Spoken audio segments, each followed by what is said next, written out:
You're lying there, eyes closed, skin sticky with the last breath of daylight, and the air doesn't move. It just sits, thick and heavy, like a blanket woven from forgotten summer afternoons. Too hot to sleep. How to sleep in the heat. Can't sleep, heatwave. You've whispered these to yourself again and again, not as questions, but as facts carved into the dark.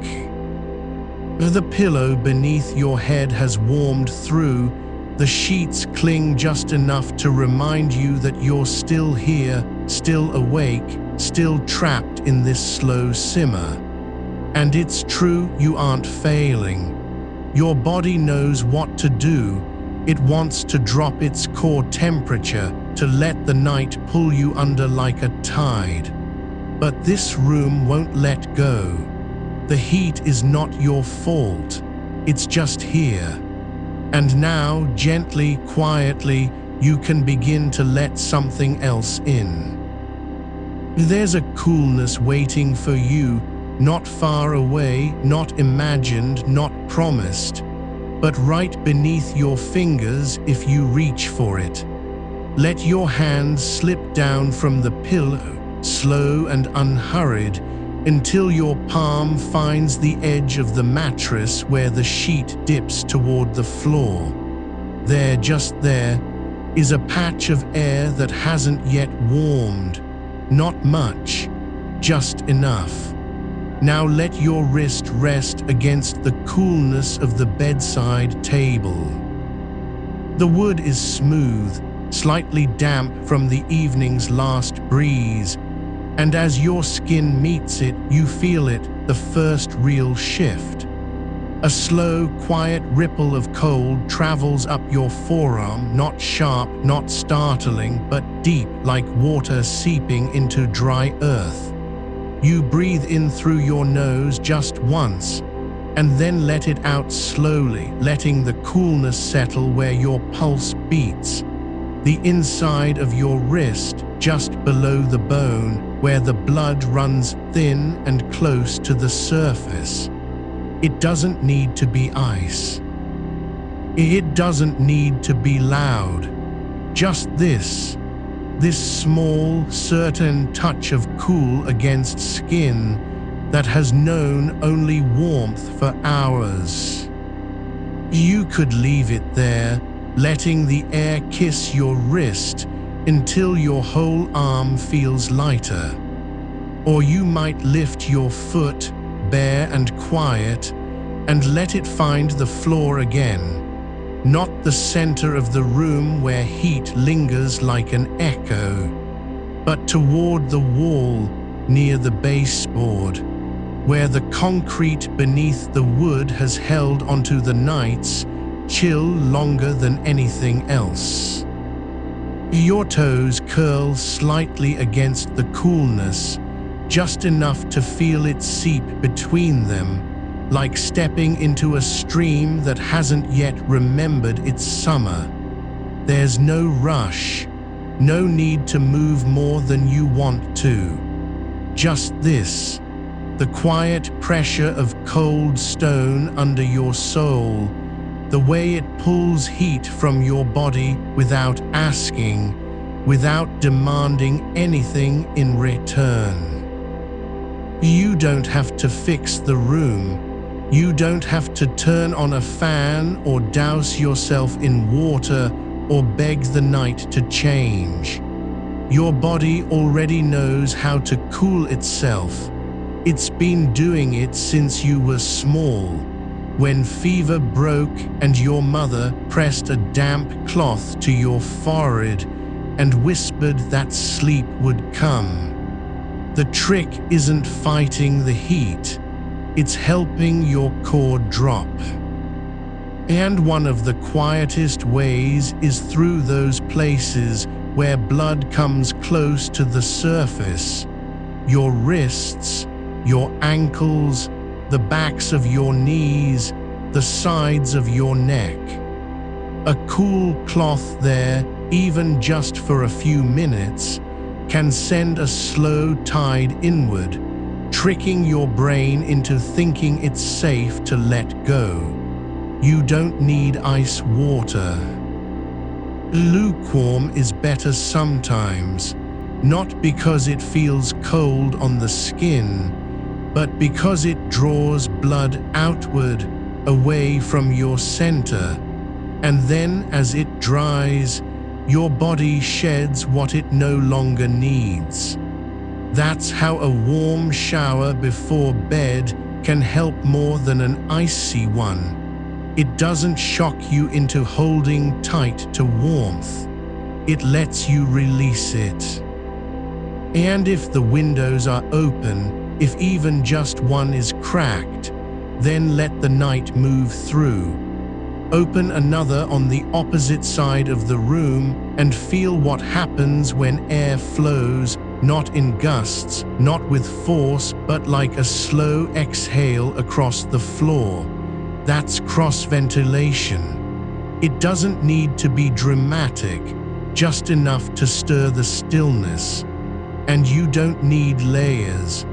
One thin sheet, cotton maybe, worn soft from washing, is enough. Not because it keeps you warm, but because it lets sweat do its work without sticking. Bare skin can feel too exposed when the air is thick. A whisper of fabric helps your body regulate without resistance. You might not reach that ideal 60 to 67 degrees. You know that. No one here does tonight. The thermometer doesn't matter anymore, not really. What matters is whether you stop measuring it and start listening instead to the quiet places where coolness still lives, even in this heat.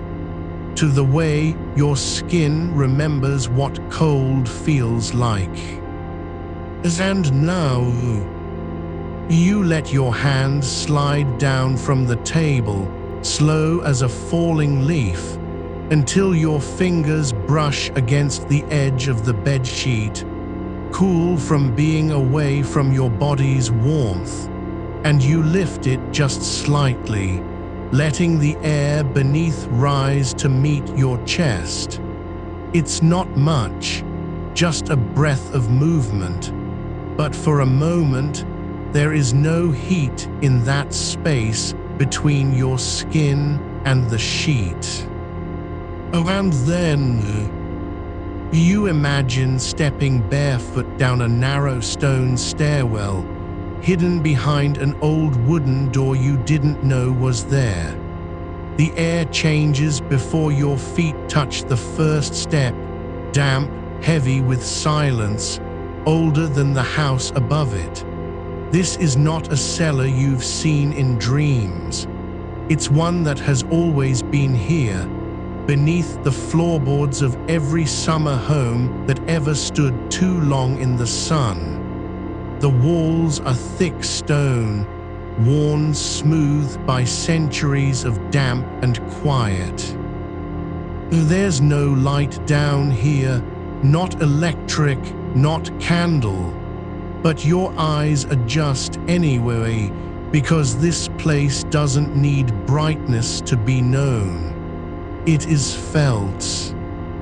The air is 58 degrees, maybe 57. You don't need to measure it. You feel it, the way it wraps around your ankles as you descend, cool and thick like silk poured over skin.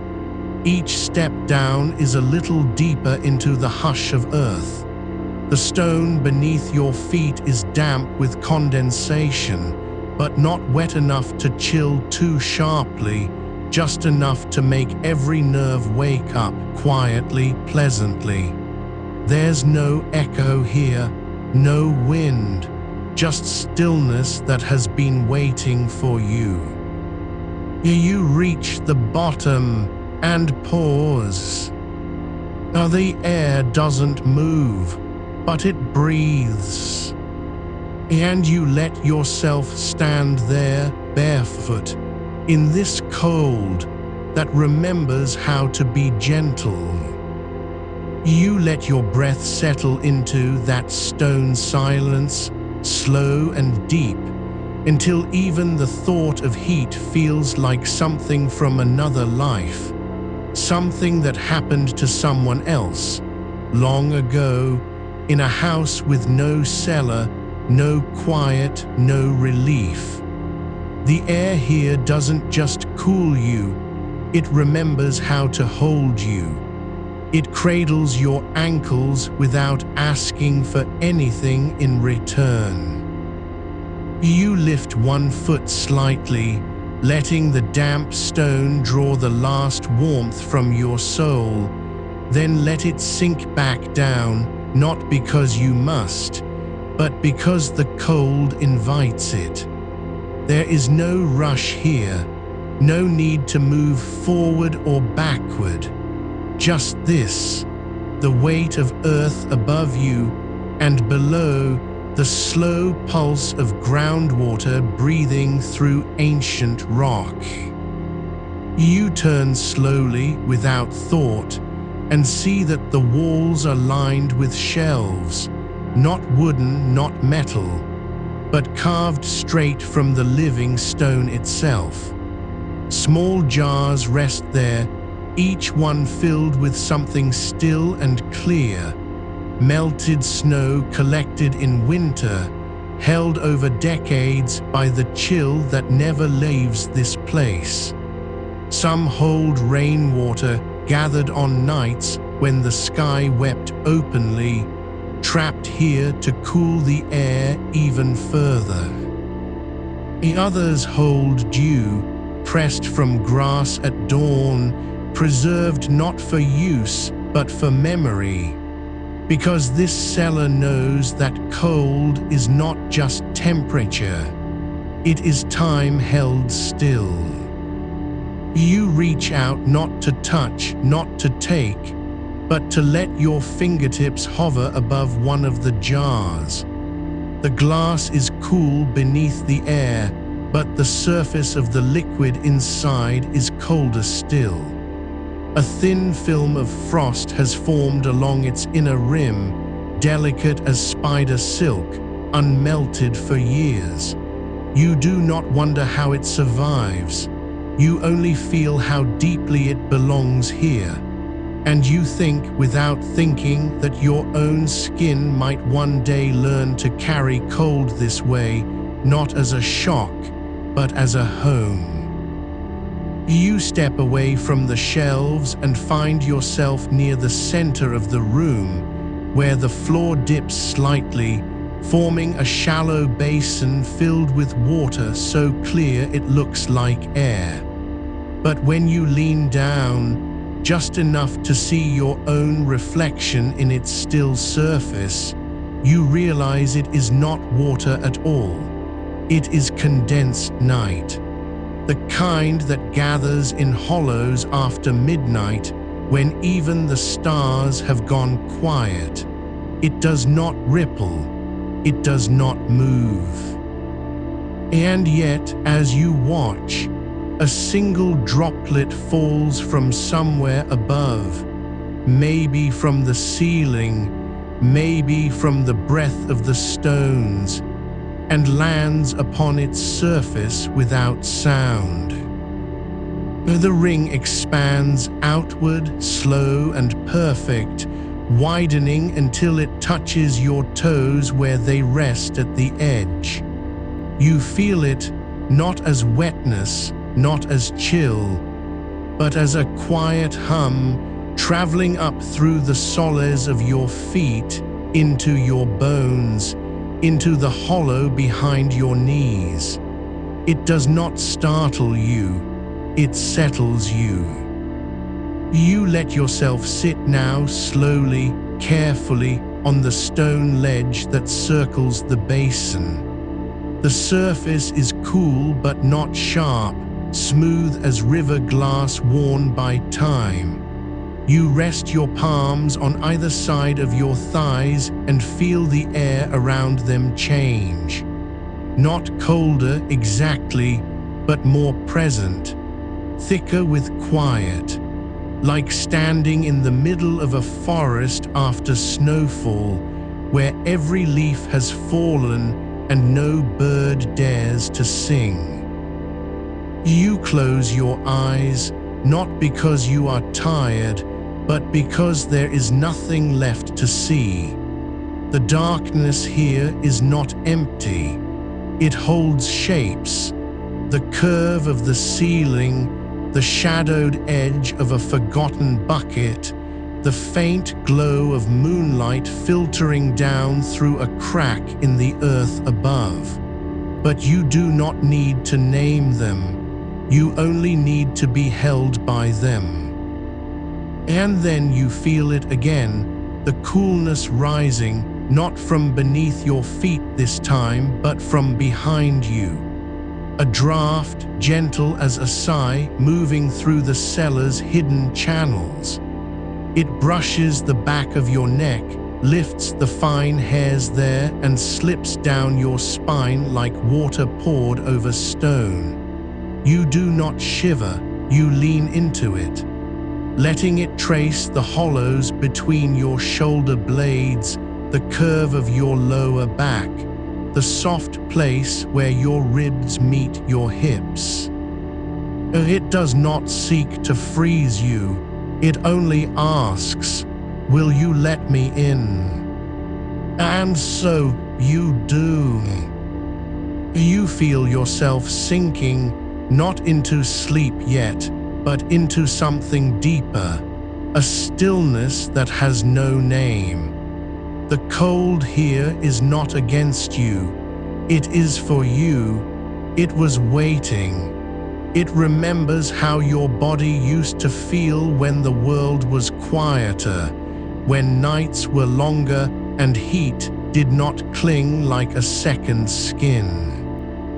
You think of the window above, the one cracked open in your room, how it lets in just enough breeze to stir the curtain, but never enough to cool you fully. You think of your pillow, still warm from where your head rested hours ago. You think of your hands, sticky with sweat that never quite dried. And then you remember, none of that is here. Here, there is no need to wipe your brow, no need to adjust the sheet, no need to wonder if tomorrow will be hotter than today. As only this, the water beneath you dark and still, the air around you ancient and patient, the stone holding you like a cradle carved by glaciers. You shift slightly, letting your weight settle deeper into the ledge. Your shoulder blades press against the coolness behind you. Your ankles rest in the faint ripple left by that single droplet. And for the first time tonight, maybe for the first time in weeks, you feel something quiet and certain. Your core temperature is no longer fighting. Oh, it is resting. You do not try to fall asleep. You simply let yourself be cooled. And slowly, without urgency, your breath grows slower still. The air moves again, not as a draft this time, but as a slow exhale from the earth itself. It rises past your ankles, lifts the hem of your shirt, brushes your wrists, and slips into the hollow at the base of your throat. You feel it enter you, not as cold, not as chill, but as relief. You do not remember closing your eyes, but they are closed. And you are no longer thinking about whether you will sleep. You are only remembering what it feels like to be cool.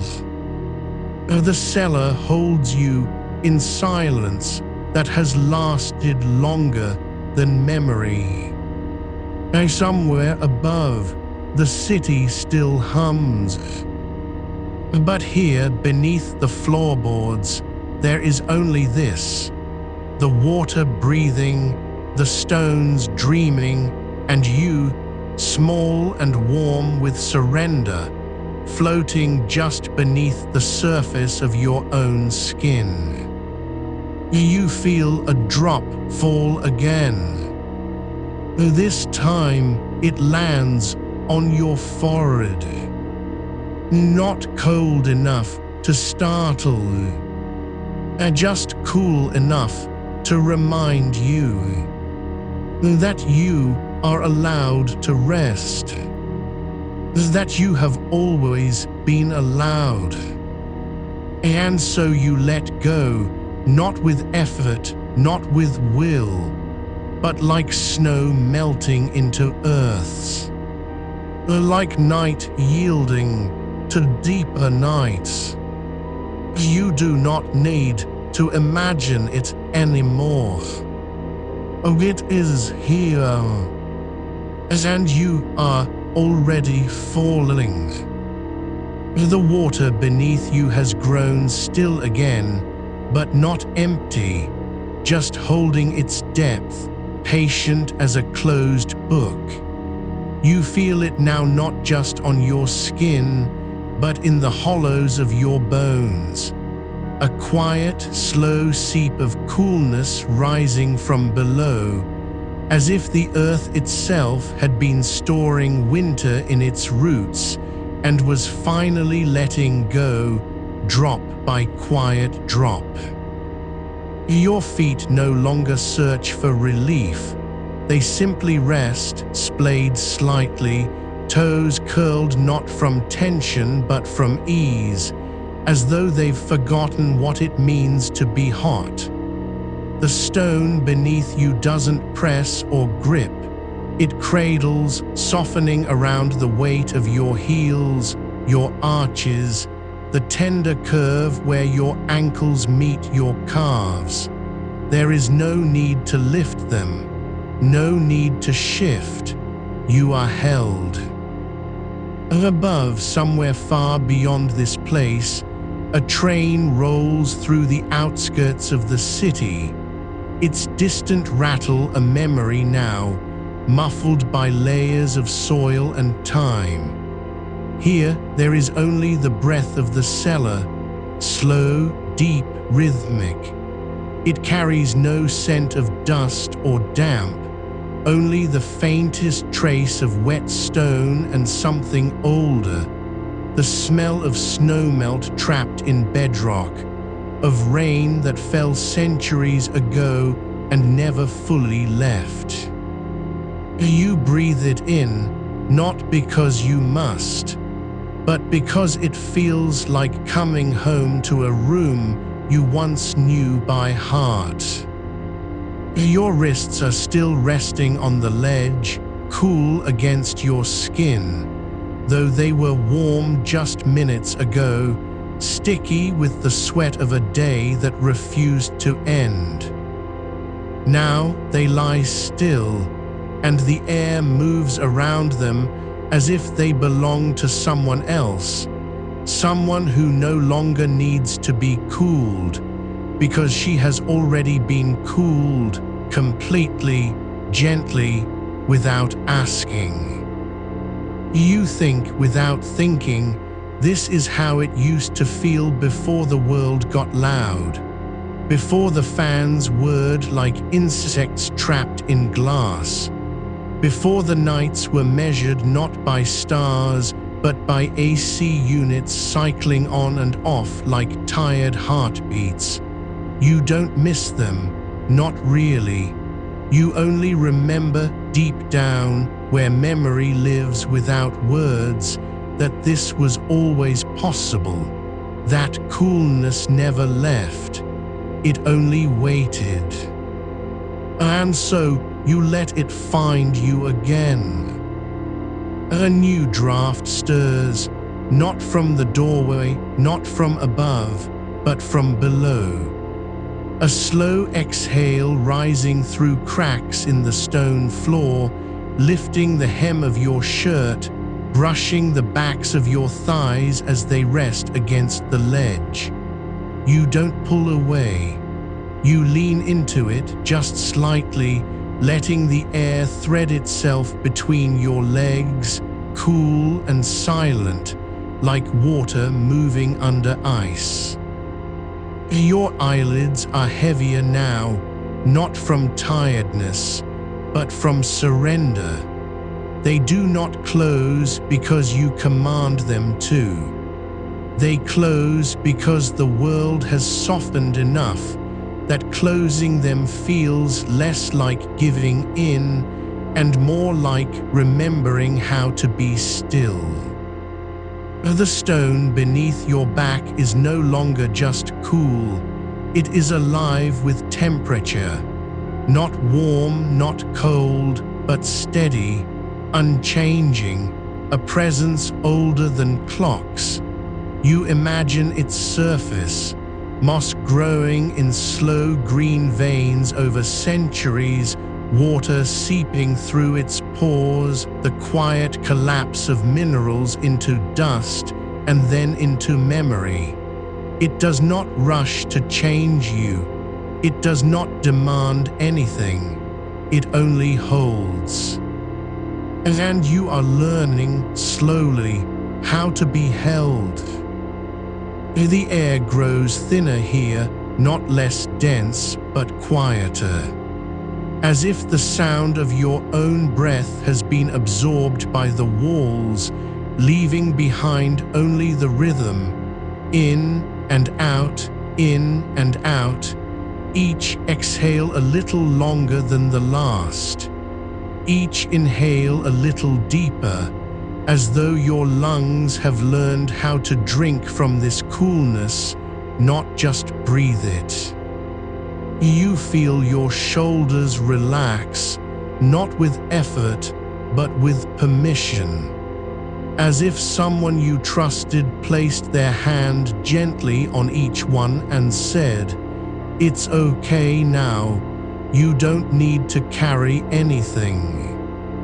Your neck feels lighter. The tightness that had knotted there since noon, since the sun climbed too high, since the air turned thick and still, is gone. Not because it was forced out, but because it dissolved. You think of your bedroom again, not with longing, not with frustration, but as a place you have left behind. A room where heat clung like static on fabric, where even the shadow of a breeze felt too late. You remember the pillow, still warm from your head, the sheet tangled around your legs, damp and clinging. How you turned over and over, searching for a spot that didn't feel like fire. But here there is no search. Only this, the water beneath you, dark and unmoving. The air above you, thin and clear. And you no longer trying to sleep, no longer waiting for it, just resting. A new sensation rises, not from your skin, but from within. A quiet hum of calm that spreads through your chest, down into your belly, settling low in your pelvis like the last light of dusk sinking behind a mountain ridge. You do not know where it comes from, but you recognize it. This is what stillness feels like when it's not borrowed, but earned. You feel the coolness move, not as a force, not as a wave, but as a slow tide within your own blood. It travels upward from your ankles, through your knees, along the backs of your thighs, past your hips, up to your ribs, and then, gently, it reaches your heart.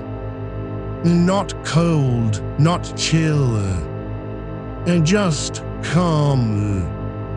And your pulse, so frantic hours ago, racing against the heat, beating like a trapped bird against your wrist, now slows, so slowly you almost miss it, but you feel it, each beat softer than the last, each one longer, deeper, more certain. You are not falling asleep. You are becoming still. And that is enough. The cellar breathes around you. Your skin no longer feels like skin. It feels like water too, soft, fluid, able to receive the coolness without resistance. You imagine your body dissolving slightly, not disappearing, but thinning, becoming less solid, more like mist rising from a lake at dawn. Not gone, just lighter. You feel your fingers relax one by one, the knuckles uncurling, the tendons loosening, the heat that had pooled in your palms, the warmth of holding, of gripping, of trying, is finally released. There is no need to hold anything anymore. Not the day, not the worry, not even sleep. And just this, the stone beneath you, the air around you, the water below, and you no longer separate from any of it. You think without thought, this is what cooling feels like when it's not forced. No ice pack pressed to your neck. No fan pointed at your face. No desperate flipping of sheets. And just letting go. And the coolness answers, not with force, but with presence. It does not rush. It does not demand. It simply is. And you are learning how to be with it. The silence deepens. Not empty, not lonely. Full, like the space between two notes in a song that hasn't ended yet. You feel your breath slow again. Longer, slower. Your toes curl, not from cold, but from comfort. Your jaw unclenches without you noticing. A single drop falls again, somewhere far above, perhaps, but here below it lands not on skin, but on silence, and the silence swallows it whole. You do not wonder if this will last. You do not wonder when morning will come. You do not wonder whether tomorrow will be hot again. Because right now, you are cool. And that is all you need to know. The air moves again, a whisper, almost too faint to feel, brushing your collarbone, lifting the fine hairs at your temples. You don't turn toward it. You don't chase it. Or you simply let it touch you. And in that moment, you are no longer waiting for sleep. You are already there. Not asleep, but close enough. So close the line between waking and dreaming has softened into mist. And the cellar holds you, not as a place you found, but as a place you never truly left. The air below you holds its breath, not because it's still, but because it knows how to wait. You feel it settle deeper now, not just against your skin, but through the hollows of your bones. The curve of your spine pressed into stone that has known cold for centuries, long before electricity, before fans, before the city above learned to burn its nights awake. This coolness is older than your worry, older than your restlessness. It remembers when the earth was softer, when the night breathed slower and the stars did not compete with light. You are not beneath it, you are within it. And it does not ask you to be anything other than what you are. Warm, tired, human, and now slowly becoming cools. There is a sound not loud enough to call it noise, just a whisper of water moving far below, somewhere past the roots of an old tree that once grew through this cellar wall. You imagine its roots still there, tangled in damp earth, drinking from a spring that never warms. The water moves without hurry. It does not rush toward you, but it comes anyway. And as it does, the air above it grows heavier, not thick with moisture, but rich with quiet. Like the moment before snow falls, when the world holds itself still, waiting for the first flake to land. Your shoulder blades lift slightly off the stone, not because you move, but because your body is learning how to let go of weight.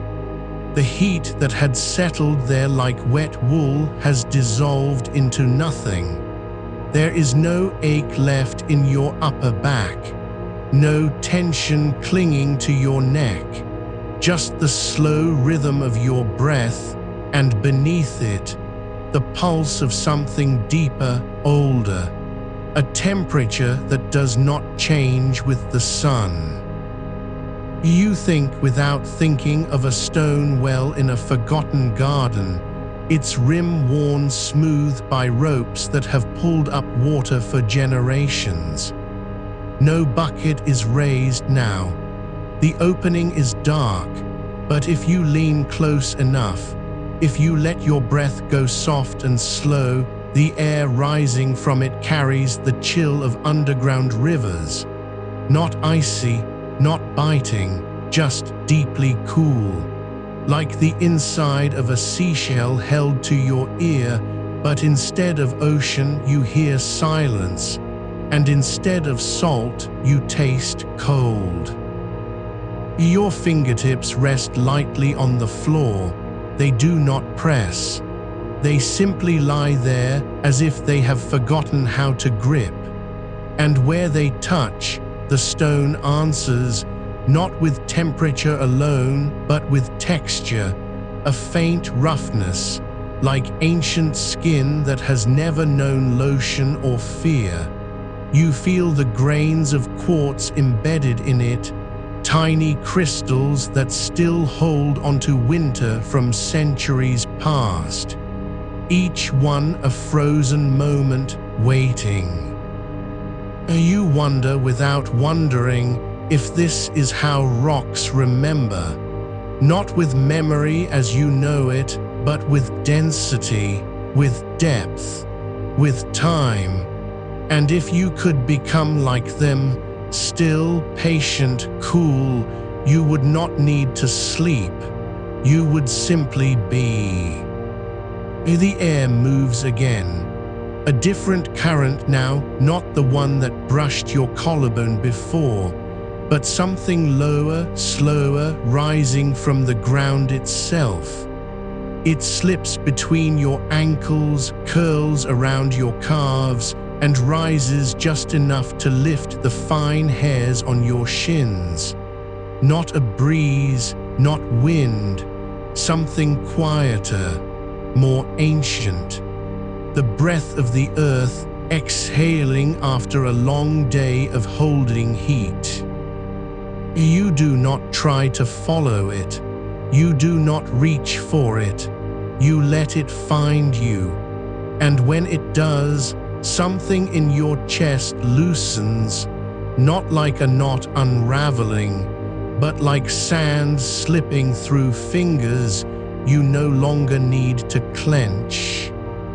There is a place far north of here where the ground never fully warms, not even in midsummer, where the permafrost lies beneath moss and lichen, and the only sound at night is the faint crackling of ice adjusting to the moon's pull.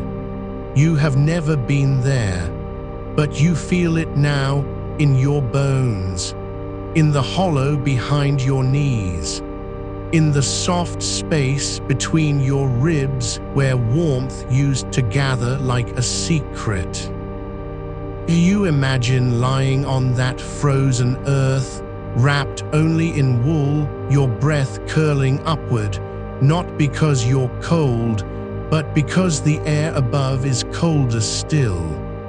And yet you are not shivering, you are resting. Because here, even the wind does not hurry, it drifts, it lingers. It carries the scent of snowmelt from last year's thaw, mixed with pine resin and wet stone. You breathe it in, slowly. And your body, your warm, tired human body, begins to believe that this is safe. That coolness does not mean loss. That stillness does not mean emptiness. That you can be held, not by blankets or pillows, but by the quiet weight of a world that has always known how to sleep beneath the stars. The cellar deepens around you, not darker, not louder, just more present. The air thickens with coolness, not as an object but as a feeling, like being wrapped in the inside of a cloud that never rains, or floating just below the surface of a lake so clear you can see every pebble on the bottom, and yet you do not sink, you float, lighter than breaths. Your eyelids are no longer heavy with fatigue. They are soft with surrender. The heat that once made them burn, stinging, dry, restless, is gone, replaced by a coolness that does not come from outside. It comes from within now, from the place where your blood remembers how to flow slow, where your pulse has learned to be quiet. You do not think about tomorrow. You do not wonder if you will wake up hot again. The thought does not rise, not because it is suppressed, but because there is no space for it anymore. The cellar has filled the room inside your mind. And now, somewhere far above, the city still hums. Cars pass. A dog barks once. A window opens and closes, But here below, you are not touched by any of it. You are held in a silence that does not need to be perfect, only true. You feel the coolness rise, not as water, not as wind, but as presence.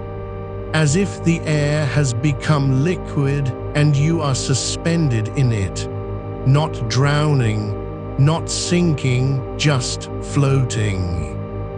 Your hands rest open now, palms up, fingers loose, like offerings, or like children who have finally stopped holding on to something they no longer needed. The stone beneath you does not ask for anything. It does not demand sleep. It does not promise dreams. It only holds.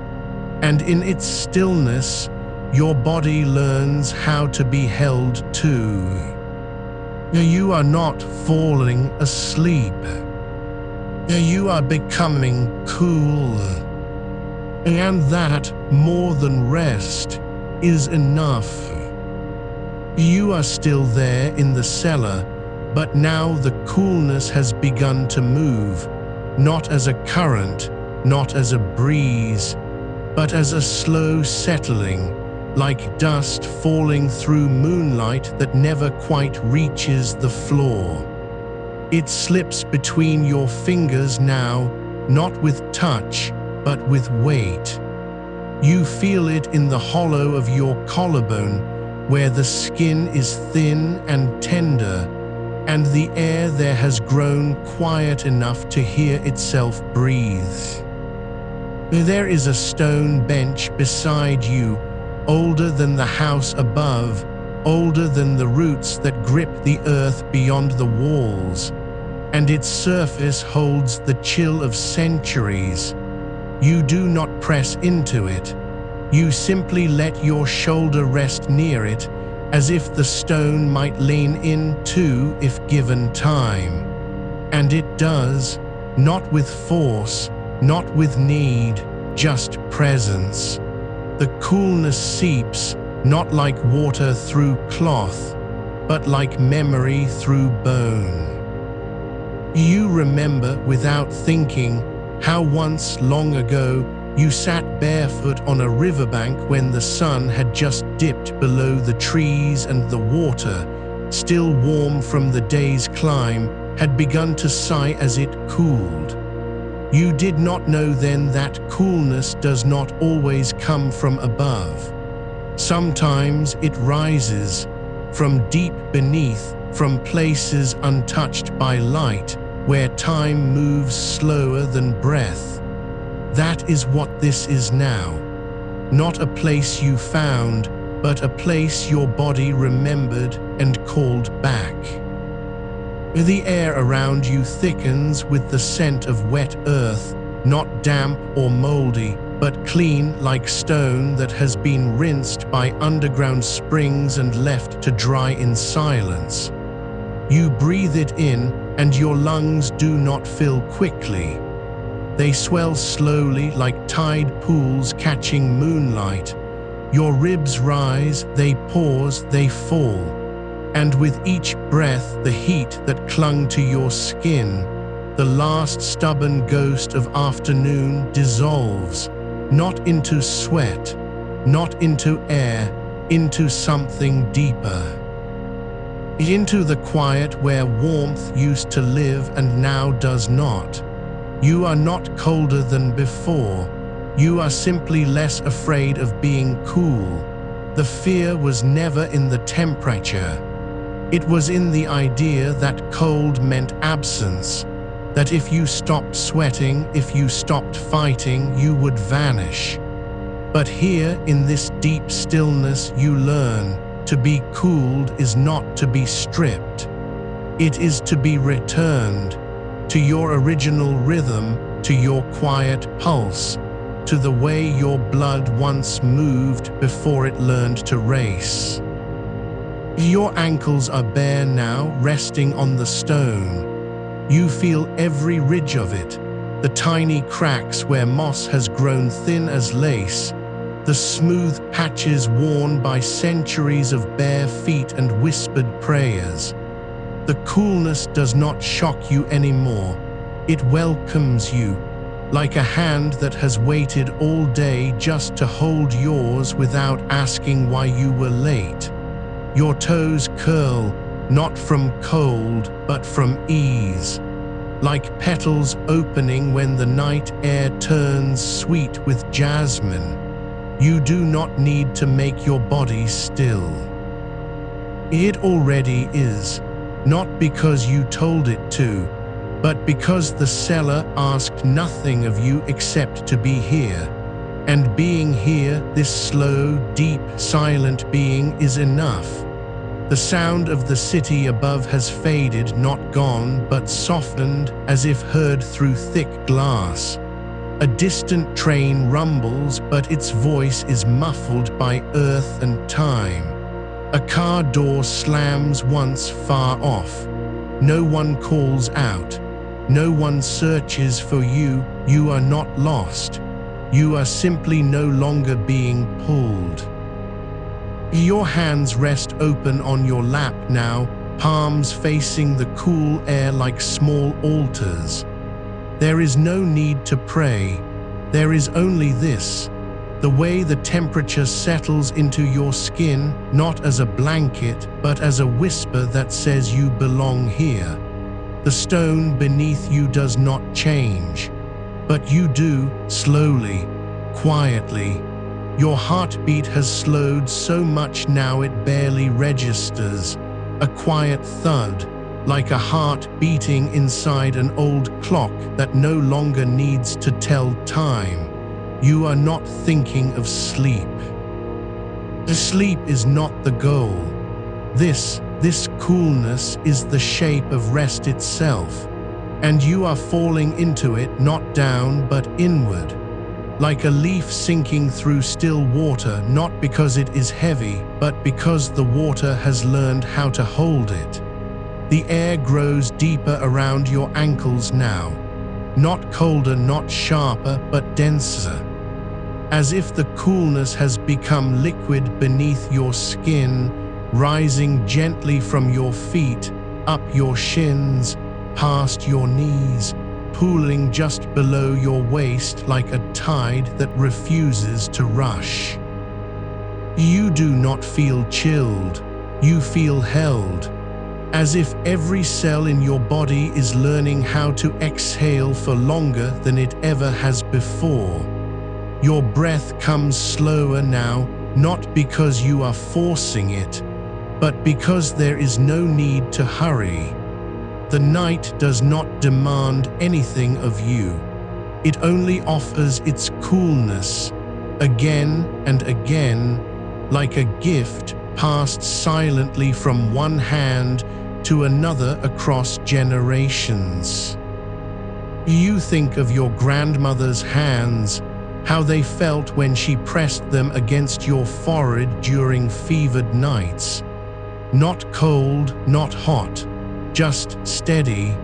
And now that steadiness is here, in the cellar, in the stone, in the air that has not moved for 100 years. It does not speak. It does not move. It simply is. And you are learning to be that too. Your eyelids do not feel heavy. They feel soft. Like petals that have spent all day facing the sun and now, at last, fold inward, not in defeat but in surrender. The coolness has reached your shoulders now, not as a shock, not as a wave, but as a slow tide rising from within, cooling you from the core outward, not by force but by permission. You do not need to let go of heat anymore. It has already slipped away, and with it the worry that cooled skin meant loss, that stillness meant emptiness, that quiet meant loneliness. Here in this deep place you understand, coolness is not the absence of warmth. It is its quieter cousin, its elder sibling who knows how to wait, who does not rush to fill every silence with noise, who holds space without needing to be thanked. You are no longer fighting your body's need for rest. You have stopped trying to outwit the heat. And now, finally, you are resting, not because you tried hard enough, but because the night, in its infinite patience, simply waited until you were ready to stop resisting. The air around you has grown so still that even your breath sounds like something distant, like wind passing through a hollow reed far away. You do not need to listen for it. It is there, and it is enough. Your hands rest open. Your feet are cool on stone. Your chest rises and falls without effort. There is no thought of mourning, no calculation of how many hours remain before the sun returns.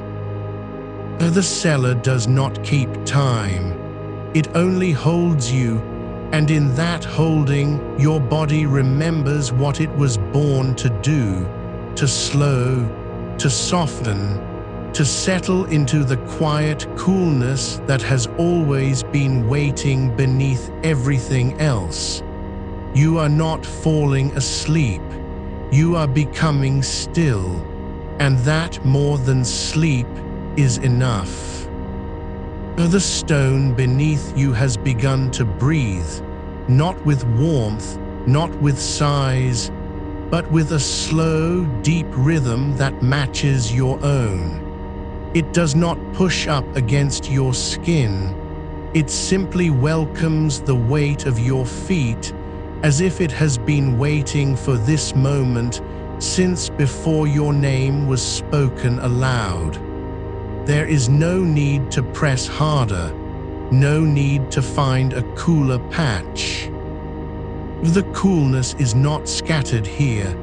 It gathers, thickens, flows like water through invisible channels beneath the surface, rising now to cradle your calves, your thighs, the curve of your lower back where tension had settled like dust after days of stubborn heat. You do not remember when you stopped thinking about sweat. It no longer clings. It has simply dissolved, drawn away by something deeper than air, something older than fan blades or open windows. Somewhere far above, a window might still be slightly ajar, letting in the faintest whisper of night air. But here below ground, the silence is not empty. It is full of stillness that has been preserved, layered over decades, over centuries. The earth remembers what it means to hold coolness without effort. It does not chase it. It does not fight for it. It simply lets it settle. And now you are letting it settle inside you too.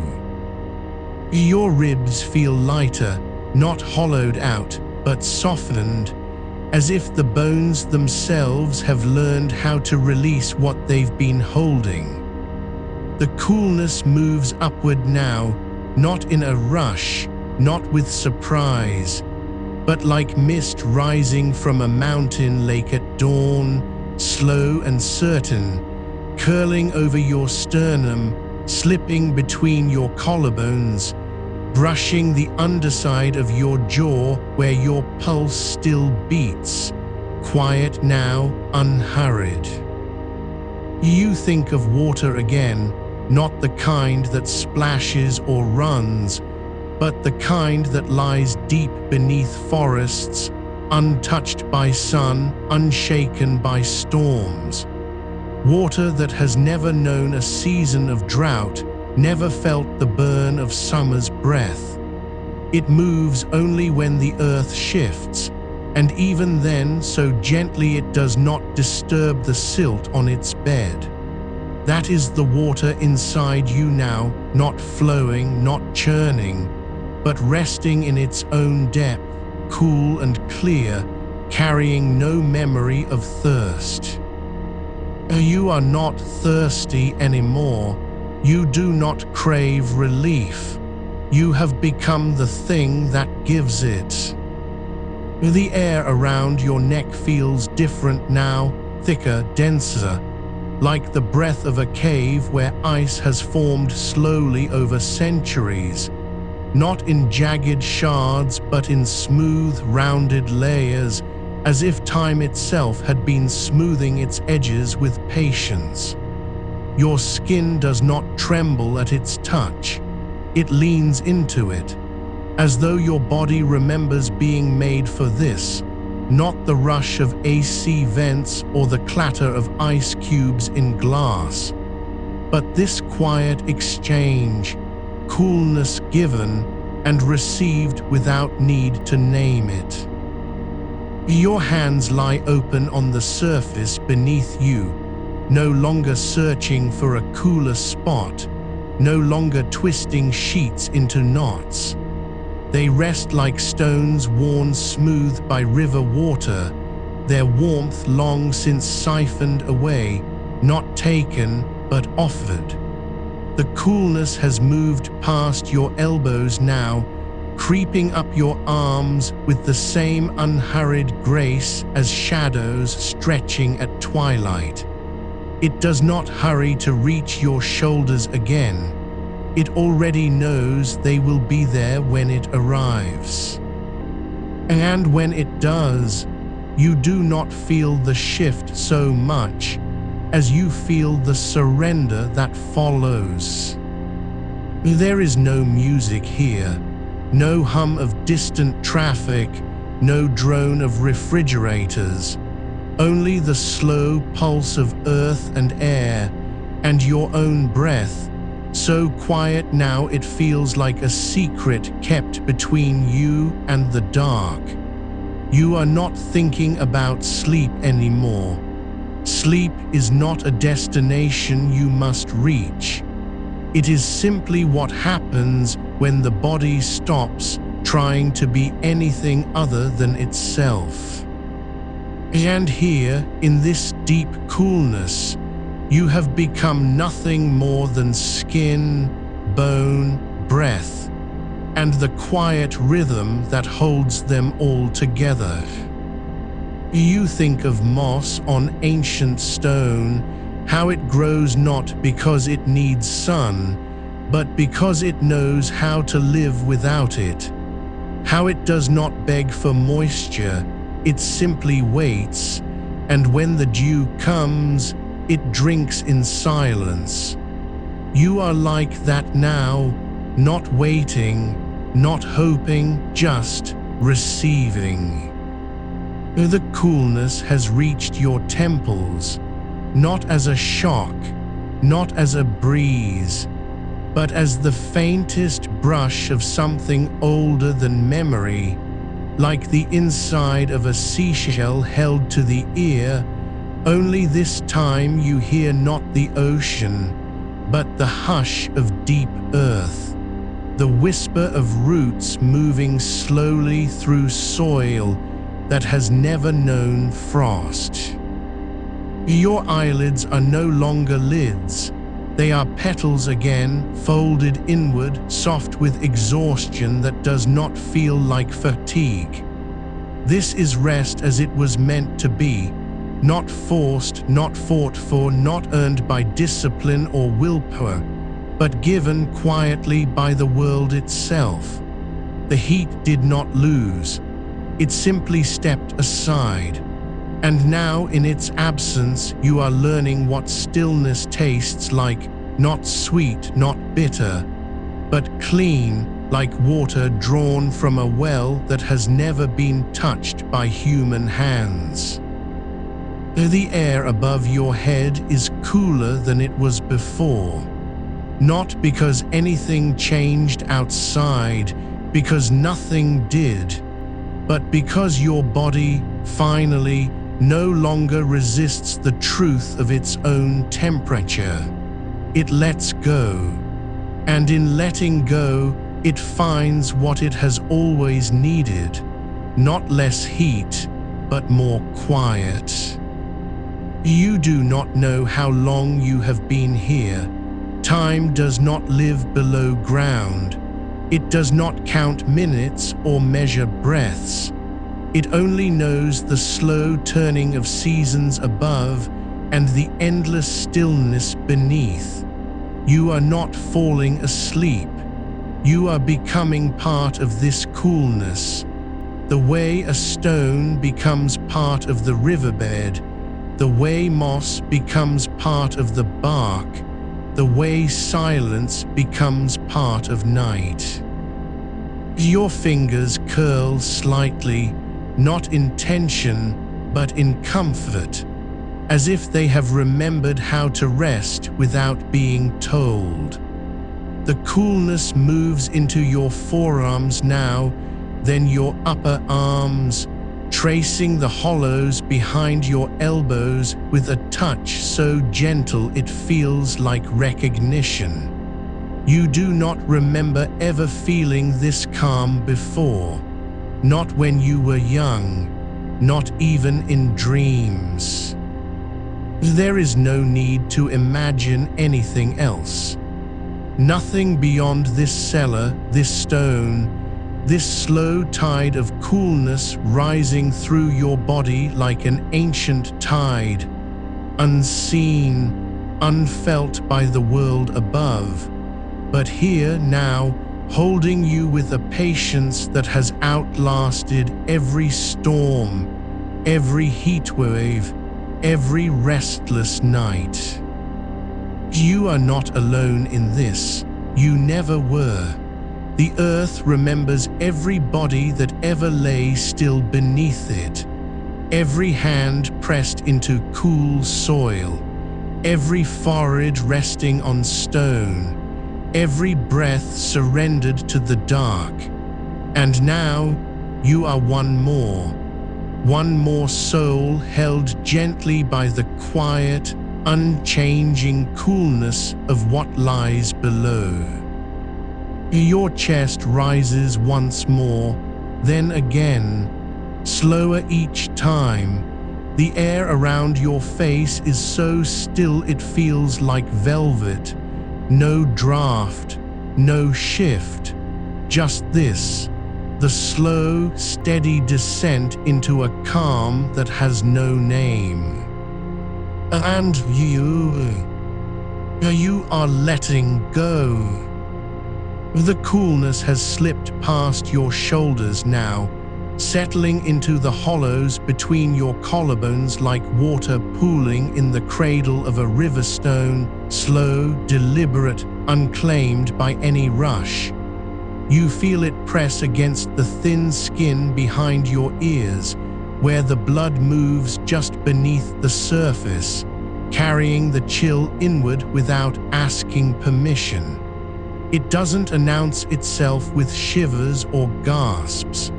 It simply arrives as the moon arrives over the ridge, not sudden, not loud, but inevitable. And you let it.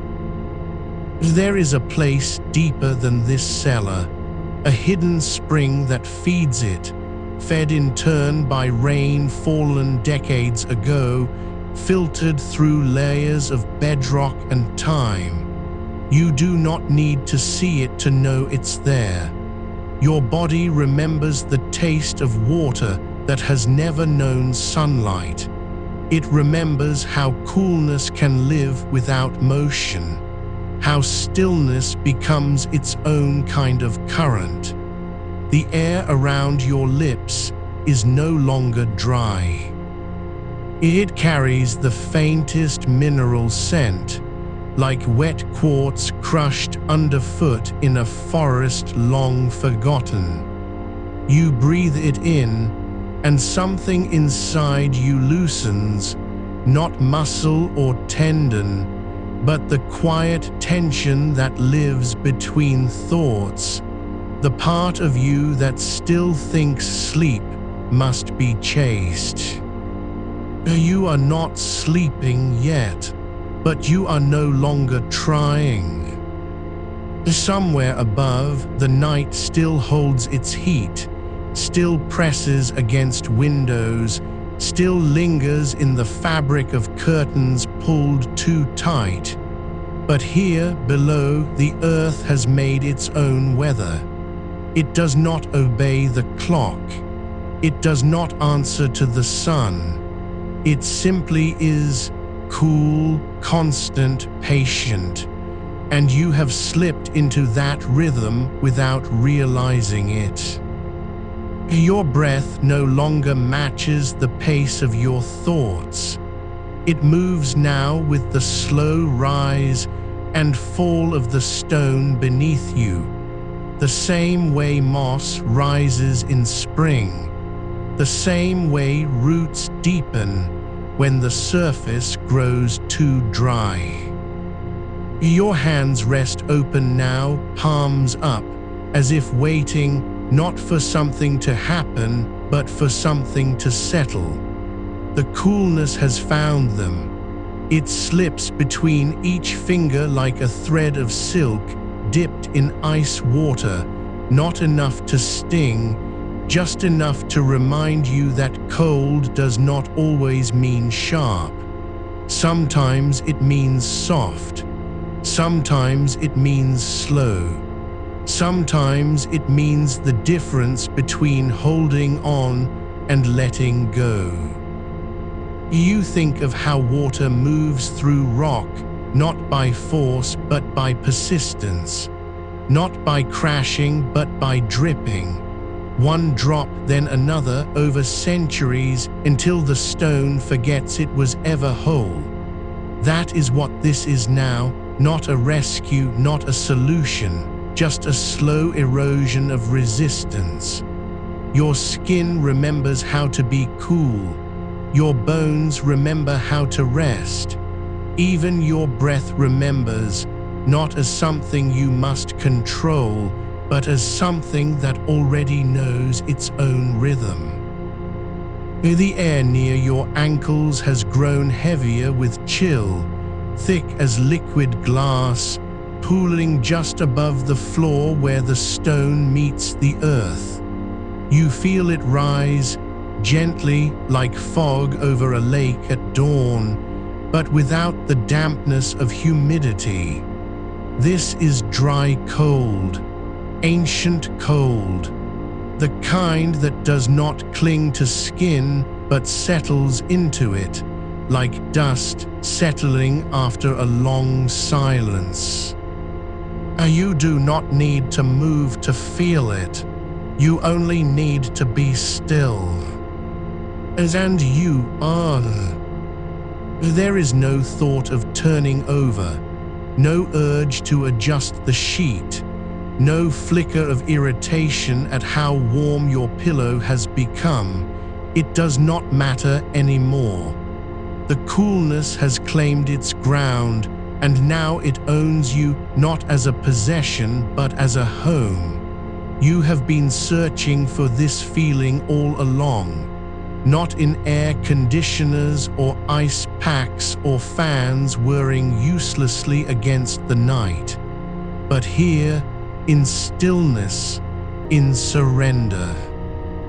Your spine curves slightly into the stone beneath you, not because it hurts, not because you're uncomfortable, but because your body knows, without words, that this is where alignment lives, where warmth ends and quiet begins, where tension dissolves not through effort, but through invitation.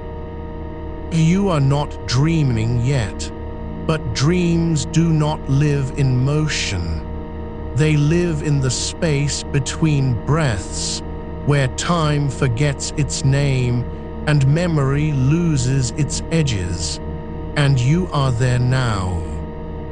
The coolness moves upward again, brushing your jawline, your chin, the tender skin just below your lower lip.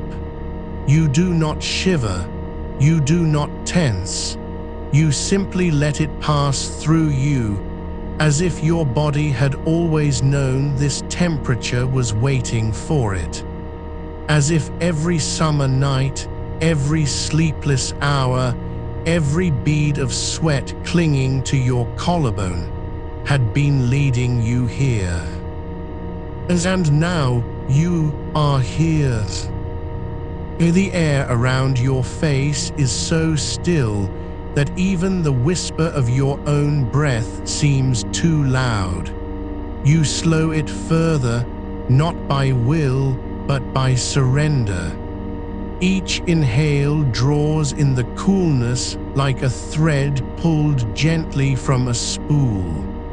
Each exhale releases what little heat remains, not as effort, not as struggle, but as release.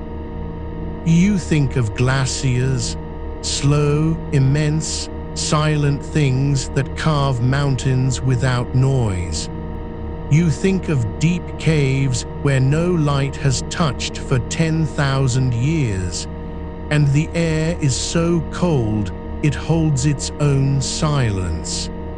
You think of snowmelt feeding underground rivers that travel in darkness for miles before they rise again, untouched by sun.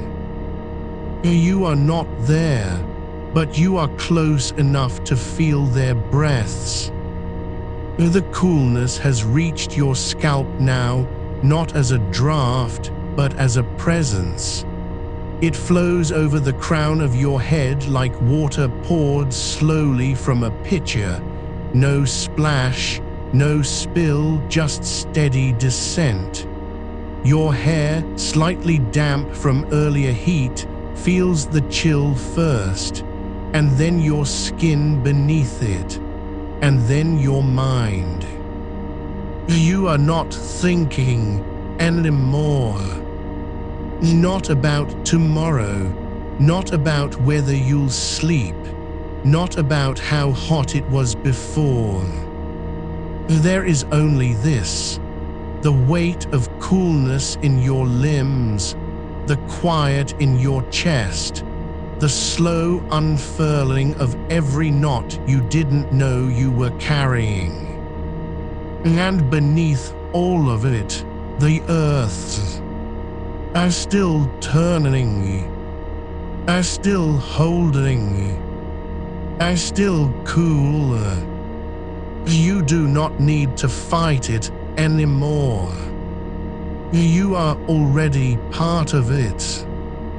The coolness has slipped beneath your eyelids now, not as a shock, not as a touch, but as a slow darkening of sensation, like twilight settling over a forest where the air has been chilled by centuries of shadow. You do not close your eyes because you must. You close them because they are no longer needed to see what is already inside you. The stone beneath you holds its breath, and so do you. There is no need to remember how warm it was before. That warmth belongs to another version of this night, the one that did not know yet how deep the quiet could go. You feel the cold now in your ears, not as a draft, but as a hollowing. As if the air has learned the shape of your earlobes and pressed gently into them, smoothing out every ridge of tension you've carried since morning. The sound of your own pulse softens here, not gone, but changed. Muted like footsteps on moss after rain. You do not listen for it. You simply let it be. And in that letting, the cold deepens. Somewhere far below, where no human foot has walked in generations, water moves through cracks in bedrock, slow as thought, silent as memory. It carries with it the chill of glaciers long melted, the lingering frost of ice ages that forgot to leave. You are not imagining it. You are remembering it, not with your mind, but with your skin. Your body knows this temperature. It has known it before, in dreams you did not remember.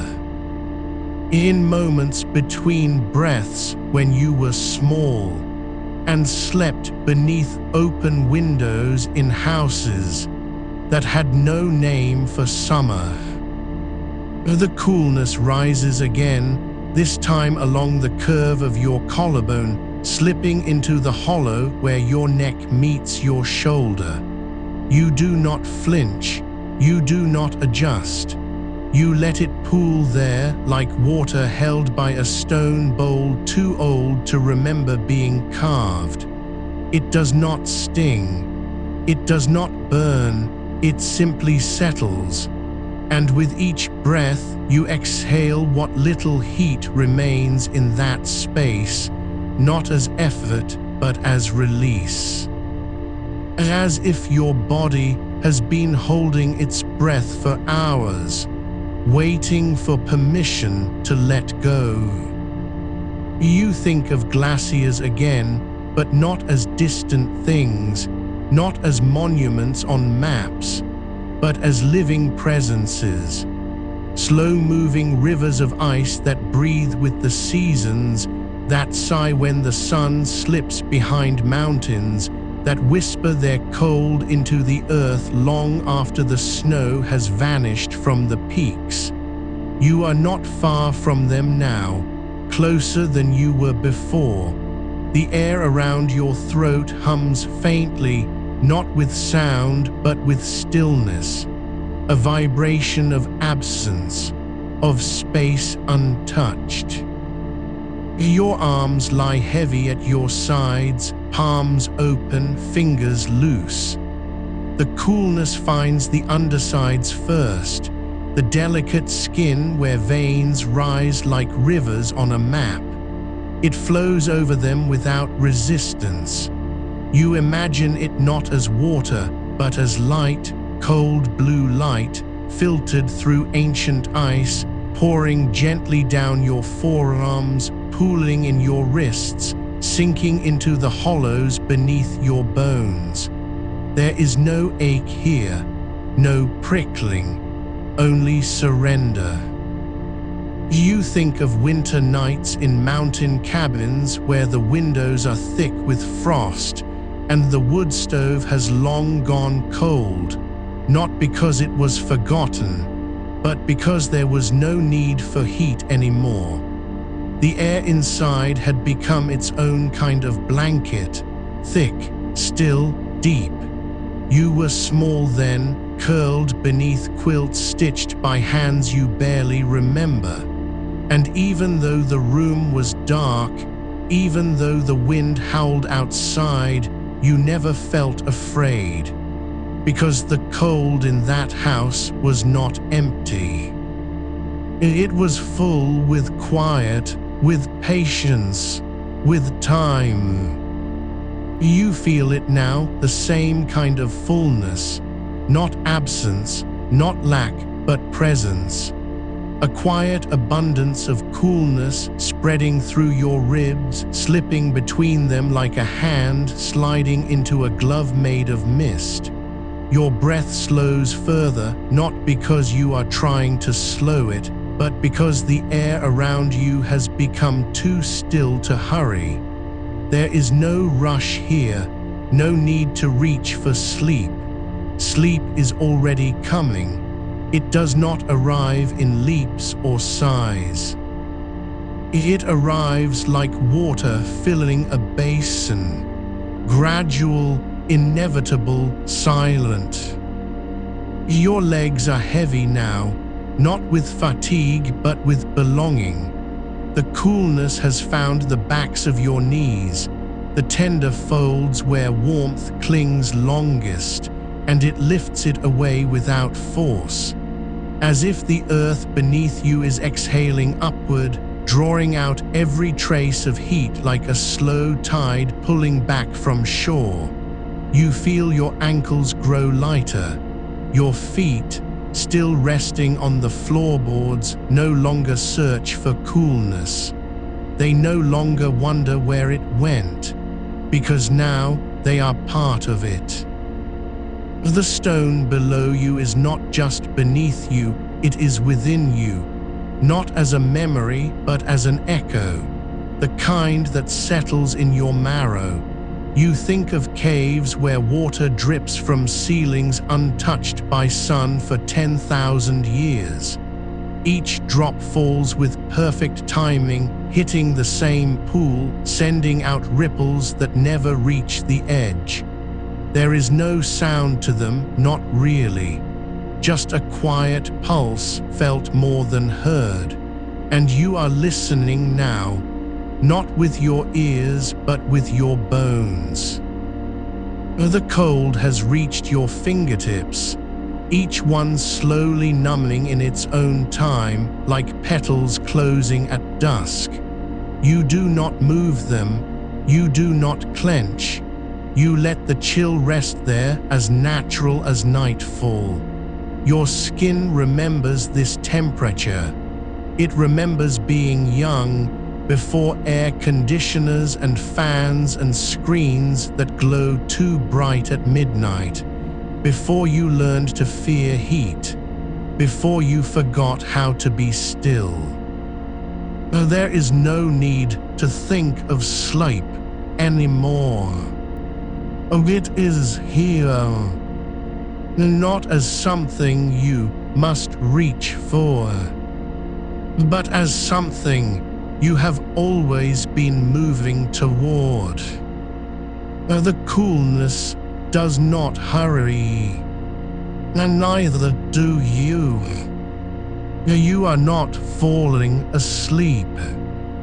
You are becoming part of the night's quietest rhythm, the one that breathes through stone, flows through water, lingers in shadow. And it has been waiting, not for you to try harder, not for you to fix anything, but simply to be still enough to notice it. And now you have. The air around your face is so still it feels like silk, thin, cool, endless. You breathe once more, and then you stop trying. You feel the coolness rise now, not from below but from the air itself, thickening like fog over a lake at dawn, slow and certain, settling into the hollow behind your ears, where warmth gathers when the day has been too long. It does not sting. It does not shock. It simply arrives as if it had always been there, waiting for you to stop pressing against it. Your temples soften. The pulse there, once quickened by the heat's insistence, now beats like a tide retreating from sand, steady and low. You do not think about your skin anymore. You are not thinking about anything at all. There is only the quiet press of cool air against your neck, where the collar of night has slipped just so, and the weight of it feels less like cover and more like belonging. Somewhere beyond this room, in a house older than memory, there is a well that never dries. Its stones are worn smooth by centuries of rope and bucket, and the water inside holds its chill even when the sun climbs highest over the hills. No one draws from it anymore, not for drinking, not for washing, but still it waits. The air above it rises in faint spirals, cool as breath held too long. You imagine standing there now, barefoot on moss-slick stone, the rim of the well just beneath your palms, the darkness below so deep it seems to breathe back. There is no echo when you whisper, only silence that thickens like honey. And in that silence, your body remembers how to let go. The coolness has found your spine now, not as a touch, but as a tide. It moves up from the small of your back, where heat had pooled like spilled tea on cloth, and lifts it gently, layer by layer, until your shoulders are light again, unburdened. Your arms hang loose at your sides, palms open, fingers slightly curled, not in restlessness, but in surrender.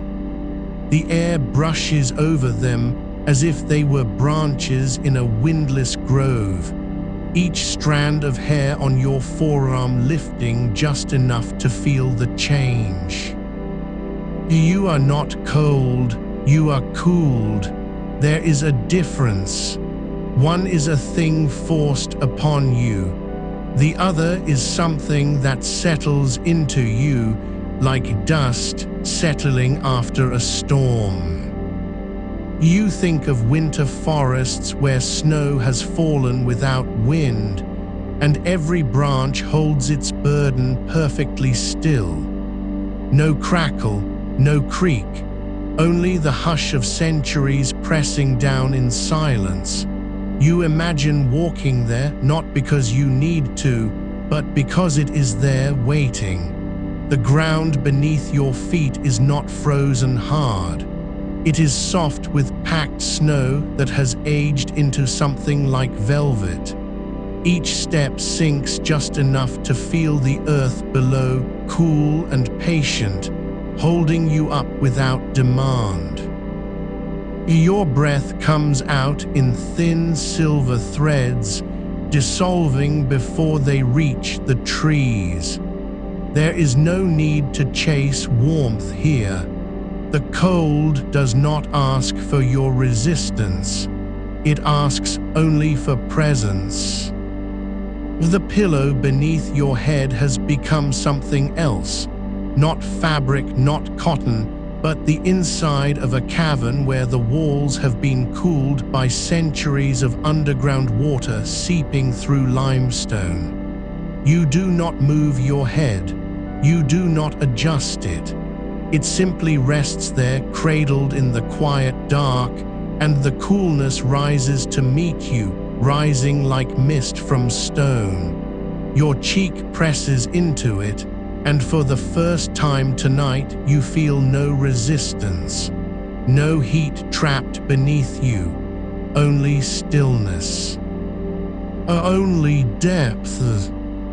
You remember now, without trying, the taste of snow on your tongue as a child. Not the kind that falls in hasty flurries, but the kind that comes after days of quiet cold, when the air is so still it feels like glass. You stepped outside barefoot, in pajamas too thin for winter, and licked the first clean flakes from the porch railing.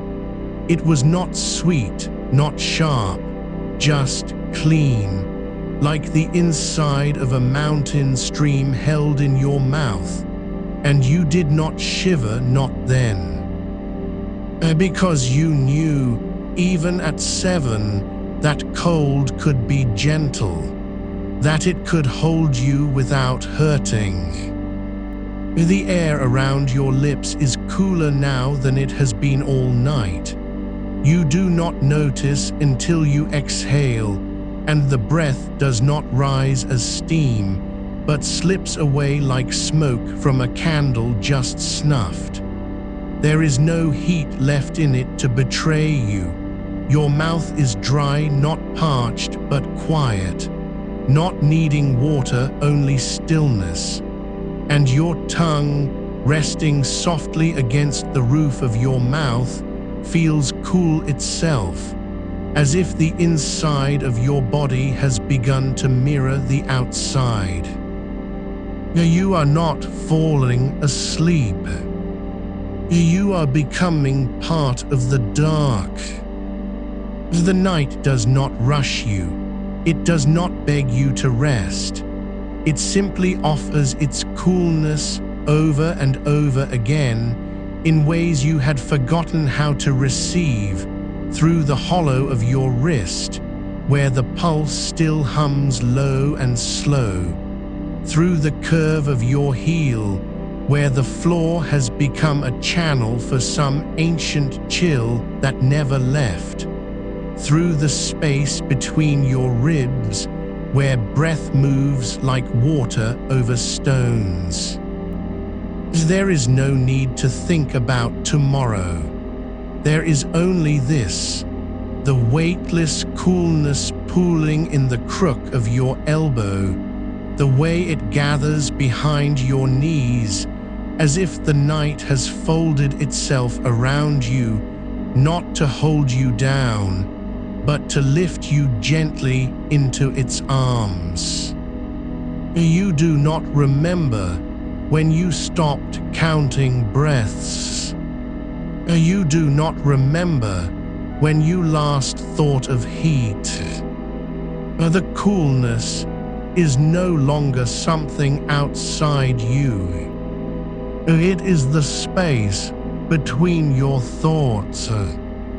And now there are no more thoughts, only the slow, deep settling, the quiet hum of stone, remembering how to be cold.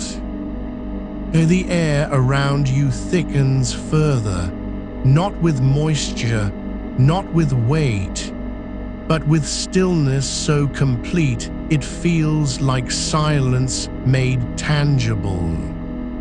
You do not need to close your eyes, they already have. And somewhere in the dark, beneath the floorboards, beneath the earth, beneath centuries of untouched snow and silent wells, the cold is waiting, not for you to find it, but for you to remember that you were always part of it.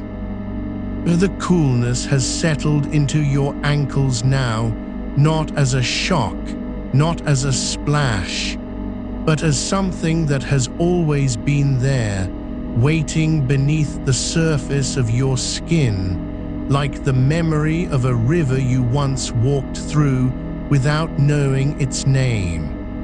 Your feet no longer search for cooler patches on the floor. They simply rest, heavy and loose, as if they have forgotten how to be warm. The wood beneath them has become less floor and more earth, a root-threaded bedrock that breathes out chill in slow, rhythmic pulses, like the heartbeat of something ancient sleeping deep below. You do not think about it, you only feel it, the way the cold rises not as a wave, but as a sigh through the soles, up the arches, along the tendons behind your heels, until even the backs of your legs are wrapped in quiet frost. There is a stone well nearby, though you have never seen it. You know it by the sound its silence makes, the way the air above it hums just below hearing, like the low note of a cello held too long. That well has not been touched in generations. Its stones are smooth with moss and time, and the water inside does not ripple unless something falls. Never wind, never leaf, only the occasional drop that leaks from some hidden crack above, falling once every minute, once every two, landing on stillness so deep it swallows the sound before it can echo. You imagine your breath sinking into that same silence, not gone, not lost, just absorbed, like a pebble dropped into water too cold to react. Your shoulders are lighter now. The weight you carried all evening, the tension of sweat-damp sheets, the frustration of turning again and again, the quiet panic that sleep would not come, has slipped away without your noticing. It did not vanish in a rush. It simply dissolved like salt in cool water.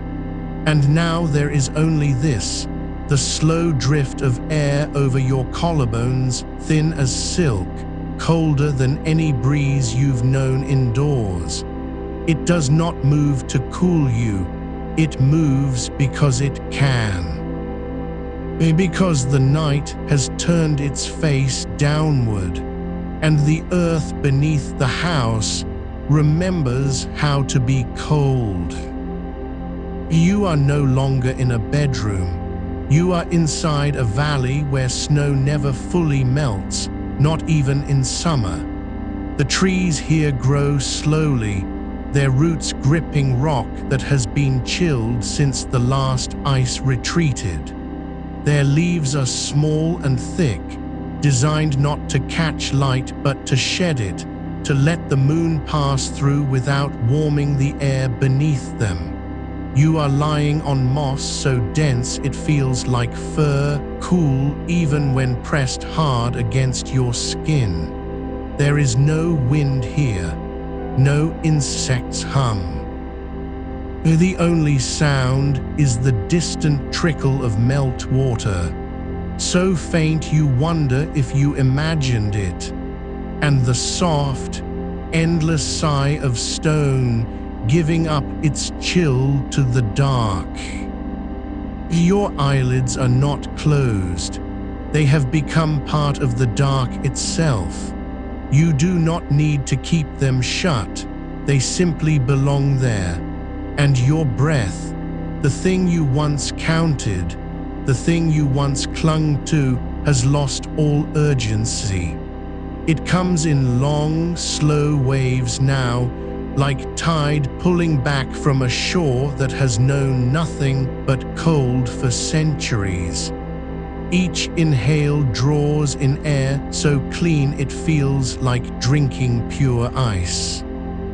Each exhale releases what little heat remains, not as steam, not as warmth, but as something quiet, something that dissolves before it can rise.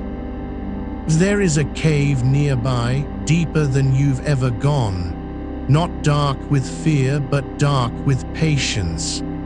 The walls are lined with crystals, tiny fractured things, each one catching the faintest glow of moonlight that finds its way down through cracks above. They do not shine brightly. They do not sparkle. They simply hold the cold. And when you reach out not to touch them, only to let your fingers hover near, they pull warmth from your skin without resistance. No sting, no shock, just surrender. The crystals have been waiting for this, for someone to come close enough to share their quiet. Your hands are open now, palms up, fingers loose, not resting on anything, not holding onto anything, just suspended as if gravity has forgotten them or perhaps chosen not to claim them yet.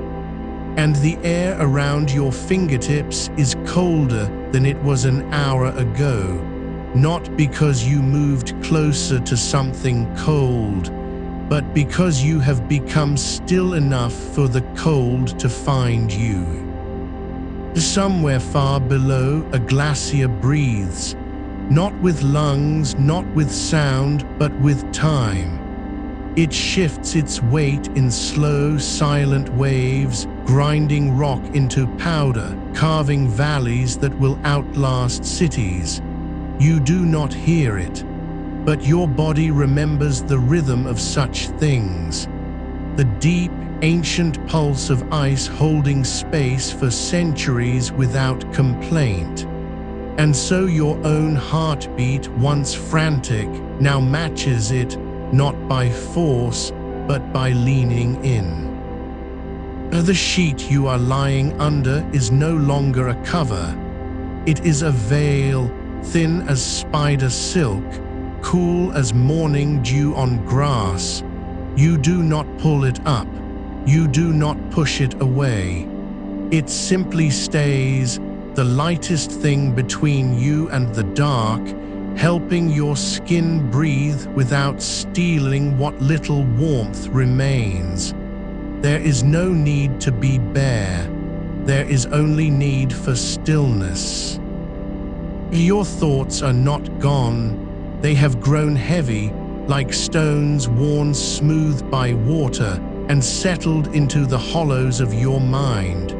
You do not try to quiet them. You let them rest where they lie, like fallen leaves on frozen earth.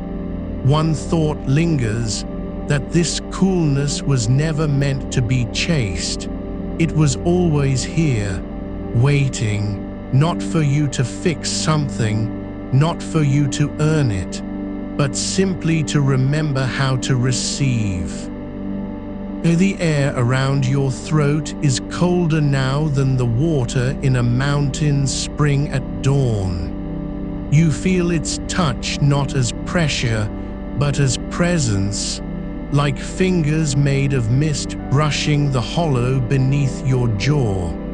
It does not ask anything, it only offers. And you, for the first time this night, do not refuse. You are no longer trying to sleep. You are becoming the quiet that comes after the last heat has faded.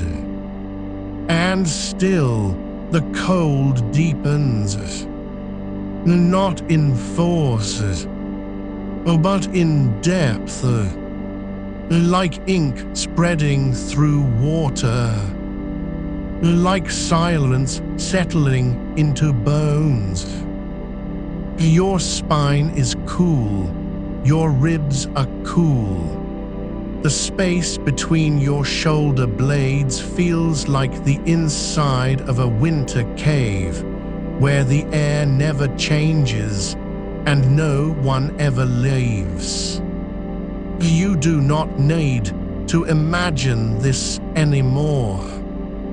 It is here, and you are already part of it. The cold has found its way into your ankles now, not through force, not through splash, but like water seeping through stone when no one is watching. You feel it rise slow and sure along the inner arches of your feet, where the skin is thinnest and the blood moves close to the surface, carrying with it the memory of what coolness feels like before you even name it. There was a time when you thought cold meant shivering, meant clutching blankets, meant fighting against something that wanted to take you. But this is not that kind of cold. This is the kind that arrives without knocking, that settles into your bones like dust on an untouched shelf, unnoticed, until one morning you realize the air has been quiet for hours, and your skin remembers how to be still. You are lying now in a room that does not belong to heat anymore. It belongs to the deep earth, to the slow turning of seasons beneath pavement and plaster. The floorboards under you no longer hold yesterday's sun. They hold something older, the dampness of roots, the breath of buried rivers, the hush of soil that has forgotten how to burn. Your feet are not cold in the way that makes you pull them up. They are cool in the way that lets you let go. Somewhere beyond your closed eyes, a well exists, not dug by hands, but carved by time. Its stone rim is worn smooth from centuries of ropes and buckets and quiet prayers whispered over the edge. The water inside does not ripple when touched, it waits. And when you imagine lowering your wrist into it, not dipping, not plunging, just letting the skin graze the surface, you feel the chill lift through your veins like a sigh released after holding it too long. There is no splash, no gasp. Only the slow darkening of warmth where it meets water that has been cold since before your name was spoken. You are not imagining this well because you need to escape. You are imagining it because it has always been there, waiting for you to stop running from the heat long enough to notice its presence. The air around your collarbone is cooler now than the inside of a closed refrigerator at midnight, not because the machine is running, but because the night outside has finally remembered how to exhale. You do not need to fan yourself. You do not need to reach for a glass of water that will only warm in your hands before you drink it.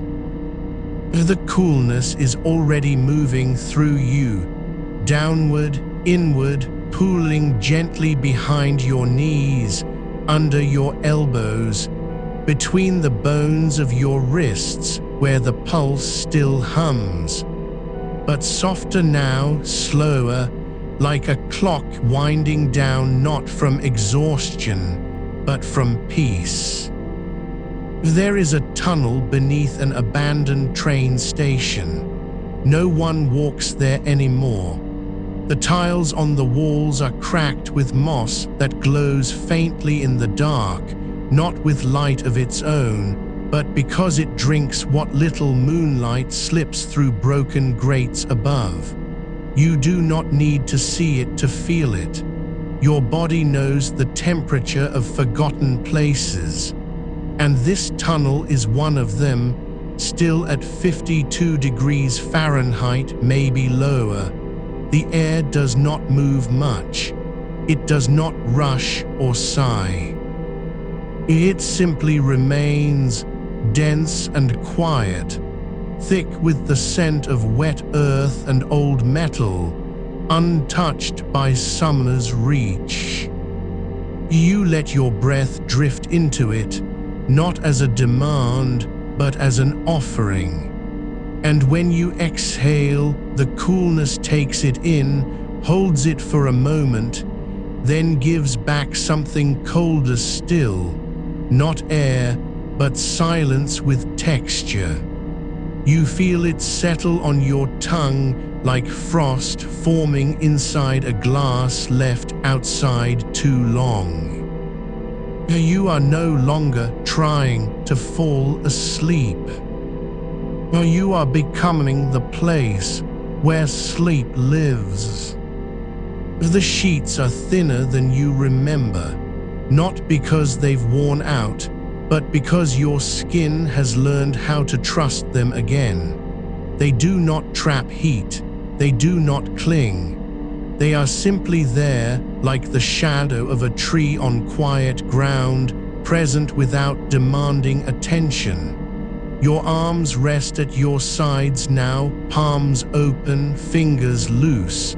No grip, no tension, just space between each knuckle, as if you've forgotten how to hold onto anything that isn't cool. Somewhere far beneath this city, in caverns no map includes, water drips from the ceiling of a chamber older than any cathedral. Each drop falls at exactly 3-second intervals. not random, not hurried, measured.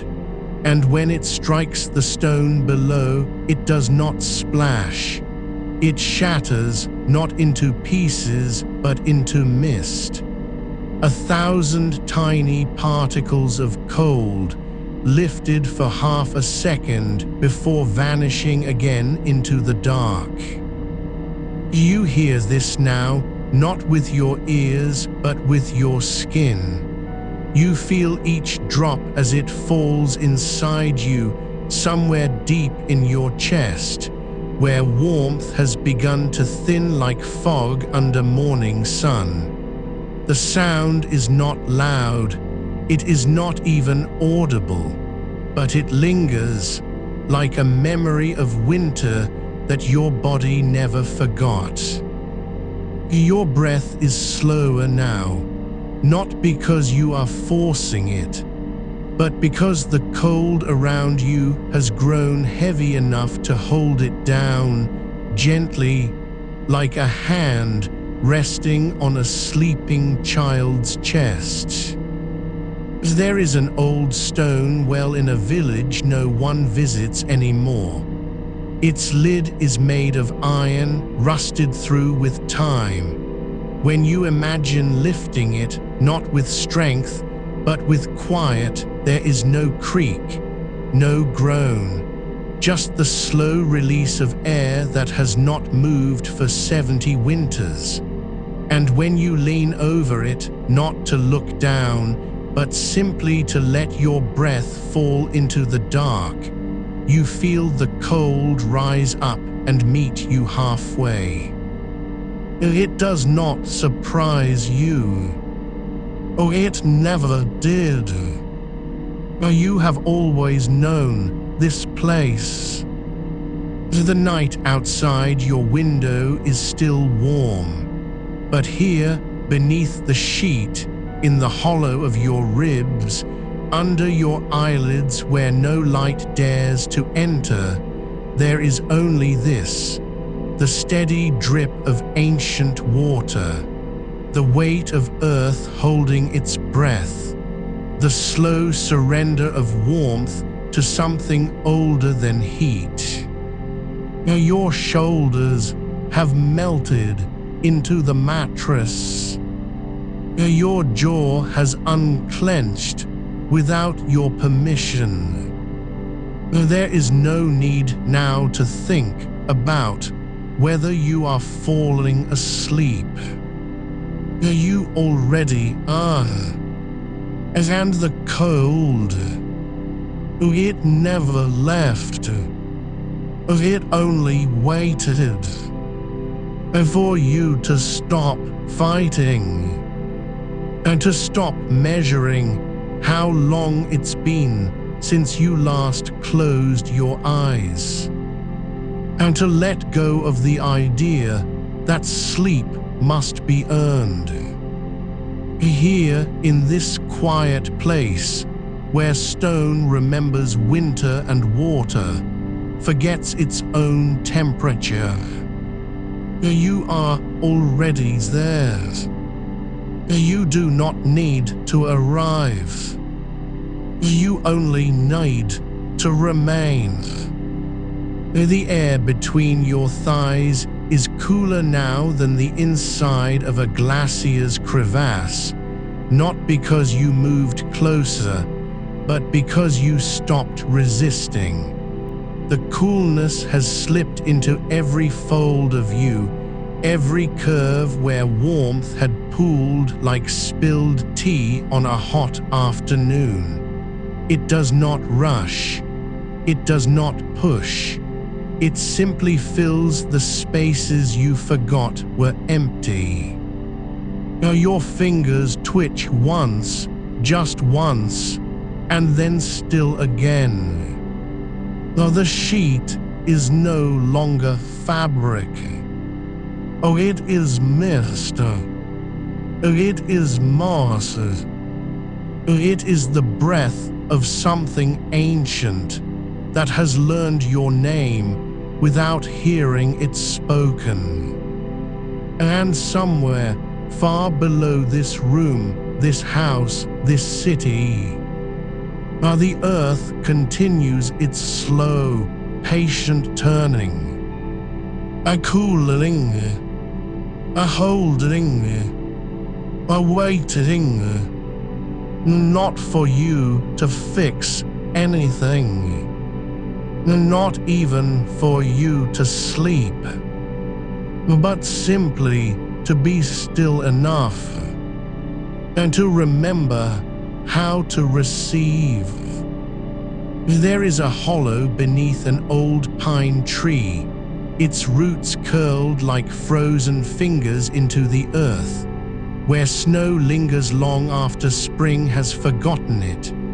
You do not go there to find it, you simply remember it, as one remembers the shape of a song heard in childhood, half remembered but still humming inside the bones. The air above that hollow is still, thick with the scent of damp bark and crushed pine needles, cold enough to make your tongue feel quiet when you breathe through it. You do not need to imagine stepping into it, your body already has. Your ankles are there now, resting on moss so ancient it no longer grows, but only holds its chill like a secret kept for centuries. The ground beneath does not press up against you, it lifts gently, as if the earth itself is breathing out cold air in slow, even sighs. You feel it rise along your calves, past your knees, into the soft hollow behind them where heat had settled like dust after a long day. It doesn't shock, it doesn't startle, it simply settles, like wool drawn over tired skin, but colder, so much colder. And yet you do not shiver, you only soften. Somewhere beyond this tree, beyond the quiet of its roots, there is a stretch of frozen riverbed where water once moved too fast to freeze, but did anyway one winter when even the wind grew weary and stopped trying to stir it. Now the ice lies in slabs cracked by time but never melted, each fracture filled with dust that glimmers faintly under moonlight you cannot see, but your skin remembers. You press your palm flat against one of those surfaces, not because you want to test its cold, but because you know without needing to know that it has not warmed since the last star fell across this land.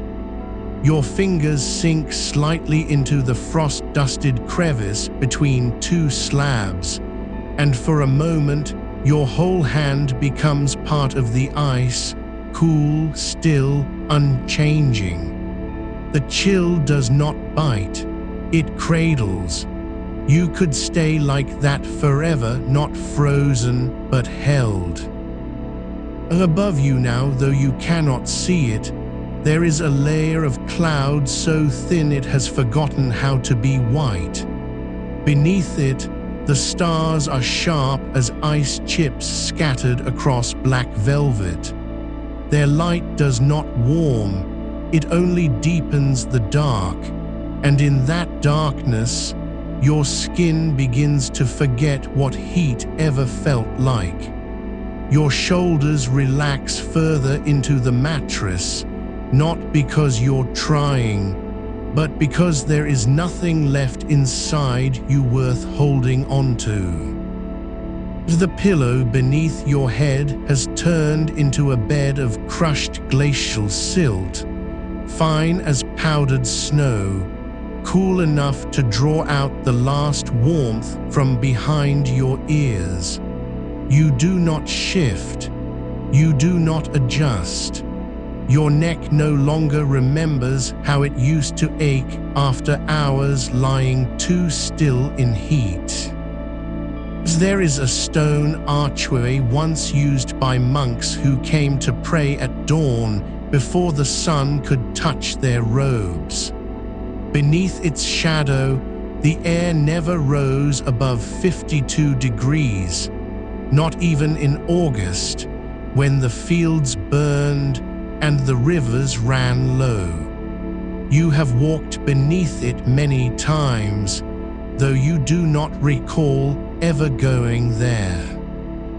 Your feet are bare again now, bare as they were that first night you realized sleep would not come unless you let go of trying, and they rest on the same flagstones that once bore the weight of centuries of quiet footsteps. The stone is not cold in the way ice is cold. It is colder than that. It holds a silence so deep it has become its own temperature. You press your soul against one slab, and for 3 slow breaths, you feel nothing but the absence of warmth. Then comes the return, not from heat, but from memory.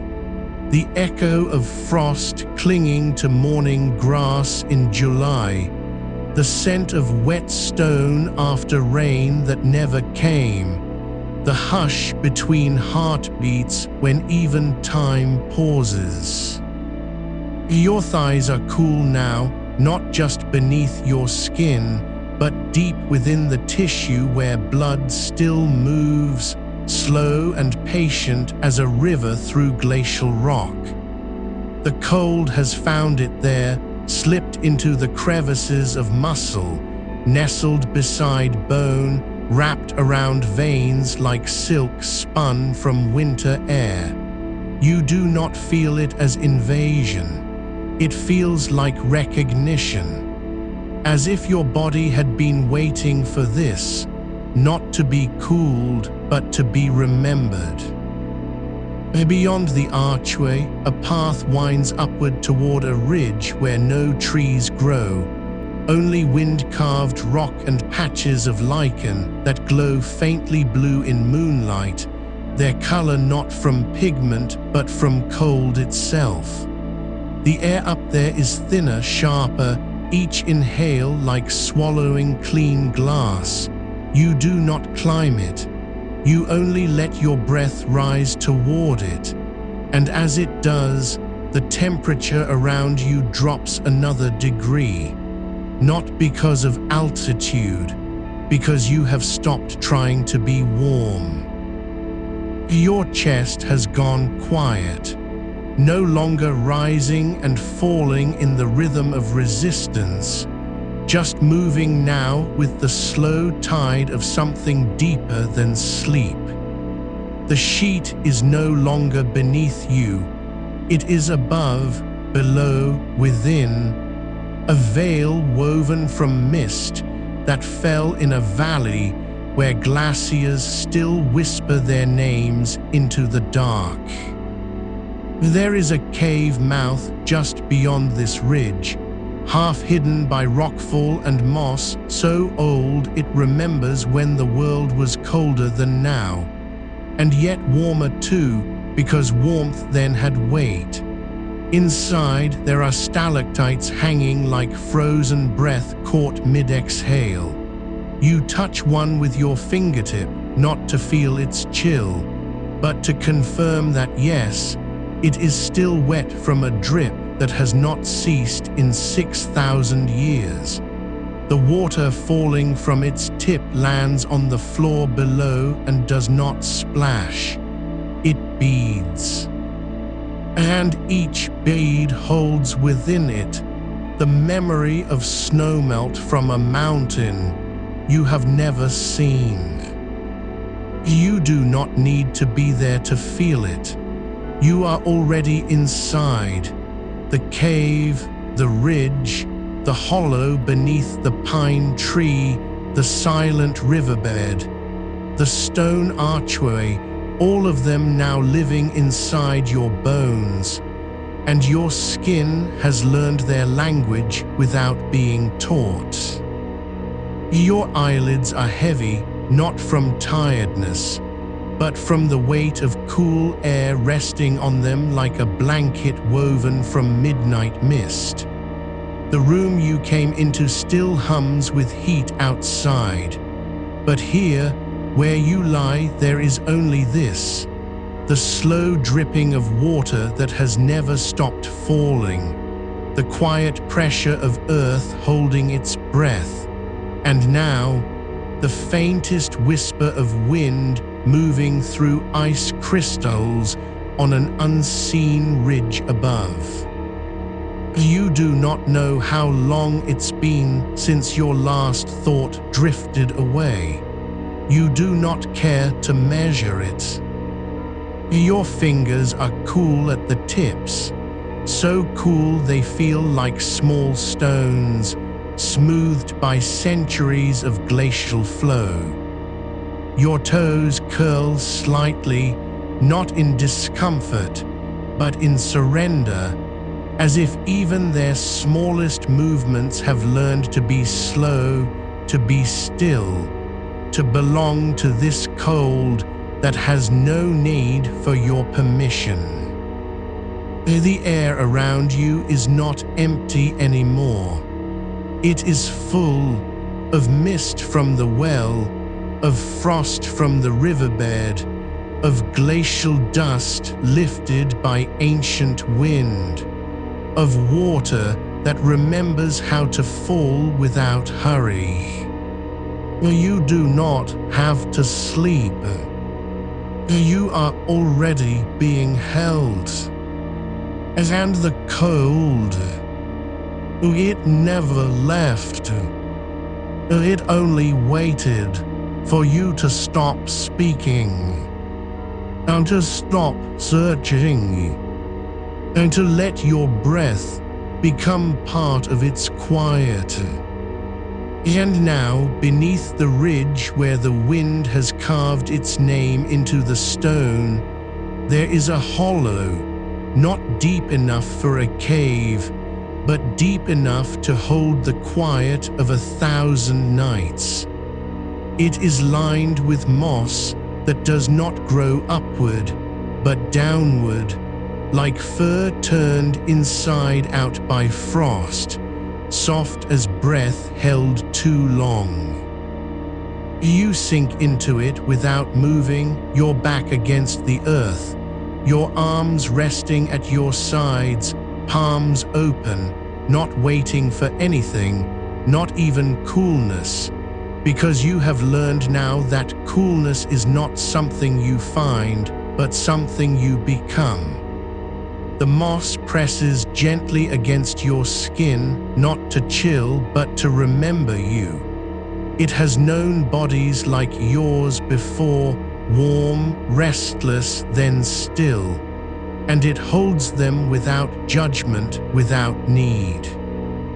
Your pulse slows further, not because you command it, but because the hollow asks nothing of you except to be here, and being here is enough. There is a stream nearby, though you cannot hear it yet, not because it is far, but because sound itself has been cooled, muffled by air so still and clear that even the fall of a single leaf becomes a memory before it reaches your ears. You do not strain to listen. Instead, you feel it, the vibration in the ground beneath you, a faint tremor like the echo of ice cracking far away, deep under snowpack where no sun has touched for months. The water moves slowly here, not rushing, not racing, but sliding over stones that have worn smooth from centuries of being held by cold. You imagine your ankles dipping into it, just the tips, and how the shock does not come as a bite, but as a sigh. A long, slow exhale rising from deep within you, released only now, when the water has already waited for you to arrive. Above, the sky holds its breath. No stars blink too brightly. They are dimmed by the thickness of night, by the weight of cold air pressing down like velvet wool spun from glacial dust. You do not need them to guide you. There is no direction left to follow, only depth, only stillness. And beneath your skin, in the spaces between bones and blood, something has begun to settle, not sleep, but the quiet before it. The kind of quiet that does not ask for silence, but becomes it. Somewhere beyond this hollow, a single pine stands bent by wind, its needles dusted with frost so fine it looks like powdered glass. You do not go there, but you feel the air around those needles, crisp as winter apple skin, sharp enough to make your nostrils flare just slightly but never too much. It carries no scent of resin or sap, only cold, pure and clean like the inside of a glacier's heart. And when you breathe it in, your lungs do not fill with air, they fill with memory. The memory of mornings before fire, before homes, before clocks, when bodies knew how to rest because the earth told them how. Your shoulders have relaxed so fully now that they no longer feel like parts of you. They are stones worn smooth by time and tide, and your arms are branches draped in frost, heavy with quiet. The sheet is gone. There is only air thick with coolness clinging to every inch of you, not as a layer but as an embrace. Your skin does not sweat. It exhales, slowly, gently, as if each pore has learned the rhythm of the hollow, the stream, the moss. You are not cooling down, you are returning. And deeper still, beneath the hollow, beneath the roots of the bent pine, beneath even the ancient stones that remember glaciers, is a place where water does not flow, but dreams. It is an aquifer buried so deep it has forgotten the shape of sunlight. Its temperature has not changed in 10,000 years, not because it is frozen, but because it has stopped trying to be anything else. It simply is. And when you press your forehead lightly against the earth, just for a moment, just enough to feel its weight, you are touching that water, not with your skin, but with your stillness. Your breath becomes its rhythm, your heartbeat its echo. You do not know how deep it goes. You do not need to. There is no urgency now, no need to name what you are feeling. The heat outside, the one that made your sheets cling like damp cloth, the one that turned your pillow into a warm stone, has become a story someone else told. Not yours, not anymore. Your fingers twitch once, a small movement like a fish in deep water, and then stillness returns. Deeper than before, calmer. The moss has begun to climb slightly up your wrists, not as a living thing, but as an extension of the air around you, cool and patient. You do not pull away, you let it be there. The wind above the ridge shifts again, just slightly, and for the first time you hear it clearly, the faintest chime, like ice crystals brushing against each other in a silent storm. It is not loud, not even close, but it vibrates through your bones, not as sound, but as temperature. A shiver that does not come from fear, from recognition. You are no longer lying on the floor of an overheated room. You are resting inside the Earth's memory. And the cold, it has never been absent. It only waited for you to stop fighting it, for you to let your breath become part of its quiet. The air is colder now, not because night deepens, but because you have stopped measuring it. Your toes no longer curl, they simply rest, soft as moss after rain. There is a moment when the body forgets it was ever warm.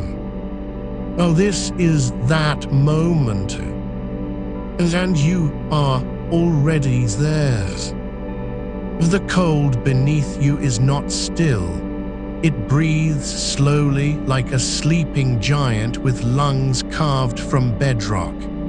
You do not feel its rise or fall, but your own pulse slows to match it, each beat a whisper against the silence of deep earth. There is no wind here, no movement above, only the weight of centuries pressing gently downward, holding you in place as if you were never meant to leave. Your skin remembers being warm, yes, but not enough to ache for it anymore. The moss has risen past your wrists now, soft and slow, tracing the curve of your forearms like a tide that never crashes, only settles. It does not cling, it cradles, and where it touches, there is no sweat, only the faintest trace of moisture, cool as morning dew on stone that forgot it was ever sunlit. You are not lying down anymore. You have sunk into the earth's quiet. The floorboards above you, the ones that held your heat like a secret, are distant now, like the hum of a train heard through thick snow. There is no need to imagine them gone. They simply do not exist here. Here there is only the slow seep of chill from below, rising in gentle waves, not sudden, not sharp, but steady as the turning of the planet itself. You feel it in your ankles first, then your calves, then the hollow behind your knees, where the blood runs thin and close to the surface, carrying the coolness inward like a river finding its way home. It does not shock, it welcomes. Somewhere far above, the air is thick with the last heat of the day, trapped between rooftops, clinging to glass, humming against pavement. But here beneath the moss, beneath the roots and the quiet stones, time has no season. The temperature has not changed since the glaciers melted into memory. It does not rise or fall. It simply is. And you, with your slow breaths and your softened limbs, have become part of that constancy. Your hands rest open now, not clenched, not trembling, but loose as petals after rain. There is no need to hold anything, not the day's frustration, not the stubborn warmth of the pillow, not even the thought of sleep itself. Sleep does not come here, it already lives here. It has always lived here, in this deep place where the earth remembers how to be cool. You feel the cold now not as a thing you find, but as a thing you return to. Like coming back to a room you once knew by heart, long after you'd forgotten its name. The air is thick with it, not heavy, not damp, but clear, like water that has passed through layers of quartz and sandstone until every particle of heat has been stripped away. It carries no scent, but the faintest hint of wet mineral, like the inside of a cave where rain never falls but still leaves its mark. Your eyelids are heavier now, not from tiredness, but from belonging, as if your body has finally recognized this place as its own, not because it is safe, but because it is honest. There is no pretending here, no forcing, no counting breaths or wishing for dawn. Just the slow, certain sinking into cold that does not ask you to be anything other than what you are. Warm once, yes, but now resting. A thin film of moisture gathers on your upper lip, not sweat, never sweat, just the natural condensation of air so cool it invites the body to release its last traces of heat without resistance. You do not wipe it away. You let it be. It is not discomfort. It is communion. The moss has reached your collarbones now, soft and silent, brushing against the hollows where your pulse still beats, not fast, not frantic, but slow as the drip of water from a stalactite in a cavern older than cities. Each drop falls with perfect timing, each echo fading into stone before the next can form. You count nothing. You do not need to. The rhythm is already inside you. Your breath has changed. It does not rise and fall, it flows. Like a current beneath ice, steady and deep. There is no effort in it, no tension. Only the quiet expansion of your ribs against the coolness that holds them. And with each exhale, you feel yourself becoming lighter, not as if dissolving, but as if returning to a shape you were meant to have all along. The cold does not bite, it cradles. It does not steal warmth, it returns it to its source. And you are no longer trying to cool down. You are remembering how to be still. Your feet, bare, unclenched, resting in the dark, are no longer searching for a cooler patch of floor. They have found their place.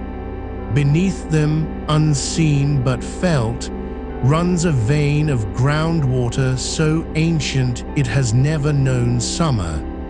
It moves with the slow patience of tectonic plates, whispering its chill upward through cracks and fissures, through layers of soil that remember ice ages like dreams. You do not feel water, you feel its absence of heat. Oh, and in that absence, there is peace.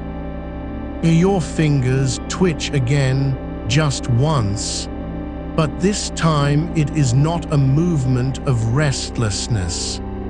It is the quiet shiver of recognition, like a seed stirring in frozen earth, not to wake, but to deepen. The air around you has grown denser, not thick with humidity, but heavy with stillness. Like the moment before snow begins to fall, when the world holds its breath, and every particle waits for permission to move. You are that moment, and you have been granted it. There is no need to imagine a breeze. There is none here, and yet your hair lifts slightly, not from wind, but from the subtle shift of temperature as the coolness rises around you like steam rising from ice, invisible but real. You feel the cold in your teeth, not with a shiver, but with a softening, as if every nerve ending has been dipped in glacial water and left to rest. Your mind does not wander. It settles like dust on stone after centuries of silence. And somewhere far beyond where you are now, far beyond the heat that once held you hostage, a single window is still open in a house that cannot sleep, but you do not think of it. You do not need to. The cold has taken your name, and in its quiet, you have become something older than warmth, something deeper than rest. You are not falling asleep. You are remembering how to be, and the earth, ancient, patient, unchanging, is holding you there. The cold has moved into your shoulders now, not as a touch, but as a settling, a slow sinking, like ink dispersing in still water. You do not feel it spreading, you feel it arriving, as if it had always been there and only now remembered to reveal itself. Your arms lie heavy at your sides, palms open, not surrendered but released. The air around them carries the scent of wet quartz, faint and clean, like stone that has slept beneath a glacier for centuries and still holds its memory in every pore. You breathe it in without meaning to, and with each inhale, your chest grows lighter, as though your ribs have become thin shells filled not with air, but with the quiet echo of melting snow at dawn. There is no wind here, no rush, no stir, but something deeper moves, a slow exhale from the earth itself. It rises through the floorboards, up your legs, past your hips, and settles into the hollow beneath your spine like a second skeleton made not of bone but of chill. You do not shiver, you lean into it. The cold does not ask for permission. It simply knows you are ready, and so it stays.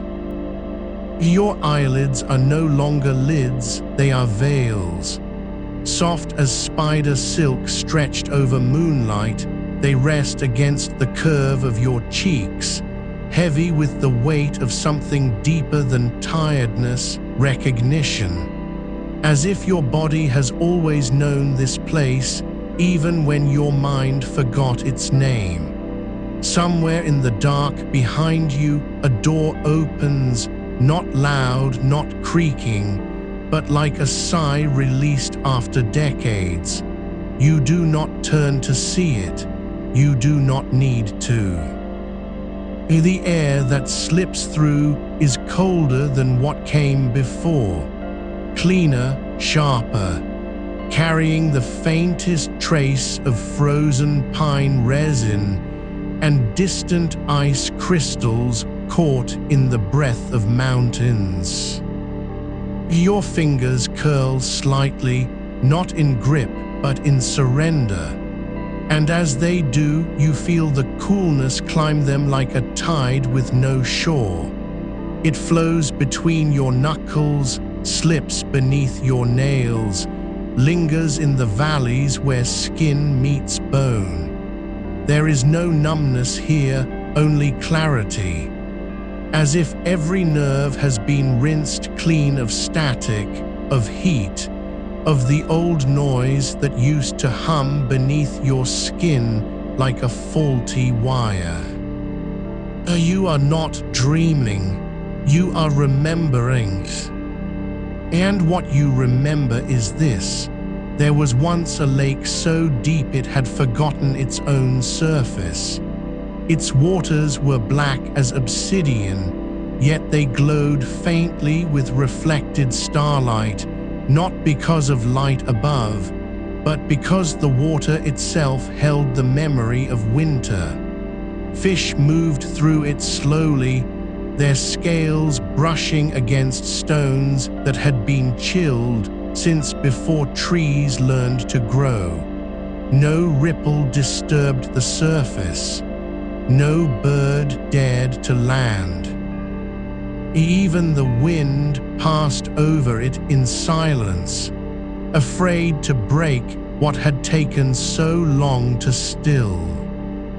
You are floating now, not on water, but within its memory. Your body does not sink. It dissolves into the quiet. You feel no weight, no pressure, only the gentlest resistance, like silk brushing against skin that has forgotten how to be warm. The cold here is not outside you, it is inside your bones, woven through your marrow like frost on a windowpane grown too old to crack. Your breath no longer rises, it drifts. Like smoke from a candle long extinguished, it lingers in the air, then fades, not gone but absorbed. Into the stone, into the earth, into the slow, patient dark that has waited for you all along. You do not think of time. You do not wonder how many hours have passed since the sun last touched your skin. You do not care whether dawn is near or far. The cold does not measure nights, it only holds them. And here, in this deep, silent place, you are no longer a person trying to sleep. You are an echo of something older, a breath caught between seasons, a ripple that never reached the shore. The coolness has moved into your jaw now, a quiet tightening like the first frost on a field at midnight. It does not bite, it settles, like velvet against skin that has spent too long in sun. You feel it in the hinge of your mouth, in the hollow behind your ears, in the tender ridge where your skull meets your neck. There is no ache, no strain, only the soft release of tension you did not know you carried. You think without thinking that once a child stood here barefoot on stone, long before any city rose to crowd the horizon. That child felt this same coolness rising through the earth and smiled without knowing why. You are that child now, and you have never been more whole. Your legs grow heavy, not with sleep, but with belonging. The floor beneath them is no longer wood or tile or concrete, it is bedrock, ancient, unmoved. Beneath it, a river runs not of water but of stillness.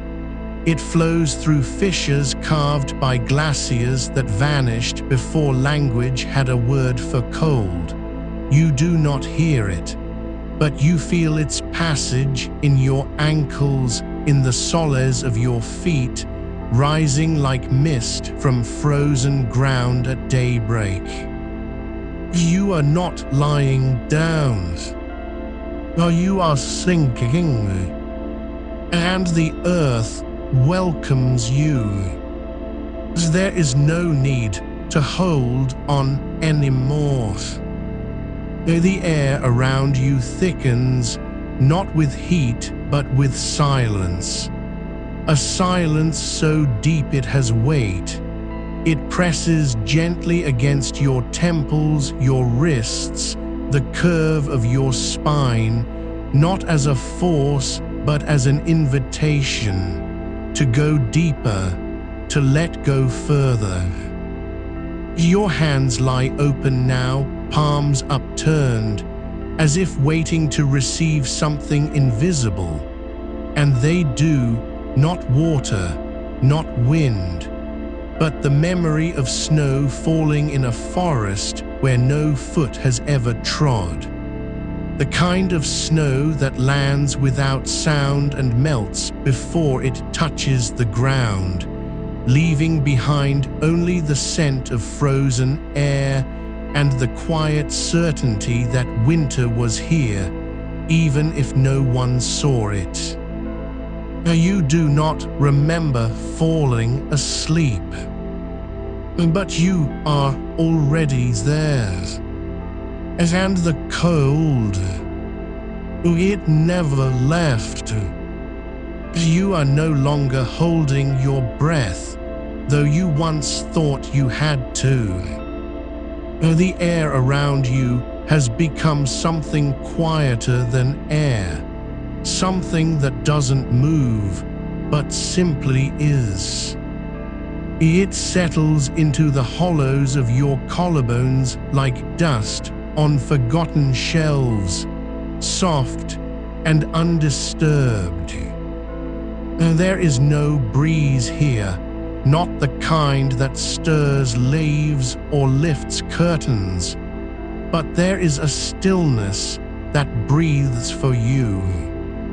It draws in through your fingertips, slow as melted ice on stone, and exhales from the soles of your feet, where the earth remembers how to be cool, even when the sky forgets. You do not feel the weight of your limbs anymore. They have become part of the floor, not resting upon it, but merging with its quiet depths. The wood beneath you has forgotten. It was once a tree. It is now only memory made solid. Rings of rain and drought, centuries of shadow, the slow turning of seasons that no longer touch this place. And you are woven into it, thread by thread, like moss growing over granite, like lichen drinking moonlight from cracks in the rock. Somewhere far above, beyond ceilings, beyond roof lines, beyond the humming city's last sigh, a single star blinks. Not bright enough to cast light, not close enough to warm. Just a pinprick of absence, a reminder that cold is ancient, and it has always been waiting. You do not look for it. You do not need to. It finds you anyway, in the curve of your ear, in the space between your ribs, in the quiet hollow where your pulse used to race against the heat. Your skin remembers what your mind has stopped trying to name. It remembers the taste of mountain snow on the tongue, clean, sharp, without sweetness. It remembers the way frost forms overnight on a window pane, not in jagged lines, but in delicate filigree, as if someone had traced patterns with frozen breaths. You feel that now, not on glass, but on your arms, along the inside of your elbows, where the blood runs slow and thin. Oh, it does not sting. Oh, it soothes. Like linen dipped in well water and laid across fevered skin, long before medicine had a name for what it was healing. There is a cave beneath you now, not dug, not carved, but grown, as a natural hollow where the earth breathed inward when the world was young. Its walls are lined with wet stone that never dries, even in summer's longest stretch. Water drips from its ceiling, not in drops, but in slow silver threads, falling without sound into a pool so deep it has forgotten its own depths. The air there is thick with the scent of damp earth and crushed pine needles, long buried beneath centuries of silence. It smells like time slowed down, like the moment before winter settles into its final rest. You are not standing in that cave. You are breathing it. Each inhale pulls the coolness deeper, not just through your nose, but through your skin, your bones, the quiet chambers where your thoughts used to race. Your tongue tastes nothing, yet you know the flavor of that air, mineral and old, like licking a stone that has held snow since the last ice retreated. And still, it grows colder. Not by force, not by change, but by letting go. The heat that clung to your skin, the residue of daylight pressed into your muscles, the stubborn warmth trapped beneath your eyelids, it all slips away now, like sand through fingers you no longer try to close. You are floating again, but this time in a different kind of water. Not liquid, not air, but memory.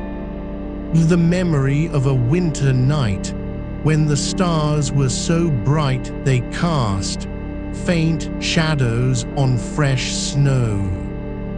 When the world was so still that even your heartbeat seemed too loud. And yet, you did not mind.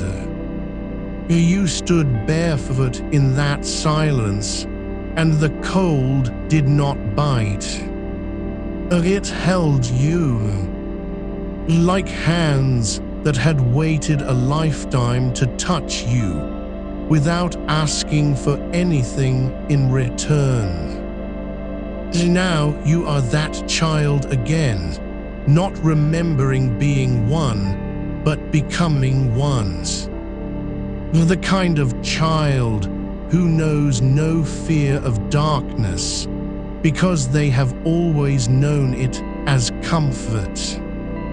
Who presses their palm to frozen earth and feels the pulse beneath, slow, steady, ancient.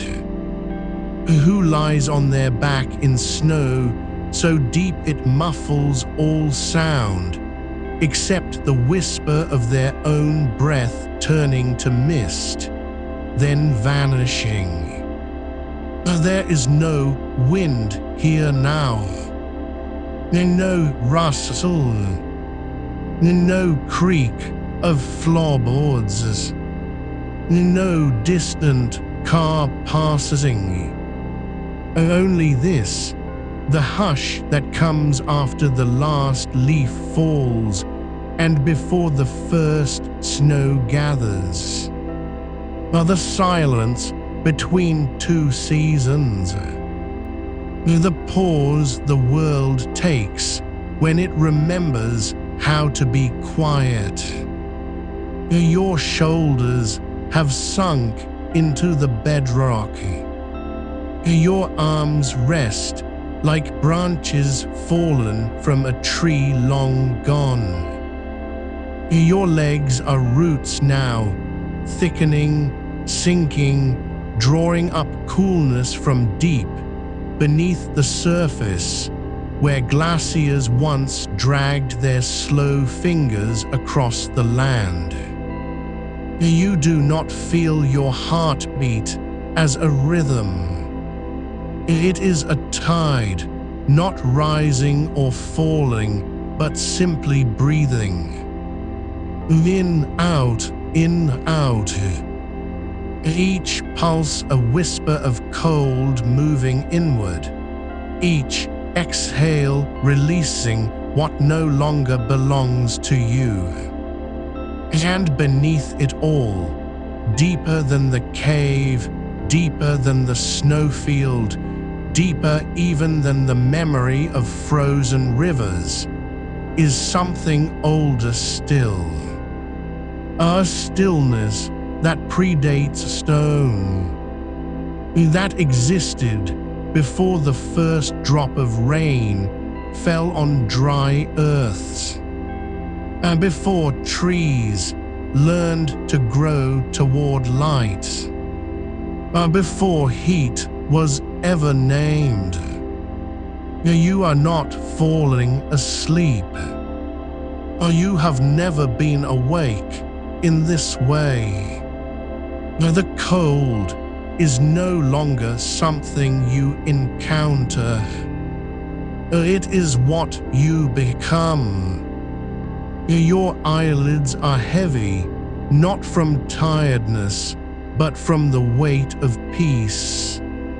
They do not close because you command them to. They close because they remember how to rest.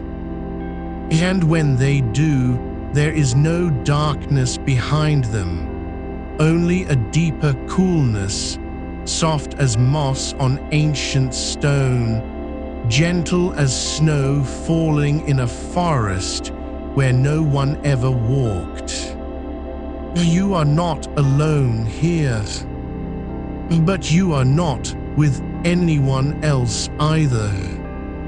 You are simply present, is in the way that water is present in a well, in the way that ice is present beneath a frozen lake, in the way that silence is present after the last note of a song has faded and no one dares to breathe. Your breath has become so slow, it barely moves your chest. It does not rise or fall, it lingers. Like mist caught between two stones in a forgotten valley. Like vapor rising from a spring that feeds nothing but itself. And the cold, it is no longer outside you. It never was. You are learning now how to be what has always been waiting. Still, cool, whole. You are sinking now, not into sleep, but into the quiet that comes after sleep has already begun its work. The air around you is no longer measured in degrees, but in textures. the smooth glide of chilled silk over bare skin, the faintest tremor of a breeze that never touched your window, only your bones. There is a place beneath the earth where the stones remember winter even when summer clings to the sky above, where the rock holds its breath for months, and the silence between each heartbeat grows longer than the last. You are there now, not visiting, not imagining, being. Your fingers rest open against the sheet, not gripping, not holding, but resting as if they have forgotten how to clutch anything at all. The coolness rises through your palms like water seeping upward from deep underground, patient and certain. It does not rush to fill you. It simply arrives, inch by slow inch, until even the space between your ribs feels washed clean. Somewhere far away, a stone well sits beneath an abandoned cottage. Its walls are lined with moss so thick it drinks the light before it can touch the water below. The air above the well is always colder than the air beyond it, not because of wind or shade, but because the well remembers what it means to be untouched. You remember too. Not as a thought, but as a sensation. The way your wrist brushed the rim once, long ago, and how the chill ran up your arm like a secret whispered in a language you had always known but never learned to speak. That same coolness is here now, not rising from stone, but from within you. It flows along the curve of your collarbone, slips behind your ears, settles into the hollow at the base of your throat, where warmth used to pool like spilled tea. You do not need to breathe deeply to feel it. You only need to stop resisting. The floor beneath you is no longer wood. It is slate, cool and unyielding, worn smooth by centuries of bare feet walking in silence. You are lying on it now, your body pressed into its quiet surface, each vertebra aligned with the slow rhythm of the earth below. There is no mattress here, no pillow, only stone that has held the cold longer than any human has lived to name it. And still, it does not punish you, it welcomes you.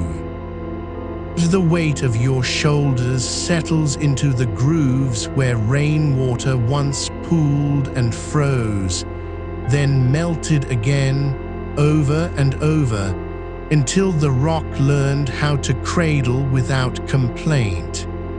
Your legs stretch out, heavy now, not with fatigue, but with belonging. You are not lying on a surface, you are resting inside it. A single drop of water falls from above, not from a lakey roof or a dripping tap, but from the ceiling of some ancient chamber you did not know you entered. It lands on your forearm, not with a splash but with a sigh. A tiny tremor of cold that travels up your skin like a thread pulled gently through fabric. You do not flinch, you do not reach for it. You let it spread, slow as ink in still water. And when it vanishes, you feel the space it left behind, cool, clear, waiting. There is no moon here, no stars, only the dark that comes after all light has been absorbed, not by blindness but by surrender. The kind of dark that does not hide things but holds them gently in its arms. Your eyelids are closed, but you see nothing, because seeing would mean looking outward. And now there is only inward. The cold inside your bones is not foreign. It has always been here, waiting beneath the heat you carried like a second skin. You have spent so long trying to shed it, the sweat on your neck, the stickiness between your thighs, the way your sheets cling like wet cloth. But you were never meant to fight it. You were meant to let it dissolve. You are not cold, you are cool. And there is a difference, not in temperature but in meaning. Cold is what you escape from. Cool is what you return to. The kind of cool that lingers on the tongue after drinking water from a spring carved into granite. That settles in your lungs after walking through fog that has not moved since last autumn. That rests behind your eyes when you close them after hours of standing still beneath a tree whose roots drink from deep aquifers, untouched by sun. Your breath is no longer yours to control. It comes and goes as the earth exhales, slow, steady, unhurried. Each inhale pulls in the memory of mountain air that has never known a city's smog. Each exhale carries away the last traces of warmth you thought you needed. You do not miss it. You have not missed it. There was no need to hold on. A faint hum begins, not from outside, but from within. The quiet vibration of blood moving through vessels that now run cooler than they ever have before. It is not a sound you hear with your ears. It is something your skin knows, like the way grass remembers the shape of footsteps long after they've faded, or how stone holds the imprint of a hand pressed against it, even when that hand has gone. You are not falling asleep. You are remembering how to be still. And in this stillness, the cold does not chase you. It becomes your name. Your bones hum with it. Your skin drinks it. Your mind, quiet now, no longer asks for anything but this: to remain, and to be cool, and to be held, and to belong to the dark that does not demand light. The well is still below you. The stone still holds its chill. And you are breathing slower than the tide, slower than the settling dust, slower than the last echo of a bell that rang in another century. You do not need to count your breaths. You do not need to name the cold. You only need to let it fill you, completely, gently, endlessly, until even the idea of heat feels like something from someone else's dream. The stone beneath you is not just cool. It is ancient, patient, carved by time that forgets to hurry. You feel it through the soles of your feet, through the arches that have carried you all day across pavement too warm to name, now resting where no sun has touched in centuries. There are no footsteps here, no echoes, only the slow seep of chill rising from deep below, where water moves without sound and the earth breathes in rhythms older than memory. You do not ask how long it has been this way. You do not wonder if anyone else has ever lain here. It does not matter. This coolness was waiting for you, not as a remedy, but as a homecoming. Your fingers brush the wall beside you, smooth, damp with condensation that never dries, because the air here is too still to carry it away. Not wet like sweat, not sticky like humidity clinging to skin after dusk. This is different. It is the quiet moisture of stone remembering winter, of clay holding fast to a season long buried beneath layers of heat and dust. You press your palm flat against it just for a moment and feel how the chill does not bite, it lingers. Like the last note of a song played on an instrument made of ice, vibrating low enough that your ribs catch it before your ears do. There is no wind here, but there is movement, a slow, liquid shift in the air, not flowing but sinking, as if the coolness itself has weight and gravity pulls it downward into the spaces between your bones. Your shoulders soften, your jaw unclenches without your permission. You do not need to try, you only need to let go. The dark here does not press, it holds. Like a hand cupped beneath a child's head when they've fallen asleep on the floor after too much laughter, too many stories, too long under candlelight. You drift lower, not into sleep yet, but into the space between breaths where time forgets to tick. The cold is not outside you anymore. It has slipped through your skin, found its way into the hollow behind your collarbone, pooled in the curve of your spine, settled like frost on the inside of a window pane that no one ever wipes clean.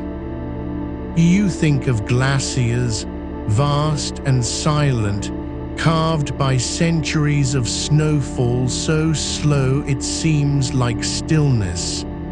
But here, beneath you, there is something quieter, not ice, but the memory of ice.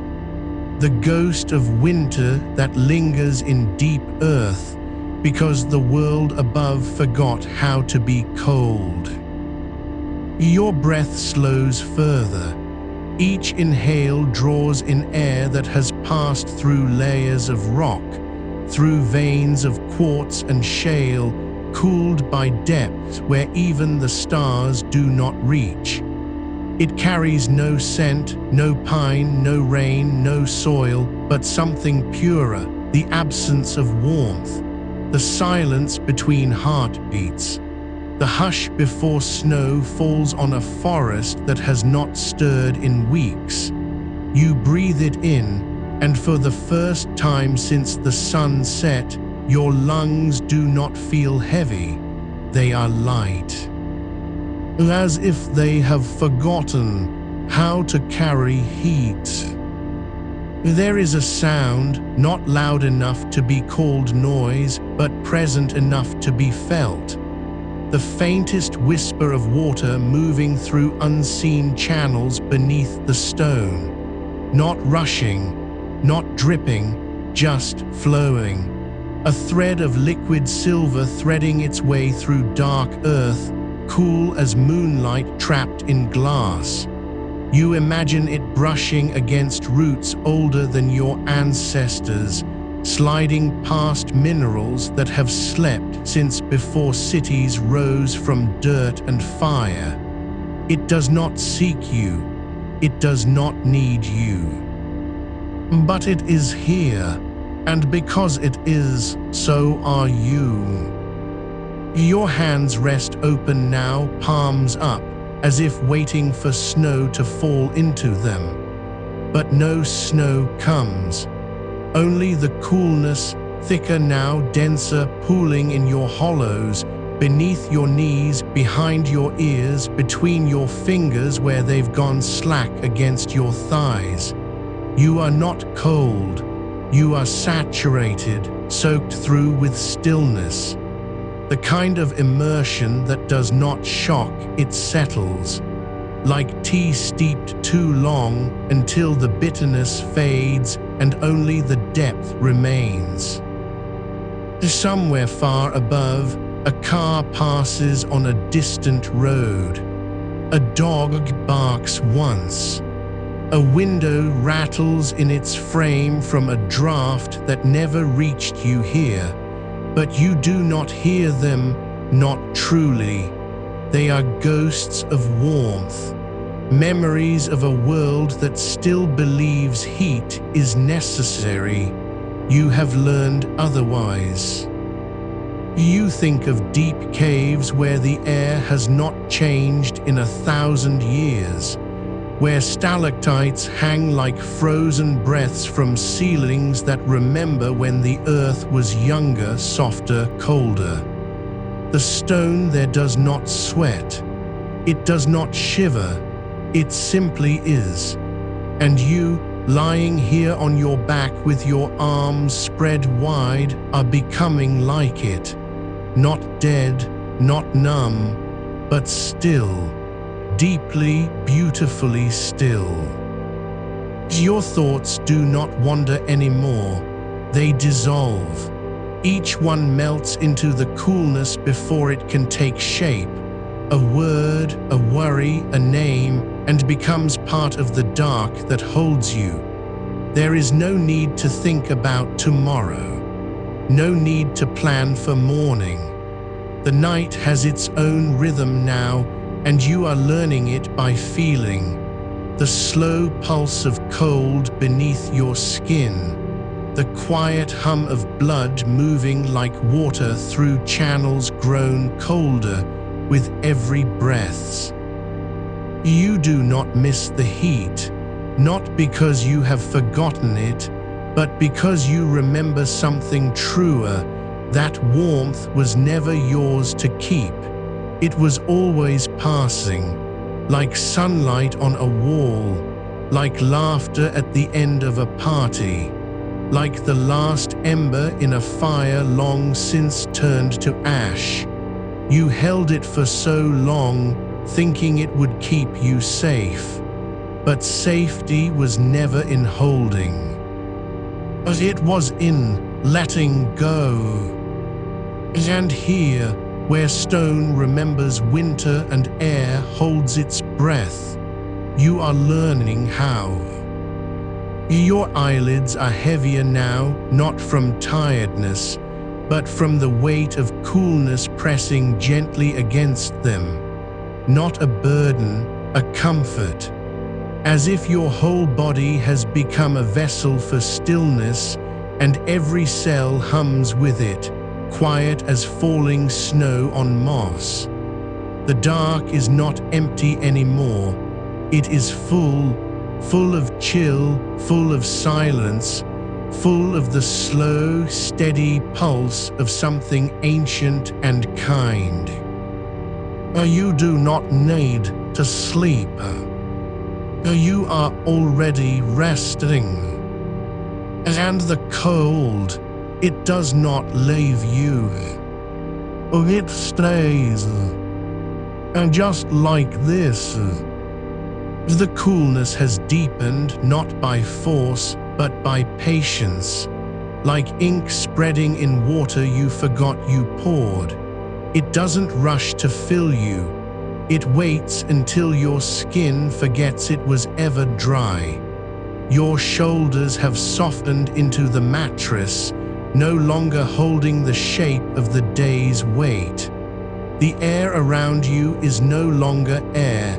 It has become something older, the breath of a mountain at dawn, long before anyone thought to name it.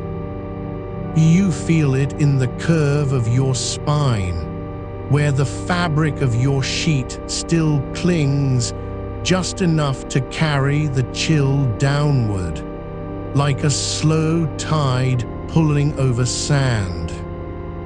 Somewhere beyond the walls, the city still stirs, cars humming, distant radios flickering through static. But here, beneath this quiet dark, there is no echo, only the memory of water and the silence that follows when the last ripple settles. You imagine yourself not lying on a bed, but resting on a shelf of ancient granite, carved by glaciers too slow to be seen, too patient to be named. The stone holds cold like a secret it has never told anyone, not because it wants to hide it, but because it knows no one else is ready to feel it. And you are ready now. Your fingers twitch slightly, not with movement but with recognition, as if each fingertip remembers the touch of glacial meltwater from a time before memory existed. You do not need to recall that moment. You only need to feel its echo in your bones. The cold does not ask for permission. It simply arrives, quiet as dust settling on forgotten books, and settles into you until you forget what warmth felt like when it was not borrowed, temporary, clinging.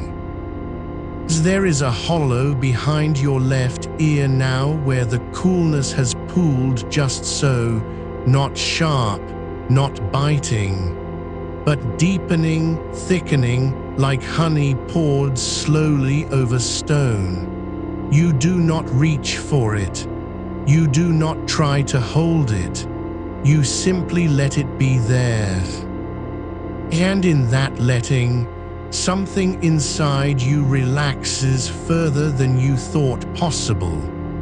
The muscles around your jaw, the tendons at the base of your skull, the tiny contractions in your throat that kept whispering, "Not yet, not yet."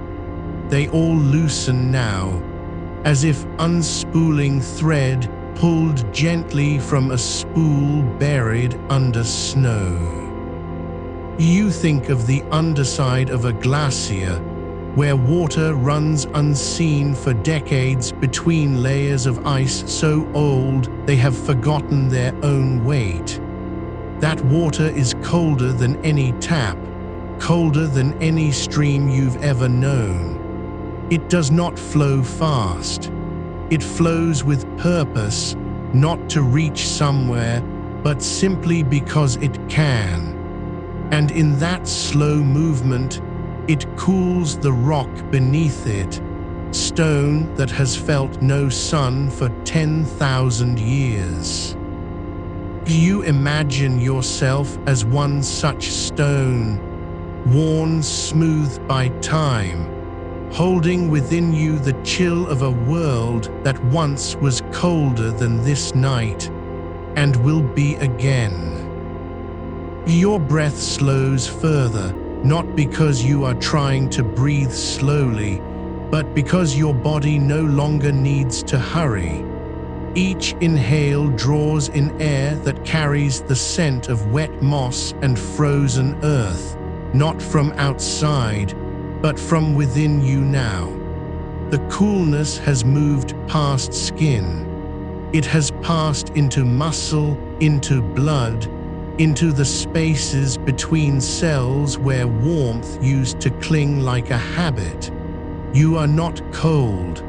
You are becoming what the cold remembers.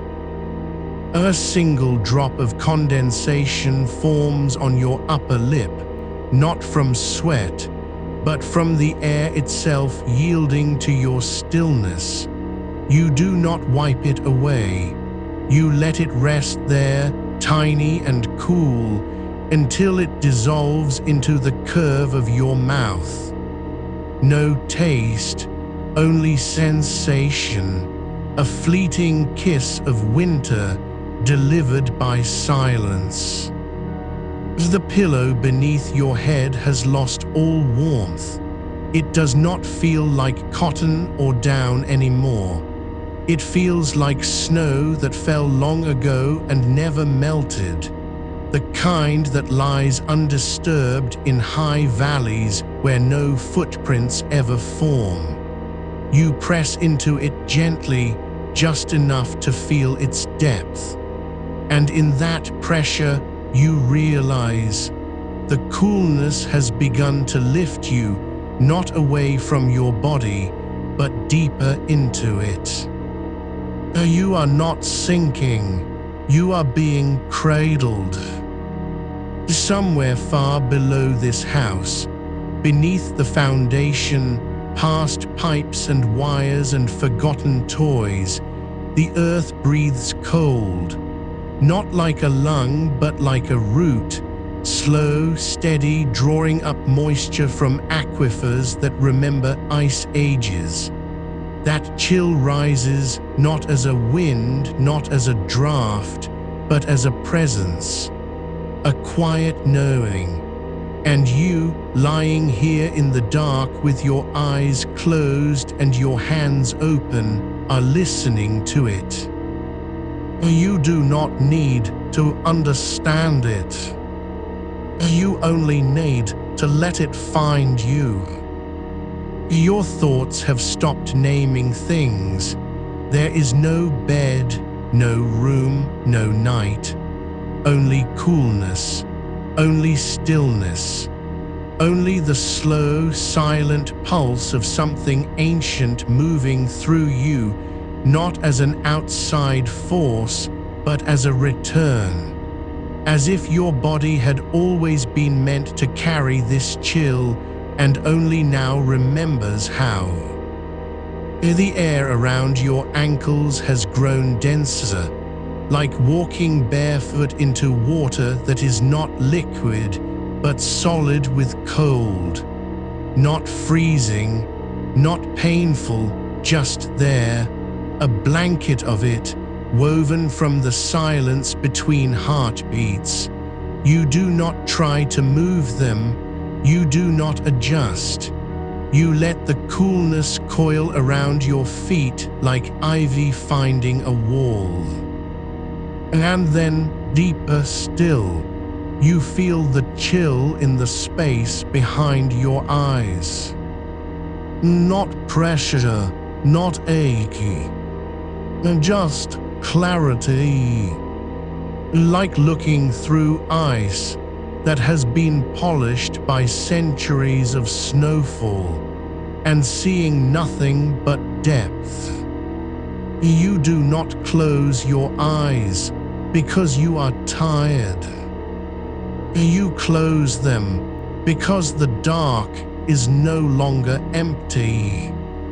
It is full of cold, full of quiet, full of the slow, patient rhythm of something older than sleep. Your breath is barely there now, not gone, just soft. A whisper against skin that has forgotten how to sweat. The coolness does not ask you to stay, but it does not need to. You are already here, and you have been waiting for this longer than you knew. The room no longer exists as a place of heat. It is now only the space between your breath and the earth's quiet hum. And you are becoming part of both. The chill now lives in your collarbones, a slow seep of winter pressed against bone, not sharp but certain, as if the air itself had learned to hold its breath just for you. You feel it there, where skin meets flesh, where pulse still stirs beneath the surface, quiet and patient. There is no rush to cool further, no need to chase deeper. The cold has already settled into the hollows your body forgot it had. Behind the ears, along the spine's gentle curve, between the balls of your feet, where the arches once cradled heat like embers. You do not think about your hands anymore. They rest open on the sheet, not clenched, not tucked, but loose as fallen leaves after the last wind has passed. The cotton beneath them is no longer fabric. It is moss grown over ancient stone, damp with condensation that never dries because the air above it does not dare to warm. You breathe into it, not deeply, not fully, just enough to let your exhale drift downward, a thread of warmth dissolving before it meets resistance. The cold does not push back. It simply waits, like water waiting for snowmelt to reach it, like stone remembering how it felt when glaciers passed overhead. Somewhere beyond the walls, in the quiet dark between buildings and rooftops, still holding heat from afternoon suns, a single window has been left open, not by accident, but because someone once knew this rhythm. That night carries its own temperature, heavier than days, colder with every hour it deepens. That air slips through cracks you cannot see, finds the seams of your room and flows, slow as syrup poured backward, over the floorboards, under the door, along the edge of the mattress where your legs lie still. It does not rush to touch you. It knows you are already listening. Your eyelids do not flutter. They hang like curtains drawn at dusk, not because you have grown tired, but because they have remembered how to rest. The space behind them is no longer dark with absence. It is filled with the quiet of a frozen lake at midnight, smooth as glass, deep enough that even your thoughts sink without resistance. You do not see fish beneath it. You do not need to. There are no creatures here but silence and cold, and they have both been waiting for you longer than memory holds. A single drop of water forms on the inside of a window far away, not from condensation, but from air that has cooled so thoroughly it can hold nothing else. It gathers slowly, trembling with its own weight, until it falls, soft as a sigh, and hits no surface at all. It evaporates before landing, returning to the night's breaths. You feel that moment in your throat, the pause between falling and vanishing, as if you too are made of such delicate things, not meant to stay heavy, but to dissolve into something larger. Your shoulders have stopped holding tension like old stones. They sink now, not from weakness, but from recognition. This is where they belong, relaxed against the pillow that no longer holds warmth, pressed gently by the weight of a coolness that has become familiar as your own heartbeat. You are not lying in bed anymore. You are resting inside an echo, a hollow carved into the earth long ago, when glaciers were young, and trees had not yet learned to grow tall enough to shade their roots from heat. The air around you is no longer measured by degrees. It is measured by stillness, by how long it takes a single particle of dust to settle after being stirred by your breath. By the time that speck reaches the floor, another has begun its fall, and then another. You are not counting them, but you feel each one, their slow descent like snowflakes falling in a valley where no wind ever comes. Your fingertips have grown lighter than paper, not numb, not dead, just unburdened, as if the cold had lifted all the small weights you carried without knowing. The memory of sunlight on skin, the ghost of a summer breeze through open windows, the weight of worry that always rose with the temperature. They are gone now, not erased, but softened into mist, absorbed by the quiet deep beneath your ribs where warmth once lived like a guest who forgot to leave. The pillow is no longer beneath you. It has become part of you, cool, dense, ancient as permafrost. And when you turn slightly, a slow roll, barely enough to shift the weight of one shoulder. The coolness moves with you, not resisting, not rushing, but adjusting like water filling a vessel too worn to hold anything else. You do not think about sleep anymore.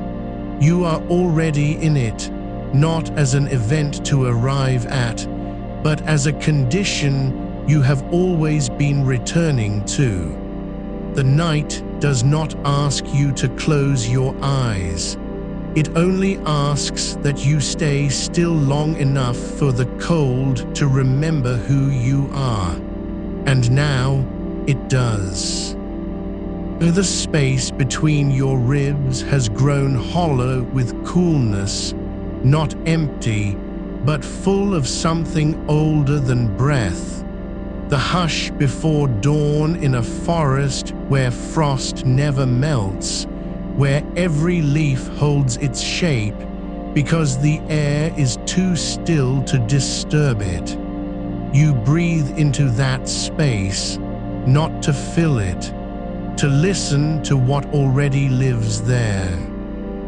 A single drop of moisture gathers at your temple, not sweat, not condensation, but something quieter, the body's own release, a slow letting go of heat like roots releasing minerals back into soil. It does not roll down, it simply dissolves into skin, into air, into the quiet hum that has become your whole world now. The floor beneath you is no longer wood. It is stone, smooth, polished by centuries of bare feet and silent footsteps, cool enough to hold memory without burning it away. You feel its presence even through the thin sheet, not as pressure, but as a kind of grounding, something that has always been there, waiting for your weight to return to it. Your breath is no longer yours alone. It belongs now to the night, to the earth below, to the air moving slowly between buildings, to the cold that rises not from outside, but from within you, where warmth used to live like a forgotten song. You do not need to breathe deeper. You only need to stop trying to hold on. The coolness is no longer something you feel. It is something you are. You are no longer lying, on stone. The floor has softened into moss, thick, silent, clinging to the cool beneath your skin like a second layer of breaths. It does not press, it does not cling too tight. It simply holds you, as the earth holds the roots of trees that have forgotten how to tremble. Your toes sink slightly, not sinking as if into mud, but as if into the memory of snowmelt, slow and patient, seeping through layers of time until it finds the place where your body remembers how to be still.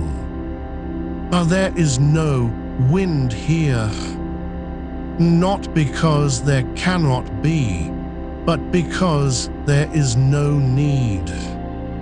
The air moves only when it must, only when a single leaf, long fallen, shifts in its sleep under the weight of centuries.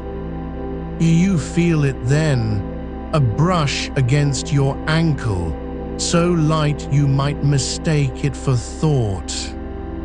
But it is not thought. It is cold, wearing the shape of motion. Your hands rest open now, palms up, not waiting, not praying, but simply offered. Like stones left in a mountain stream, worn smooth by water that never stopped flowing, even when no one was watching. The coolness rises from your wrists, travels like ink through water, slow, inevitable, quiet, and finds the hollow behind your ears, the dip of your collarbones, the curve beneath your ribs where warmth used to pool like a puddle after rain. It does not chase that heat away. It simply makes room for something deeper to rise in its place. You are no longer in a house, not in a city, not even on the surface of the earth anymore. You have moved beneath the roots of things, the old, silent ones that remember when the sky was colder and nights lasted longer than stories. Here the air tastes of wet bark and crushed pine needles, of stone that has never known sun, of water that flows without sound, because it is too deep to be heard. You breathe it in, not with your lungs alone, but with your skin, your bones, the quiet spaces between your thoughts. Your blanket, the thin sheet, is no longer cotton. It is mist gathered into fabric by hands you cannot see, woven from the breath of glaciers that have not yet begun to melt. It does not cover you. It holds you, as if it knew how much weight you had been carrying without naming it. The heat of yesterday's anger, the warmth of a voice you miss, but no longer call out for, the lingering pressure of sunlight on your eyelids when you tried to sleep last night. All of it is dissolving now, not gone, not erased, but transformed into something that does not burn. There is a sound, so faint you wonder if you imagined it. A single drop of water falling from somewhere above, landing on moss so old it has forgotten the shape of rain. It makes no splash, only a sigh, a breath held too long and finally released. And when that sigh reaches your ear, something inside you unclenches, not suddenly, not violently, but like a root letting go of a rock it once thought it had to hold onto forever. You are not thinking about sleep anymore. You have forgotten the word for it. It is no longer an action you must perform. It is simply where your body has always wanted to rest, when the world stopped asking for warmth, when the sky remembered how to be cool, when the earth decided to hold you gently until your heartbeat learned its own quiet rhythm again. Your shoulders have settled into the shape of the moss beneath them. Not flattened, not crushed, but softened, as if the cold had smoothed the edges of every ache you carried without speaking its name. You do not feel tired. You feel returned. It's as though your bones were once carved from this same stone, buried long ago, and something older than time, has finally unearthed them just enough to let you remember how it felt to be cool inside. The air grows colder, not by degrees, but by depths. It is not the cold of winter's edge, nor the chill of an open freezer door. It is the cold that lives in the heart of a glacier when the sun has forgotten its name, the kind that hums without vibration, that waits without patience, that simply is. You do not shiver. You do not pull away. You lean into it, like a child leaning into a hug they didn't know they were waiting for. Your breath slows until it is barely there, not stopped, not held, but resting like the last ember of a fire that has already become ash. And still the cold rises. Not from below, not from above, from within. As if your body had been storing this coolness all along, beneath layers of heat you didn't realize were keeping it hidden. You feel the water again, not as liquid, but as presence. It moves through you now, not over skin or under muscle, but between cells, in the quiet spaces where thought ends and sensation begins. It is not wet. It is not damp. It is simply cool, like the inside of a seashell held against your ear on a day when the ocean was far away, but still singing. Your fingers twitch once, just once, and then stillness returns deeper than before.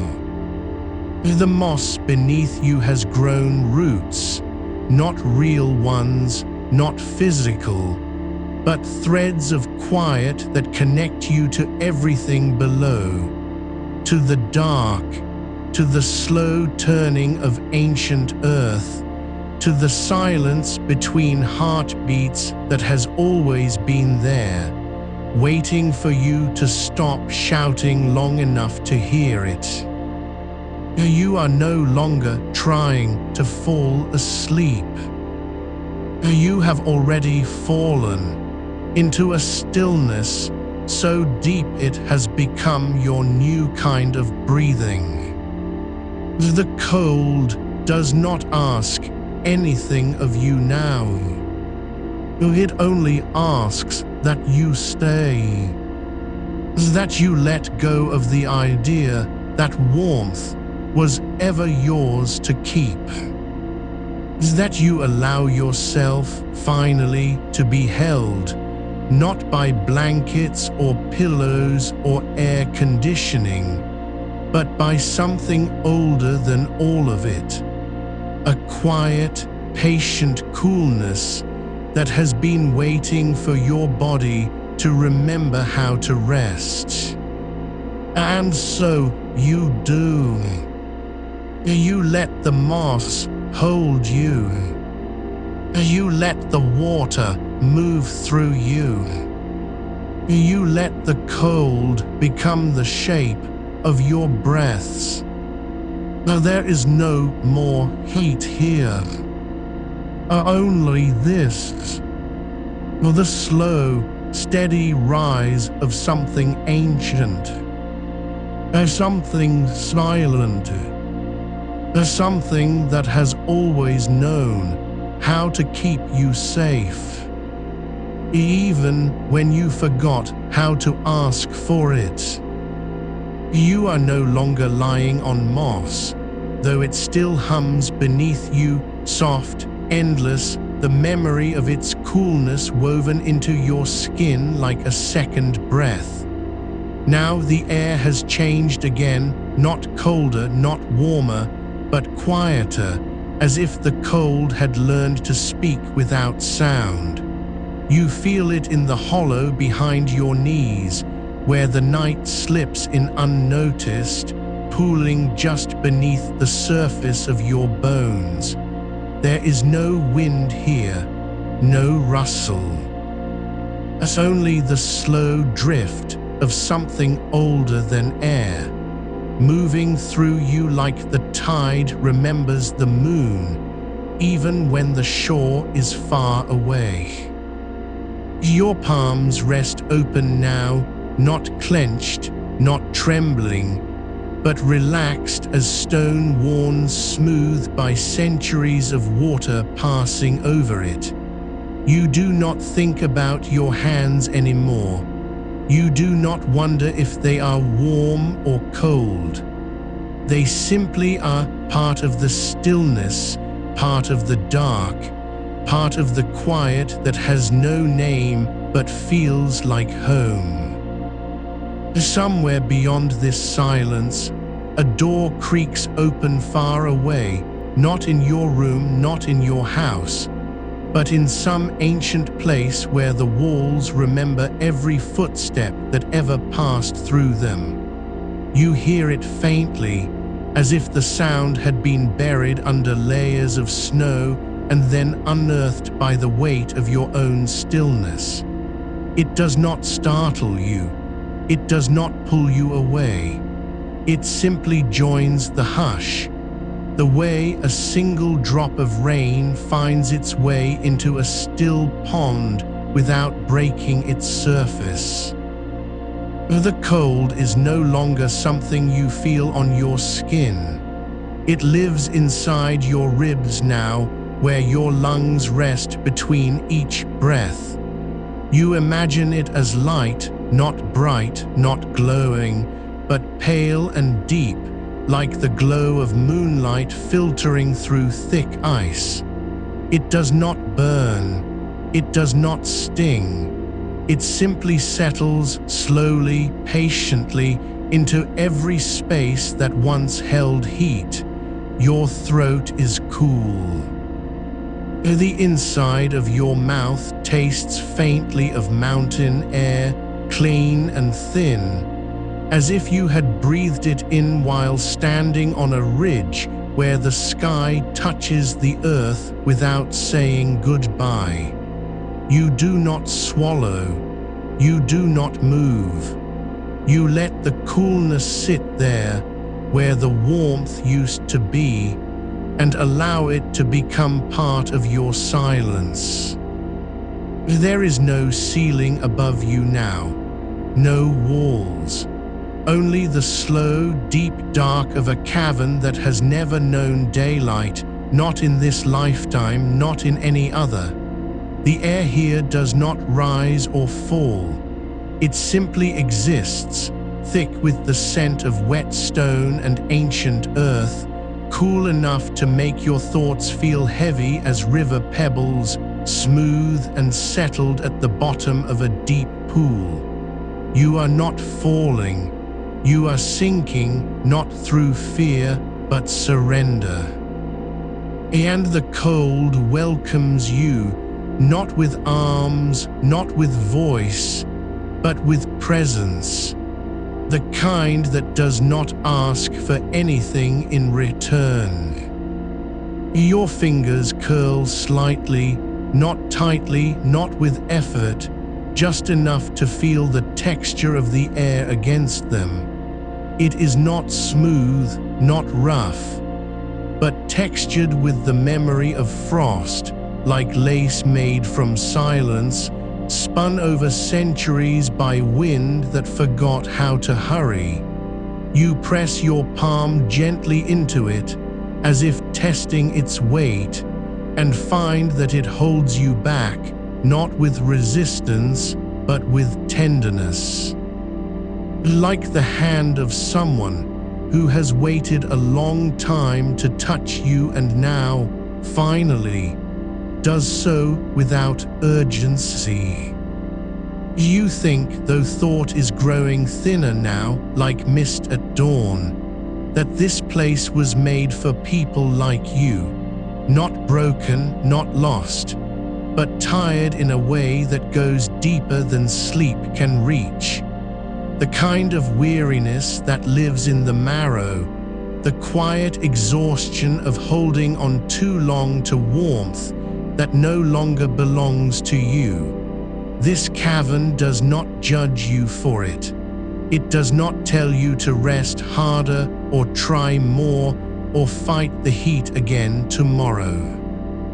It simply lets you be here, where the air is old enough to remember how to be cool, where the silence has never been loud, and where your heartbeat can finally slow to match the rhythm of the earth beneath you. You feel the cold now in your eyelids, not as pressure, not as chill, but as a soft weight, like velvet dipped in ice water and laid gently across them. It does not force you closed, it simply invites. And because you are so very still, you let it.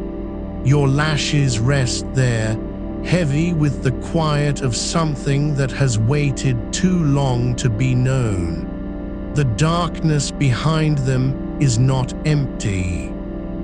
It is full of coolness, full of space, full of the faintest echo of water moving underground, carving its way through stone without ever asking permission.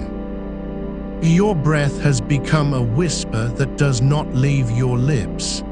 It lingers inside you now, the air you inhale carrying the scent of wet moss and distant snowmelt, the air you exhale sinking into the stone beneath you like a secret no one will ever need to tell. You are not dreaming, not yet, but something is beginning, a slow unraveling, not of thought, but of holding. The part of you that still believes it must earn rest. The part that thinks warmth equals safety. The part that fears silence, because it has been so long since anyone taught you how to listen without needing to answer. It does not matter anymore. The cold knows your name even if you have forgotten it. It has heard every restless night, every turned pillow, every sigh pressed into the heat of a room that refused to let go. And now here, in this deep, slow dark, it offers nothing but presence. No solution, no advice, no tomorrow. Only this, the coolness beneath your skin, the stillness between heartbeats, the quiet certainty that you are not alone in wanting to rest. You do not move, you do not speak. You simply let the cold hold you, longer now, deeper now, as if your body had always been waiting for this moment, even when you were too tired to remember it. And somewhere, far below where your bones meet the earth, something ancient stirs, not with sound, but with recognition. You are home. Not because you found a cool room, or opened a window, or drank cold water before bed, but because you finally stopped fighting and let yourself be held by what was always here, waiting, patient, perfectly quiet, and impossibly cool. You feel it again, not a draft, not a breeze, but the slow pull of something deeper than air, rising from below, brushing against your ankles like the ghost of winter's last breath, forgotten but never gone. The stone beneath you is not just cool. It remembers how to be cold in ways that have nothing to do with seasons or weather. It holds the chill of glaciers that moved when the stars were different, of rivers carved before cities learned to breathe heat into their bones. You don't need to imagine it anymore. It lives inside your skin now, threading through your veins like liquid moonlight, quiet and certain. Your feet still bare, press slightly deeper, not to ground yourself, but because the cold has become a language you no longer need to translate. It speaks in pressure, not temperature, in stillness, not sound, in the way your pulse slows when it touches the inside of your wrist, where the blood runs thin and close, as if the body itself has learned, finally, to listen. Somewhere far off, beyond walls that hold heat like old regrets, a window might still be open. But here, in this place, there are no windows, only earth, only stone, only the slow, patient seep of cold that does not ask for permission to enter you. You do not think about the night outside, the one where the air clings thick and wet, where even the leaves on the trees refuse to stir. You do not wonder if your neighbors are still awake, tossing beneath thin sheets, whispering to themselves about how to sleep in the heat, or whether they've tried damp cloths on their necks, or if they've given up and turned on a fan that only pushes the warmth around like a tired ghost. None of it matters here. Here, your breath is no longer something you control. It flows in, cool as mountain snowmelt caught between two rocks, and out again, soft as mist dissolving into moss. You are not breathing to stay alive. You are breathing because the cold has taught you how to let go. And still, it deepens. A new kind of quiet settles, not silence, but the absence of noise that needs answering. The kind that comes after a storm when even the wind forgets its name. You feel your shoulders loosen, not from effort, but from surrender, the way tree roots relax into bedrock after years of reaching. There is no need to straighten up anymore, no need to pretend you are not tired, no need to explain why sleep will not come. The cold does not care why you're here. It only knows that you are. And so it stays. You imagine now, not with your eyes, but with your skin, a hollow carved into the side of a mountain, long abandoned by travelers, its walls lined with ice that never melts because the air inside has forgotten how to warm. The entrance is narrow, too small for more than one person, but you slip through easily, as if your body has learned to shrink when it needs to be held. Inside, the cold is thick enough to taste, not bitter, not sharp, but sweet in its depth, like the last sip of water from a hidden spring. Your tongue catches it lightly just once and then lets it go. The air moves slowly here, not with wind but with rhythm. A slow inhale held for minutes, then released into stone that drinks it without sound. Your fingers brush the wall beside you, smooth as glass, colder than any icebox, older than memory. It does not shock you, it welcomes you.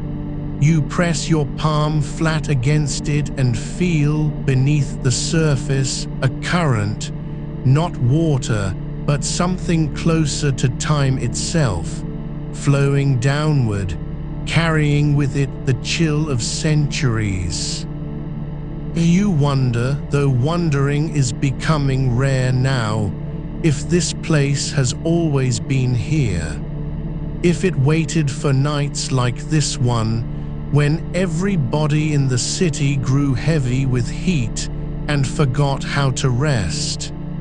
If it knew, somehow, that you would come, not because you were desperate, but because you were ready.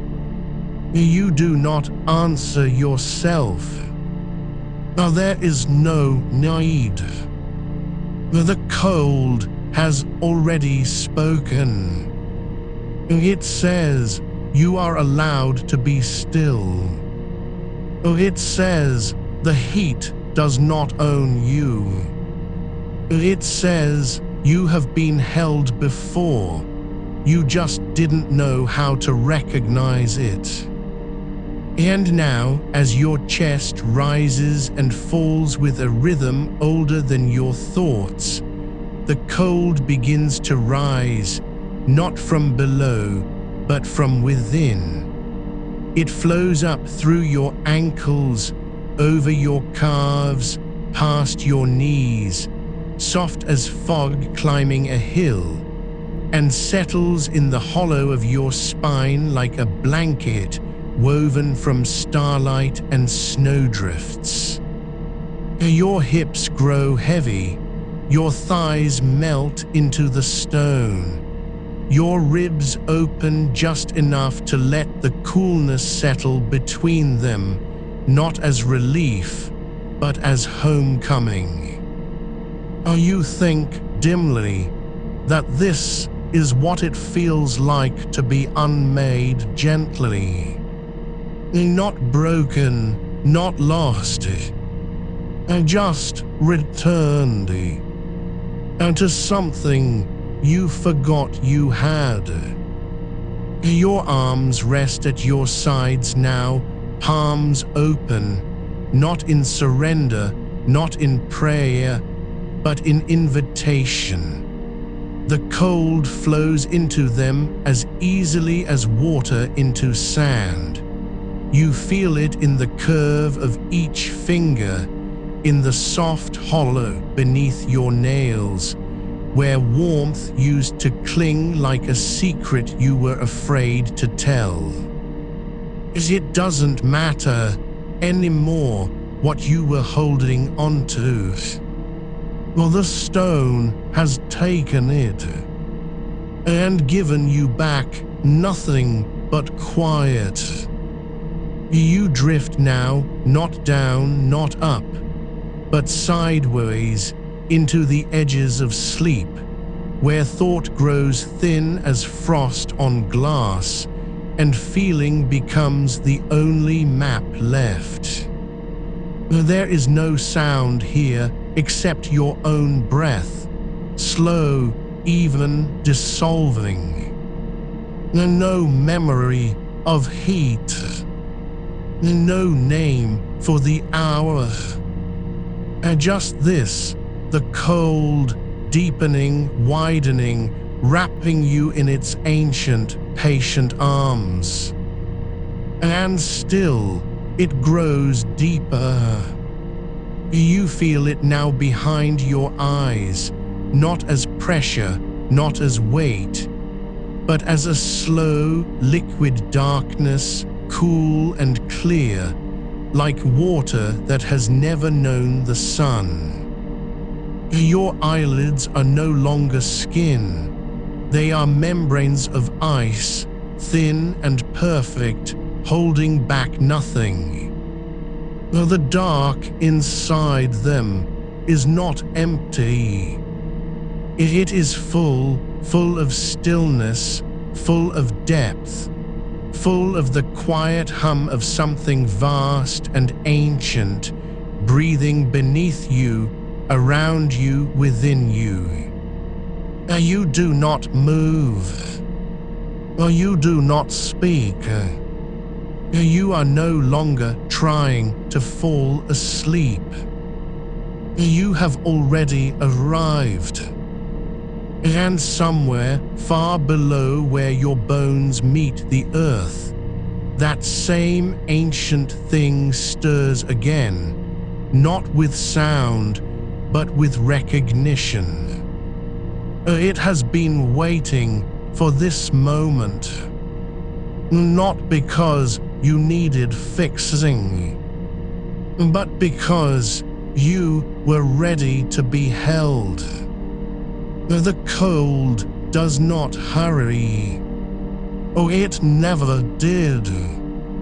And now, as your breath becomes a whisper, even the air forgets. It lets you go gently, fully, completely, into the quiet that has always been waiting for you. You feel it now, not in your skin, not in your bones, but in the space between your breaths, where the quiet has thickened into something tangible, like mist caught in the crook of a tree branch just before dawn. The cold is no longer something you enter.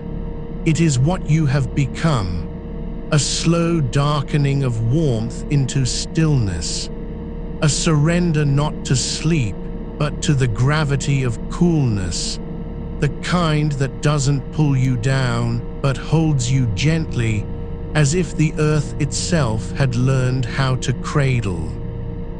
There is a place deeper than the cellar now, a hollow carved by time and silence, where the air does not move at all. It has no wind, no draft, no ripple, just weight, heavy with the memory of winter that never fully left. You imagine it not as a room, but as a cavity in the heart of the world, lined with ancient rock that remembers every snowfall since the first human learned to shiver. The air here is not cold because it is low in temperature. It is cold because it has forgotten how to change. It does not rise. It does not stir. It simply is. And you are allowed to rest inside it. Your fingers, open still, catch nothing but the absence of heat. No pulse, no throb, just the slow, even tide of your own breath moving through you like water over smooth stone, wearing away what was sharp, softening what was loud. You do not need to think about breathing anymore. It happens on its own now, as natural as the turning of tides beneath a moon that has long since stopped watching. Somewhere beyond this quiet, beyond the walls of your room and the weight of the night, there is a valley where snow lingers in shadowed crevices even in high summer. Not fresh snow, no, not that brittle, glittering thing, but old snow, compacted over decades, pressed into ice so dense it sings when you press your ear to it. A low hum almost below hearing, like the sound of glaciers shifting miles beneath the surface, slow as thought, patient as gravity. You do not go there, but you know it is there.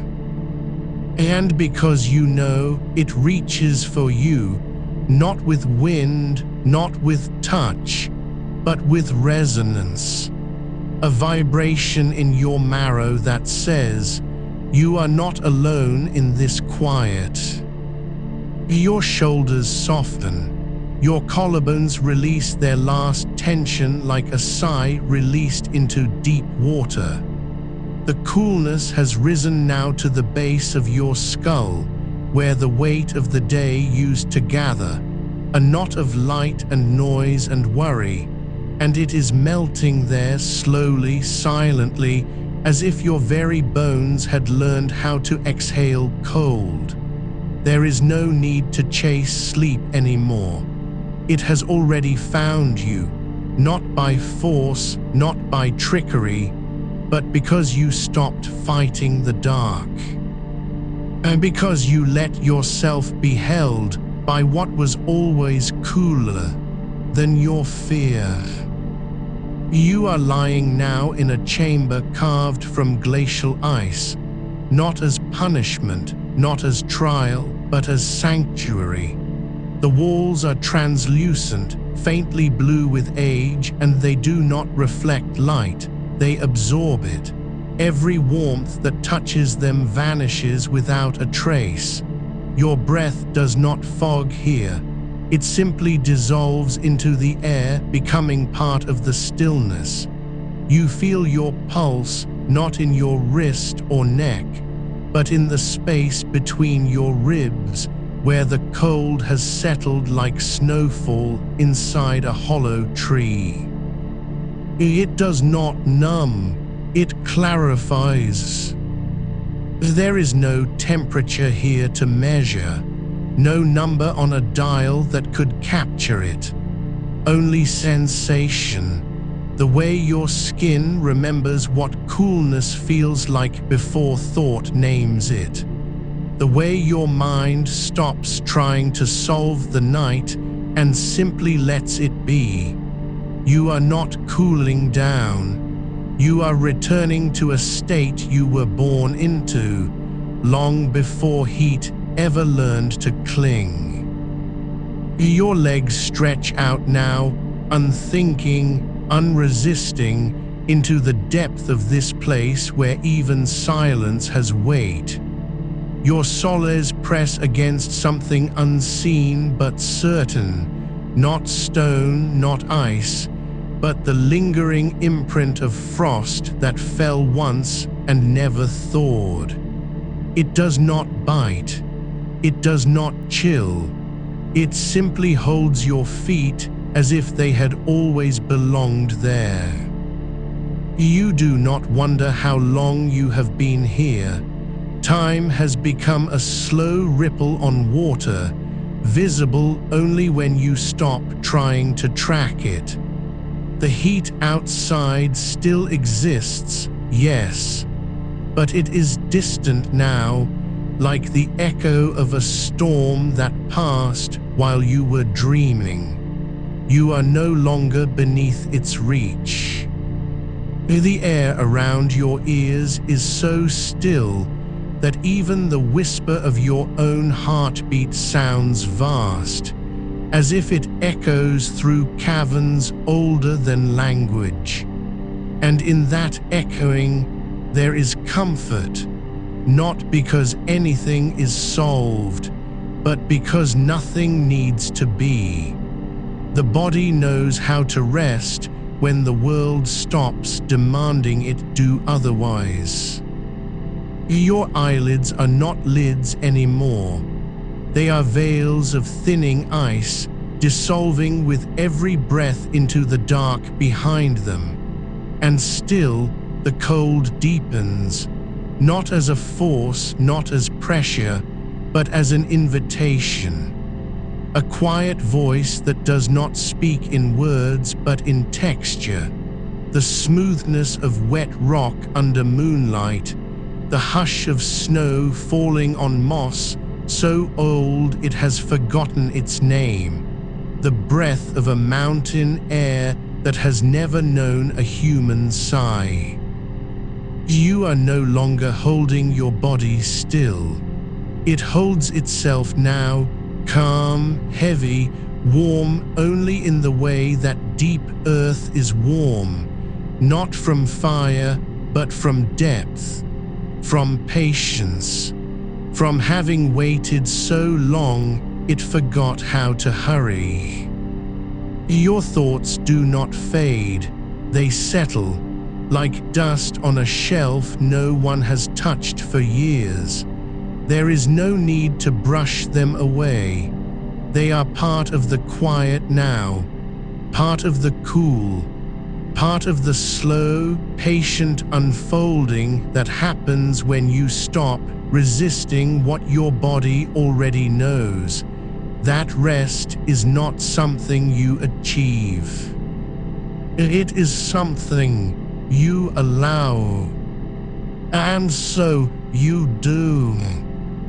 You let go not with effort, not with will, but as a leaf lets go of its branch in autumn, not because it is forced, but because the wind has finally become gentle enough to carry it.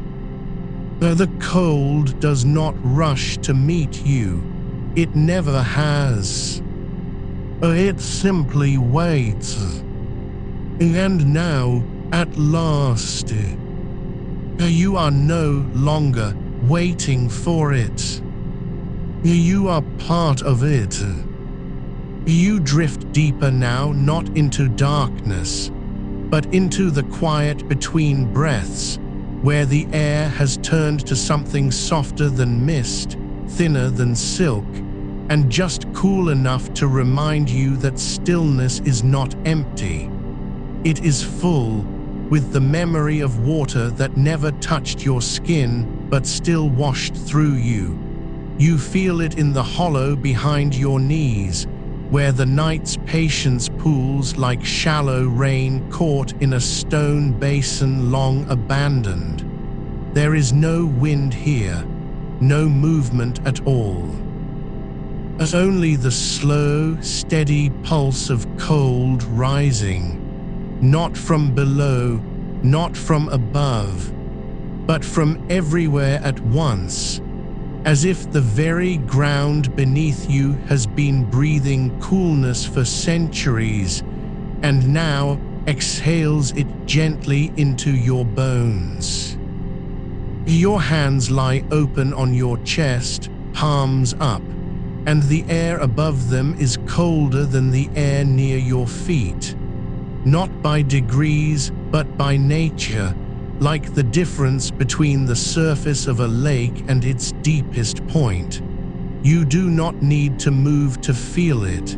You only need to stop pretending you are trying to control it. The cold does not ask for permission. It simply arrives, as it always has, when you stop chasing warmth.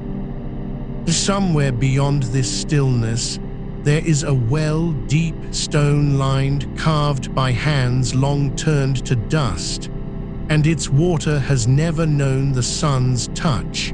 Not once. It gathers in silence, fed only by rain that fell before your grandparents were born, filtered through layers of earth and root and time. You imagine dipping your fingers into it, not to splash, not to cool, but to let the water know you are there. And when you do, it does not shock you, it does not sting. It cradles your skin like an old friend who has waited patiently for your return. The temperature is not measured in degrees. It is measured in presence. How long you can remain still before your body forgets it was ever hot. Your shoulders sink further into the space beneath you, not a mattress, not a bed, but the slow, yielding weight of something ancient and cool, like the inside of a cathedral carved from glacier ice, where every echo lingers longer than thought. You are not lying on it. You are being held by it. And in that holding, your muscles loosen, not because you told them to, but because they have finally stopped listening to the noise outside. There is no clock here, no ticking, no hum of a fan that has long since given up. Only the sound of your breath, slower now, deeper, and how it blends with the air around you until you cannot tell where your body ends and the coolness begins. Your eyelids are not closed, they have dissolved. You do not need to see to know you are safe.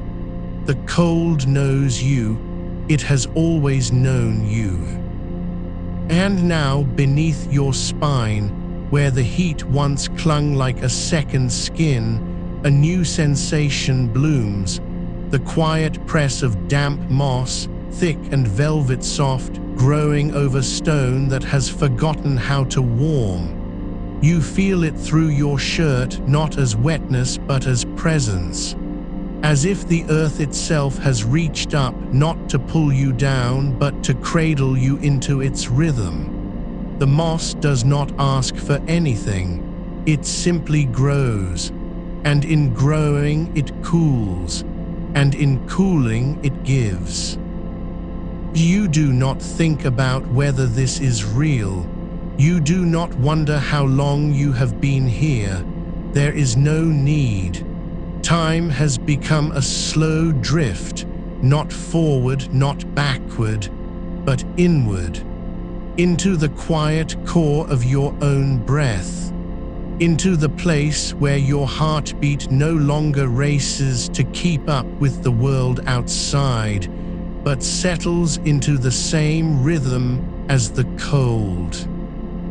Your fingers twitch slightly, not from restlessness, but from recognition. As if they remember something you forgot, that coolness is not the absence of heat. It is its own kind of warmth, a quiet one, a patient one that does not burn or glow but lingers, like the scent of rain on stone after a long drought. And now beneath your soles, the same place where frost once settled without melting, a new sensation rises. The whisper of river pebbles smoothed by centuries of flow, each one cool and rounded, each one holding the memory of mountain snow. You do not see them. You do not need to. You feel their weight in the air above your feet, as if the water has left behind its chill like a fingerprint on glass. You are not dreaming this, you are remembering it. Because somewhere deep inside you, there is a place that has never forgotten what coolness feels like before the world taught you to fear it, before you learned to chase it, before you began to think of sleep as something you had to earn.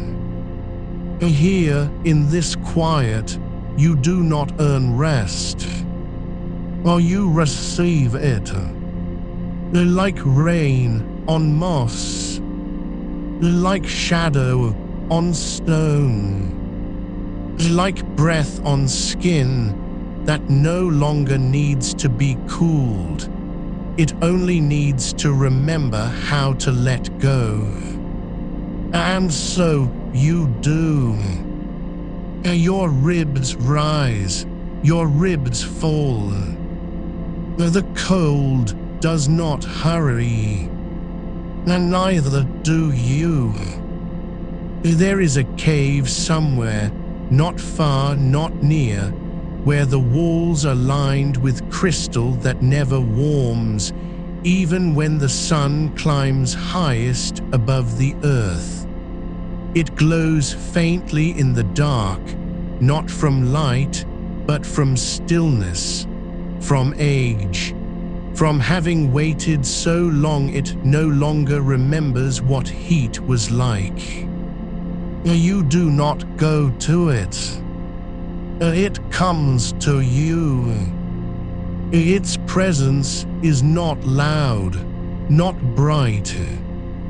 But when you breathe near your collarbone, where the air has grown thin and cool as the inside of a seashell, you feel its echo, a whisper of chill that does not come from outside, but from within, the body's own memory of being held by something older than fear. Your arms rest at your sides now, loose as reeds in a slow current. You do not think about them. You do not need to. They are no longer yours to command. They belong to the quiet now, to the cool, to the deep, to the place where sleep does not arrive like a visitor, but like a homecoming.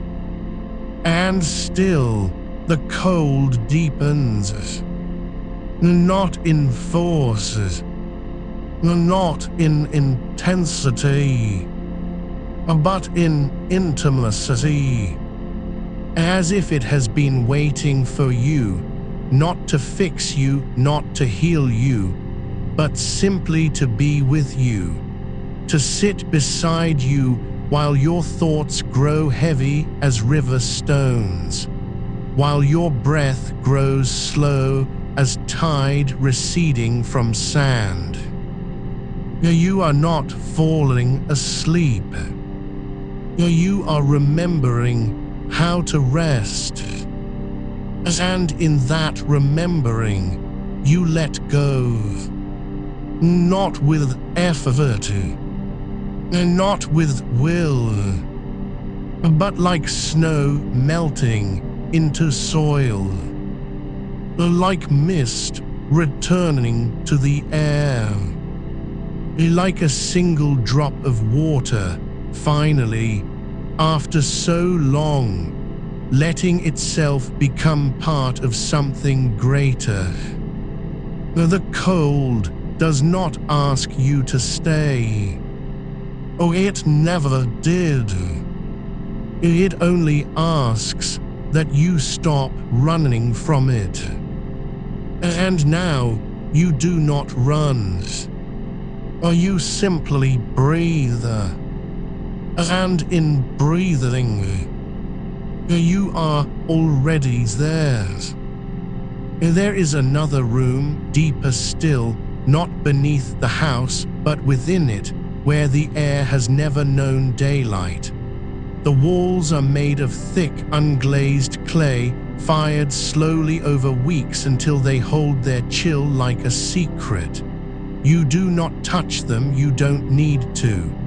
Their coolness rises gently, as if drawn upward by your breath alone, rising in slow spirals that brush the backs of your knees, the curve beneath your elbows, the hollow behind each ear.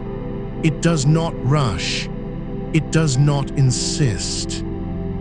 But it is there, always, waiting for you to notice again how easily warmth can be replaced when nothing is fighting against it.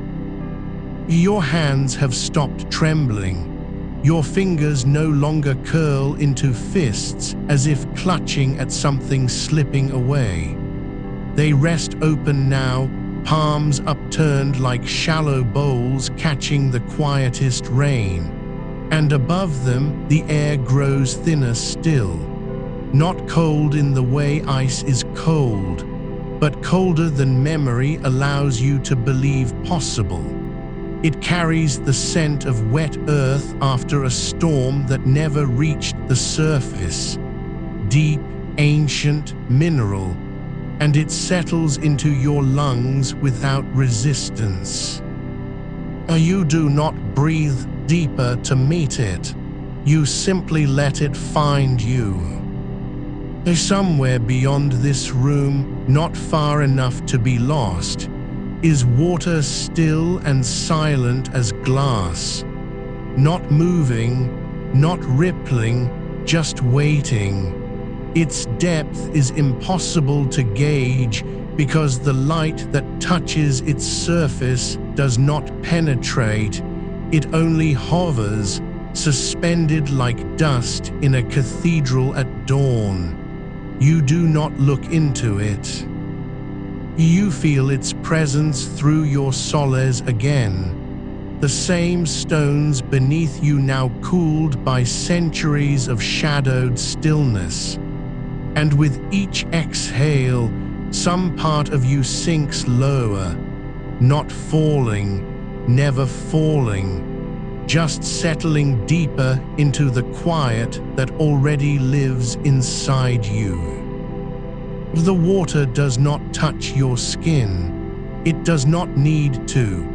Its cold is carried on the air that rises from its surface.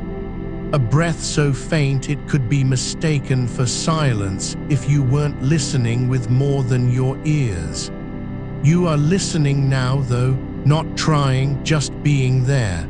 And when a single drop falls, soft as eyelash brushing cheek, it does not splash.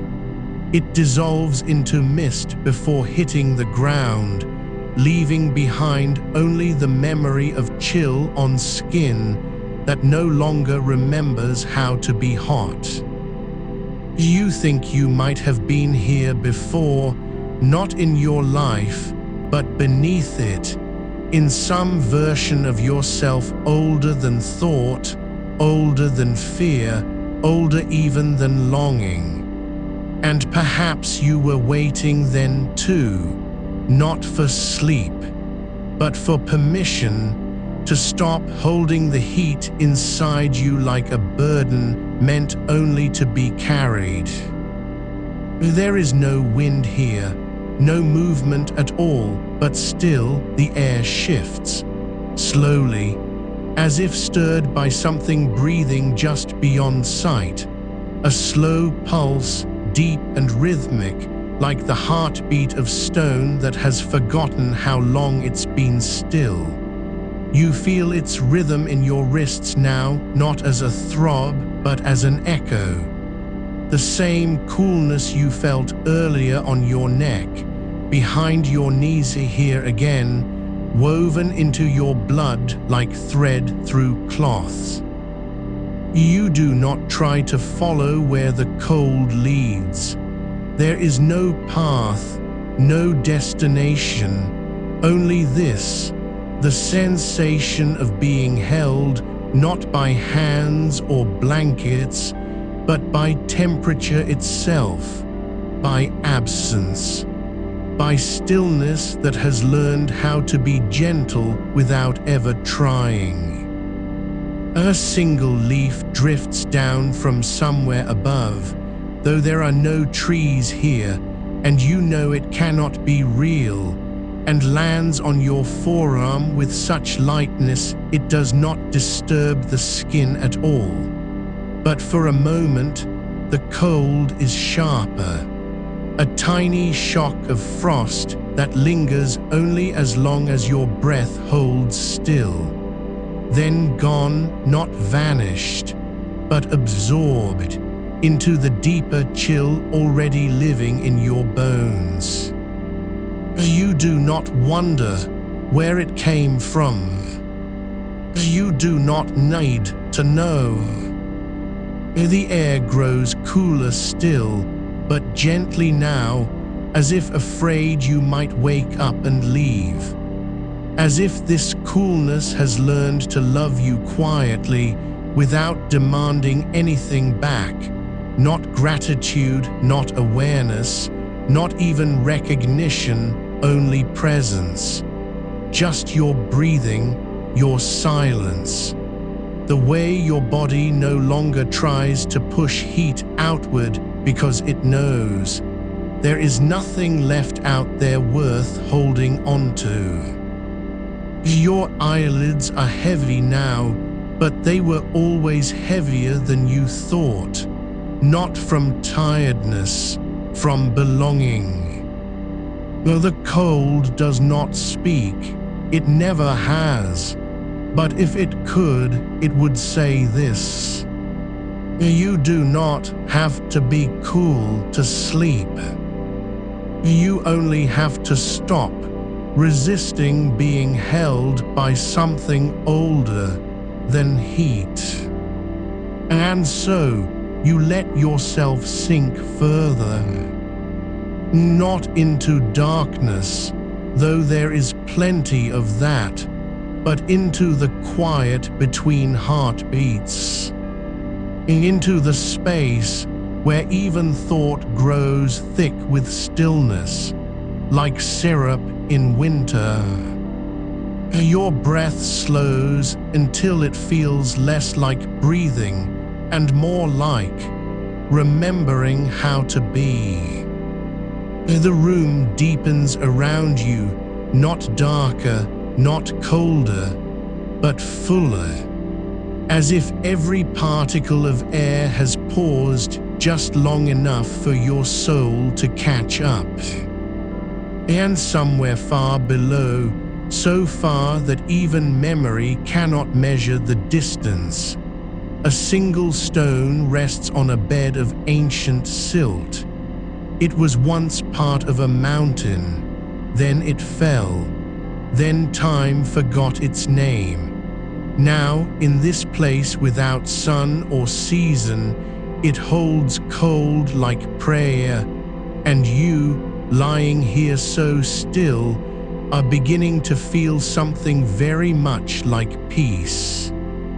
Not because the night has cooled, but because your body remembers how to let go. And now, it does not want to hold on anymore.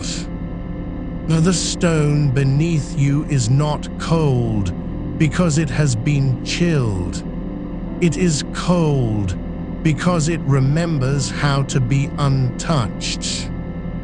You do not lie upon it so much as settle into its memory, as if your skin had always known this texture, the grain of deep earth, the silence of rock that never asked to be warm. It does not reach up for you. It does not need to. You simply become part of its quiet. Your shoulder sinks just a little deeper, and with it, the last residue of day's weight, dust from streets that never cooled, sweat from hands that gripped too tight, melts away as if it had never been yours to carry. There is no breeze here, but still the air moves, not in waves or currents, but in size so slow they might be mistaken for the settling of time itself. You feel it against your collarbone, where the skin is thinnest, where blood runs close and patient. It does not shock. It does not announce. It simply arrives, like a voice you heard once as a child and forgot until now, when the silence around you makes its echo possible again.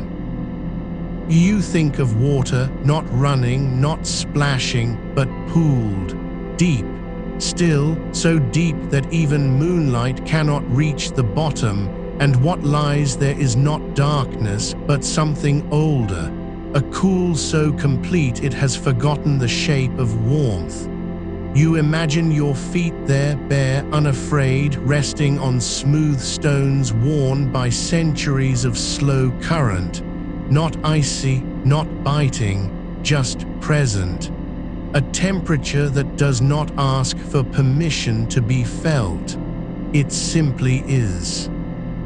And because you are still enough, it becomes part of you. Your breath no longer rises and falls like a tide. It drifts, like smoke from a candle long extinguished, curling upward in lazy spirals before dissolving into the air that has learned how to hold it without effort. There is no need to breathe deeply now, no need to force calm. The cold does not require participation, it only asks for absence. And you are giving it everything.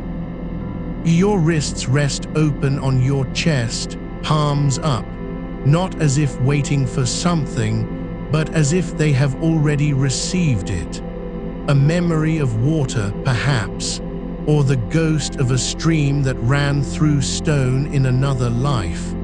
You remember nothing of its name, its path, its source, but you remember how the current felt when it curled around your ankles. Not shocking, not startling, but right. As if your body had been waiting for this sensation long before your mind learned to speak. Somewhere far beneath this stone, deeper than roots go, deeper than tunnels dug by moles or miners or forgotten gods, there is a chamber where the air has never known summer. It does not change with seasons. It does not rise and fall with daylight. It simply is. Cool, constant, patient. And in that place, the walls are lined with crystals formed over thousands of years from water that once fell as rain on mountains, now dust. Each facet holds a sliver of chill, so pure it seems to hum, low, soft, almost below hearing. You do not hear it, but your bones remember its vibration. You feel it in your spine, not as pressure, not as ache, as recognition. Your eyelids are heavier than stone now, not because you are tired, but because you have stopped trying to hold them open. The darkness behind them is not empty. It is full of coolness, of stillness, of the slow drift of molecules settling into their rightful place, each one a tiny vessel holding the memory of winter that never ended. You do not dream, not yet, but if you did, it would be this: standing barefoot on a floor of ancient marble in an empty hall where no footsteps have echoed for centuries. The air is so still your breath does not ripple it. The walls are thick with silence that has been layered like sediment, each layer colder than the last. There is no door, no window. only the stone and you, and the quiet between heartbeats growing longer, slower, deeper. A single drop of water falls from somewhere above, not from a lake, not from condensation, but as if released by time itself. It lands on your forehead with the lightest touch, like the brush of a moth's wing dipped in frost. You do not flinch. You do not reach to wipe it away. You let it spread, cool, slow, spreading into the skin like ink into paper that has waited too long for ink. And then nothing. No echo, no ripple, just the quiet return of stillness. Your fingers have stopped twitching. Your toes no longer curl against the heat that used to live in the sheets. The air around you is not cold because it was turned down. It is cold because you have become still enough for it to settle on your skin like snowfall in a forest where no one walks. You are not falling asleep.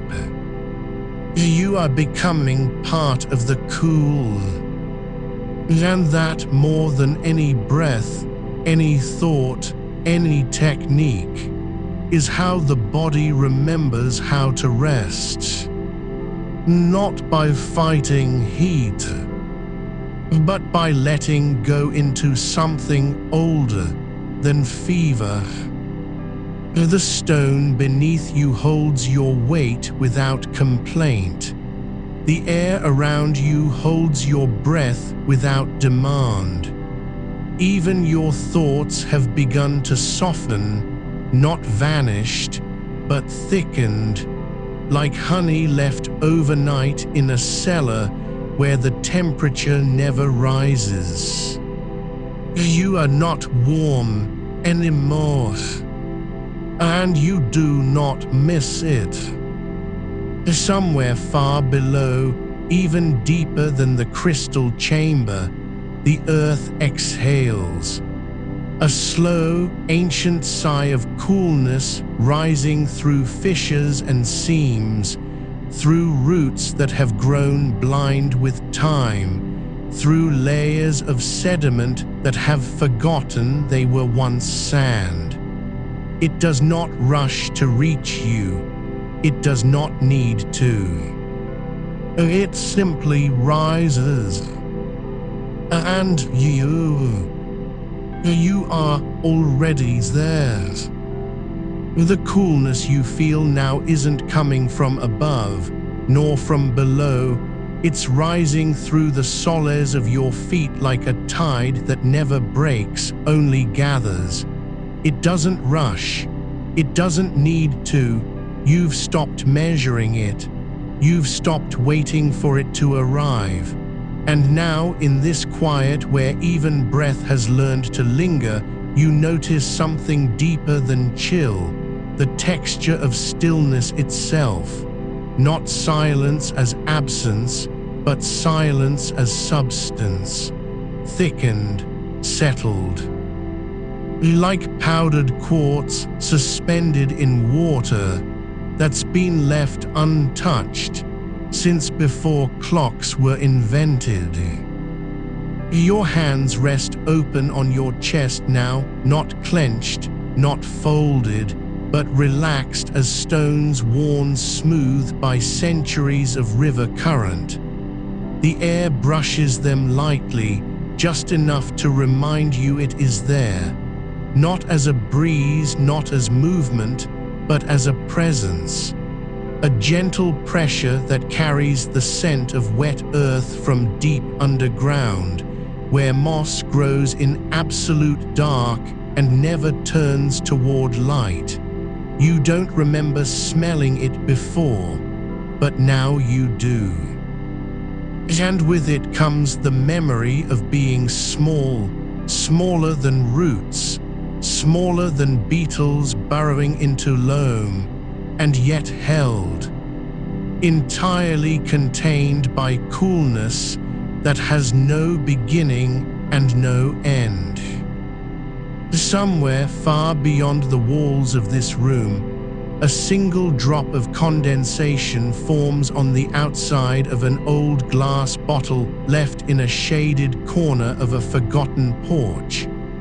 It swells slowly, gathering weight, trembling not from wind, not from heat, but from its own becoming. You feel it happen, not as sight, not as sound, but as a subtle shift inside your own skin, like the moment before snow begins to fall and the world holds its breath in anticipation of something too quiet to name. You are not thinking about that bottle. You are not imagining it. It simply exists, and so do you, in this shared space of coolness where time has no need to move forward. The stone beneath you still holds your shape, not because it is molded to you, but because you have stopped resisting its chill. Your body, once a furnace straining against the night, now leans into the earth's quiet rhythm. It knows, without being told, that rest does not come from forcing warmth away. It comes from allowing coolness to settle where it has always belonged, between your ribs, along the hollow of your collarbone, beneath the arches of your feet. There is a place you've never been but recognize as home, a cavern carved by water so ancient it remembers when the stars were different. The walls are not wet with drips, nor slick with moisture, but polished smooth by centuries of slow passage, each surface reflecting no light, yet glowing faintly with its own internal chill. You step into it without fear. There is no threshold, no warning. As only the gradual thickening of air as you move inward, denser, heavier, richer in coolness than anything above ground has ever been. Your skin does not shiver, it sighs. You do not feel cold, you feel remembered. And here, deep inside that cavern, there is no echo, not because sound is absent, but because every vibration has been absorbed by the stone over thousands of years.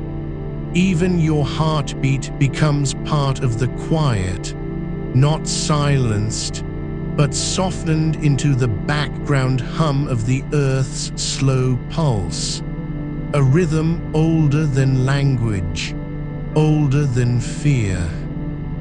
You do not need to breathe deeply anymore.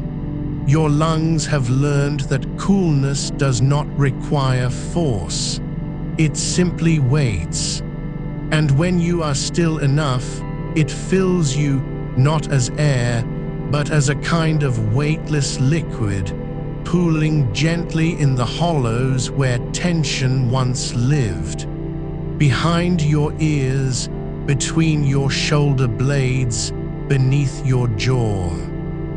Now the air here does not move, but it is alive. Not with wind, not with currents, but with patience.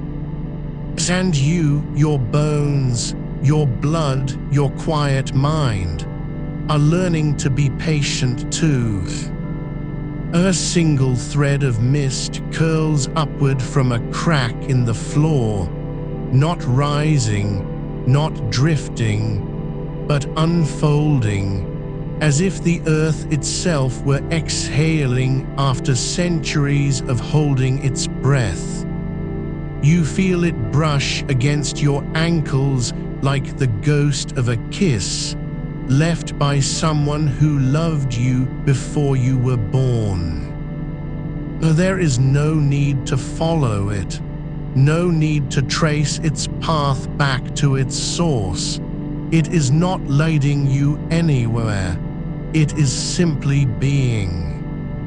And so are you.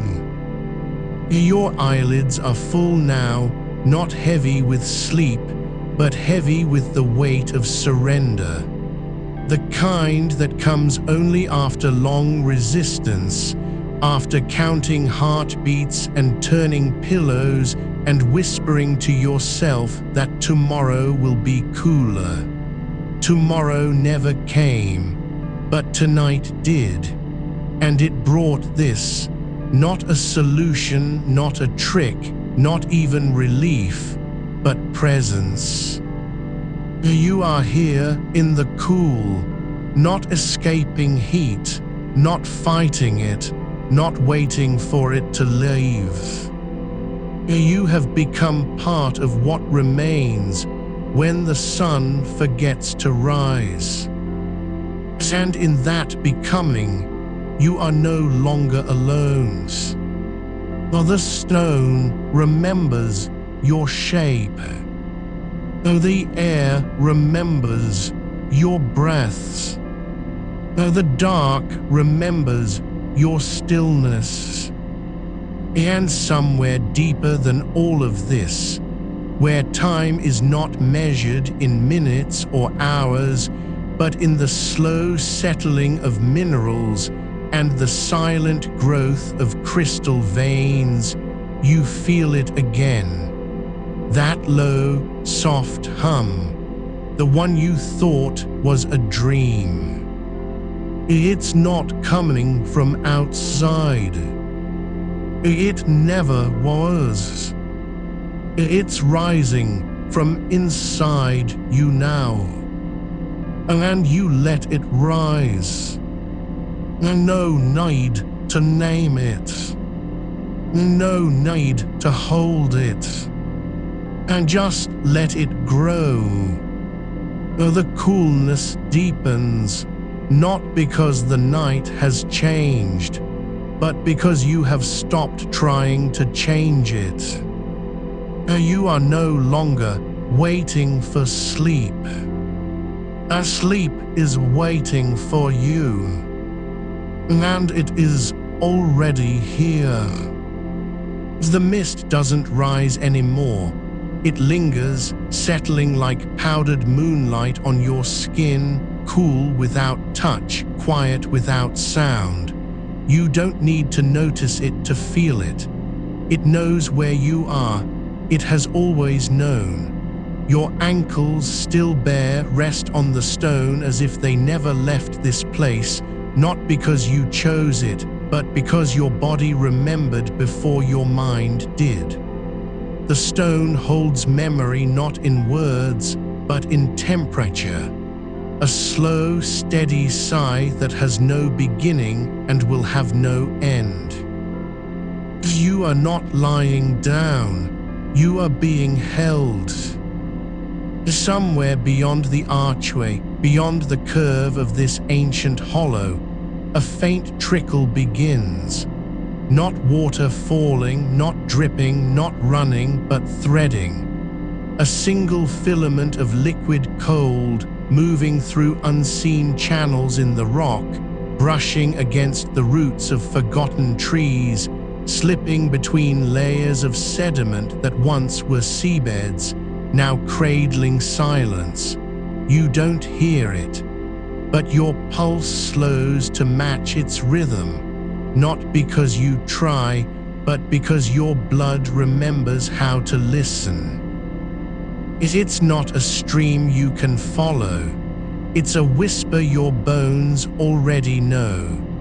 And when the coolness moves through you again, slipping beneath your ribs, sliding along your spine, you don't reach for it.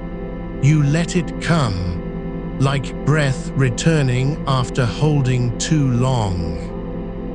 The air here doesn't carry scent like above-ground air does, not damp earth, not sweat, not dust, but something older, something that has never been touched by sun. A faint mineral sweetness, almost metallic, but soft as the inside of a seashell left in tide pools for decades. It lingers just beneath your nostrils, not demanding attention, only offering presence. You breathe it without meaning to. Your lungs don't expand, they soften. And with each slow exhale, the coolness doesn't leave. It deepens. Your fingers rest open on your chest, palms up, not waiting for anything, not needing comfort, not seeking relief, just resting as if they've always belonged here. The stone beneath them is not cold in the way ice is cold, not sharp, not biting, but profoundly still, as though it has spent centuries learning how to be cool without effort. It doesn't push against you, it welcomes you. And slowly, so slowly, your skin begins to forget its memory of heat, not because it was erased, but because something truer took its place. There is a quiet in this place that does not come from silence. It comes from depth, from stillness that has been undisturbed since the last glacier retreated, since rivers carved their first paths through rock too hard to name. You are not alone here, not because there are others, but because you have become part of what is already whole. The stone remembers your weight. The air remembers your breath. Even the faintest vibration in your throat, no longer a sigh, no longer a word, is absorbed before it can echo. You don't need to close your eyes again. They've been closed for a long time now. But if you were to open them, there would be nothing to see, not because it's dark, but because sight has become unnecessary. You know where you are by how you feel, the coolness beneath your soles, the weightless air against your collarbone, the quiet pulse in your wrists that no longer races to keep up with the world above. There is a moment, soft as the space between two heartbeats, when you realize you have stopped thinking about sleep, not because you gave up, not because you surrendered, but because it found you here, in this slow hush of stone and shadow, where time doesn't count minutes, but the falling of dust from ancient ceilings. Your breath becomes a tide, not rising, not falling, but returning again and again to the same quiet shore. Each inhale draws in coolness like water drawn by moonlight. Each exhale releases what no longer serves you, tension shaped like worry, heat shaped like waiting, restlessness shaped like hope that tomorrow would be cooler. And tomorrow never came. But tonight did.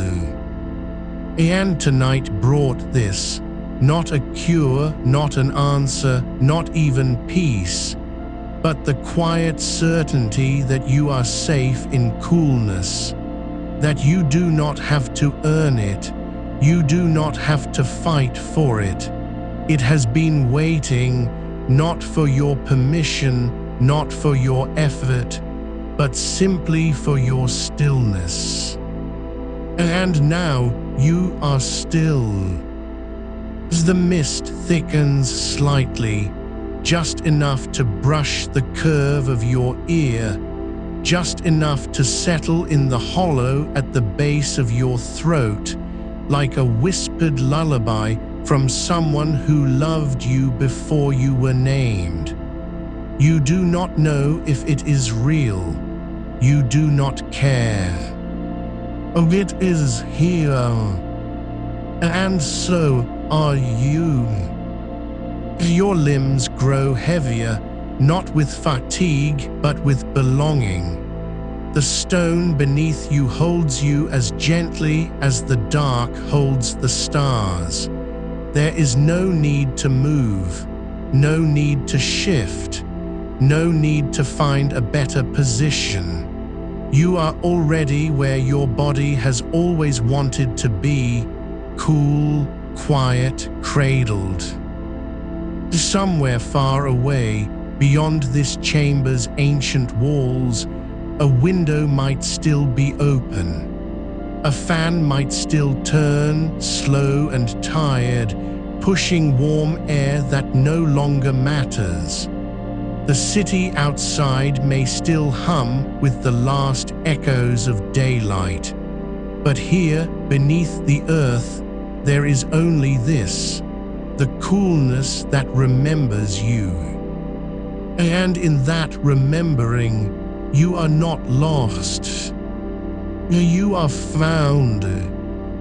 Your eyelids do not flutter. Your fingers do not twitch. Your breath does not deepen or quicken, it simply continues. The air grows quieter still. Not because sound has vanished, but because your mind has stopped chasing it. There is no need to dream anymore. You are already dreaming the kind of dream that doesn't require images, only sensation, only coolness, only silence, only being. And now even that word, being, fades like mist dissolving into stone. You do not think about sleep. Sleep has stopped waiting. It is here. And you are no longer separate from it. The stone holds your shape. The air remembers your breaths. And the coolness is all there ever was. The coolness doesn't ask you to hold it, it simply stays, like a hand left open on a windowsill after rain, waiting not for your grasp, but for your stillness to notice it. You feel it now in the curve of your spine, where the stone meets the hollow behind your ribs, not as pressure, not as chill, but as a quiet surrender, as if your bones have remembered something their muscles forgot. That rest is not earned by effort, but received by letting go. There is no need to imagine it deeper, you are already deep enough. The air here does not move in waves or currents. It pools, thick and slow, like water held in the hollow of a riverbed carved over centuries. It carries no scent, but the faintest memory of damp earth and old wood, of roots that never rose above ground, of shadows that have never known sunlight. You breathe it in, and your lungs do not fill, they soften. Somewhere beyond this chamber, beyond the thickness of stone and time, a single drop of water might still be falling from the ceiling, slow, deliberate, uncounted. It strikes a flat stone below, not with sound, but with a vibration felt more than heard, a tremor that travels up through your soles, into your ankles, and settles like the last echo of a bell buried in moss. You do not count the drops. You do not wonder where they come from. You only feel them, each one a tiny anchor pulling you deeper into this quiet. Your skin does not shiver, it breathes. And when it breathes, it lets go. There is no wind here, but there is movement, not of air, but of stillness itself, shifting like sand beneath a slow tide. You feel it in the space between your fingers, where the coolness gathers like dew on spider silk. Your hands lie open now, palms up, not as if waiting for something to be placed in them, but as if they have already received everything they ever needed: silence, temperature, time. The weight of your arms is not heavy with tiredness. It is light with belonging. You are not lying down. You are being held. The stone beneath you remembers every body that has rested here before, not in memory, but in texture. It holds the shape of breaths long gone, the warmth of palms pressed into its surface, the quiet exhales of those who came here when their hearts were loud and their nights were too bright with worry. You are not the first to find this coolness, but you are the one who stayed long enough for it to find you back. And now even the thought of you begins to loosen, like a thread pulled gently from woven cloth. There is no longer a self that needs to sleep. There is only the coolness and the body that has learned at last how to rest inside it. Your heartbeat slows, not because it is failing, but because it has remembered its natural rhythm. Slow, steady, unhurried, like water moving through deep rock. A single drop falls again, and then another. The space between them grows longer. You do not notice. Your eyelids are not closed. They have dissolved into the dark, softened into the air, become one with the coolness that has no edge and no end. Your tongue is still, your jaw unclenched, your forehead smooth as polished slate. There is no tension left to unravel, only the slow settling of bone and breath, the quiet alignment of everything within you that once strained against heat, now resting in this deeper cold. You do not dream of water, but you are underwater without drowning. You do not imagine snow, but you walk through it without freezing.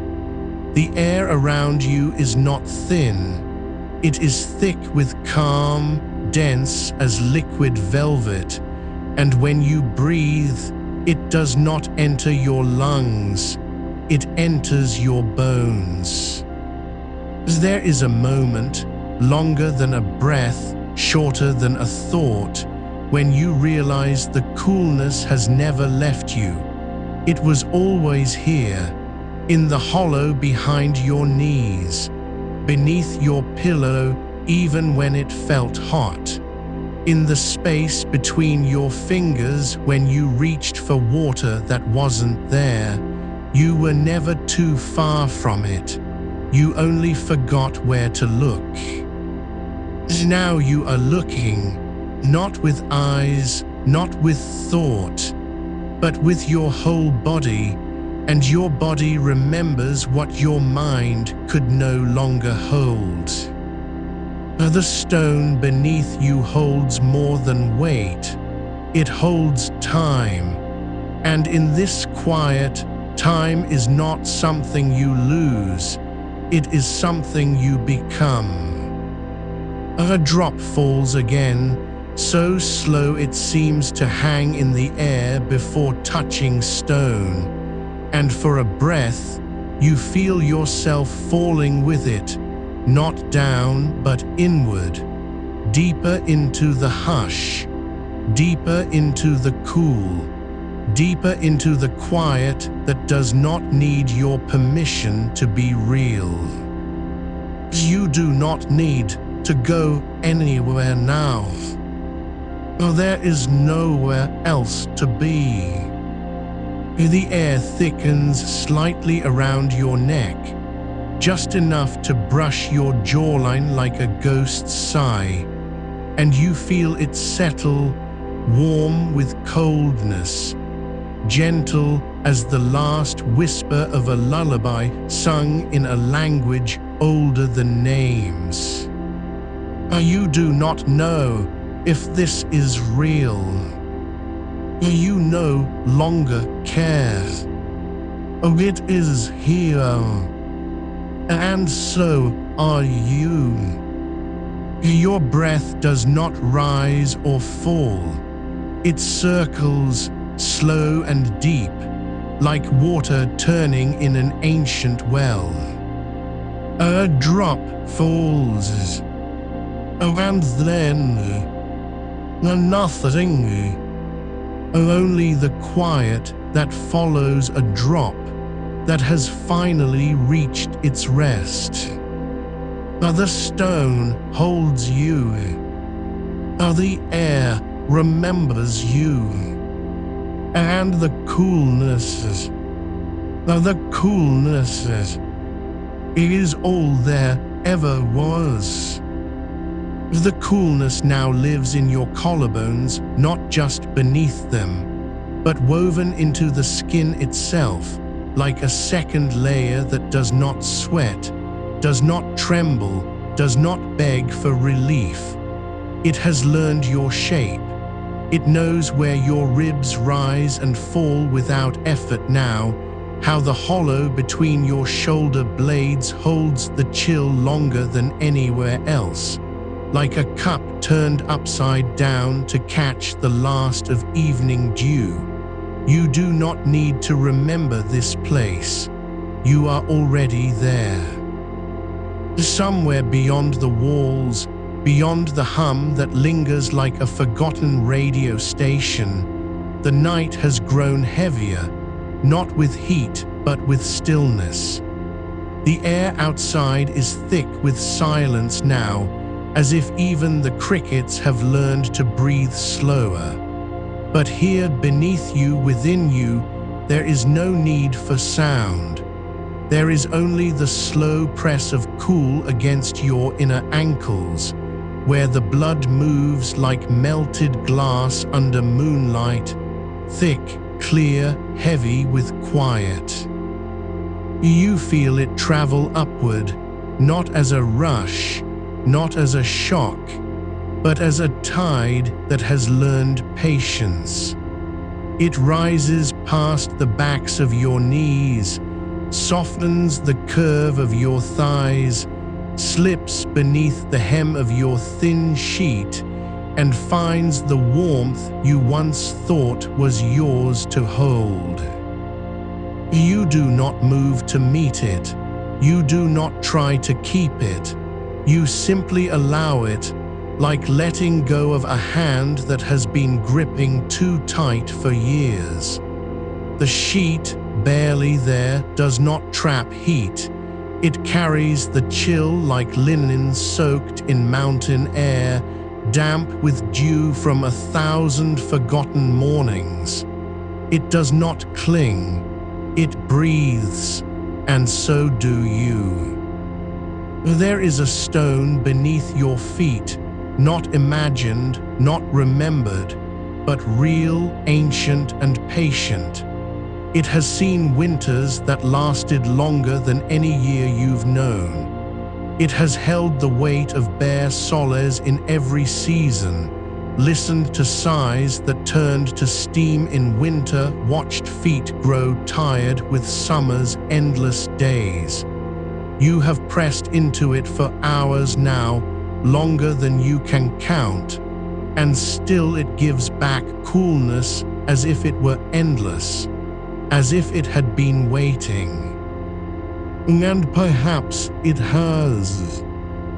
The air here is not cold by measure, it is cold by presence. It does not lower your temperature, it reminds your body how to forget the heat was ever real. Your skin no longer seeks relief.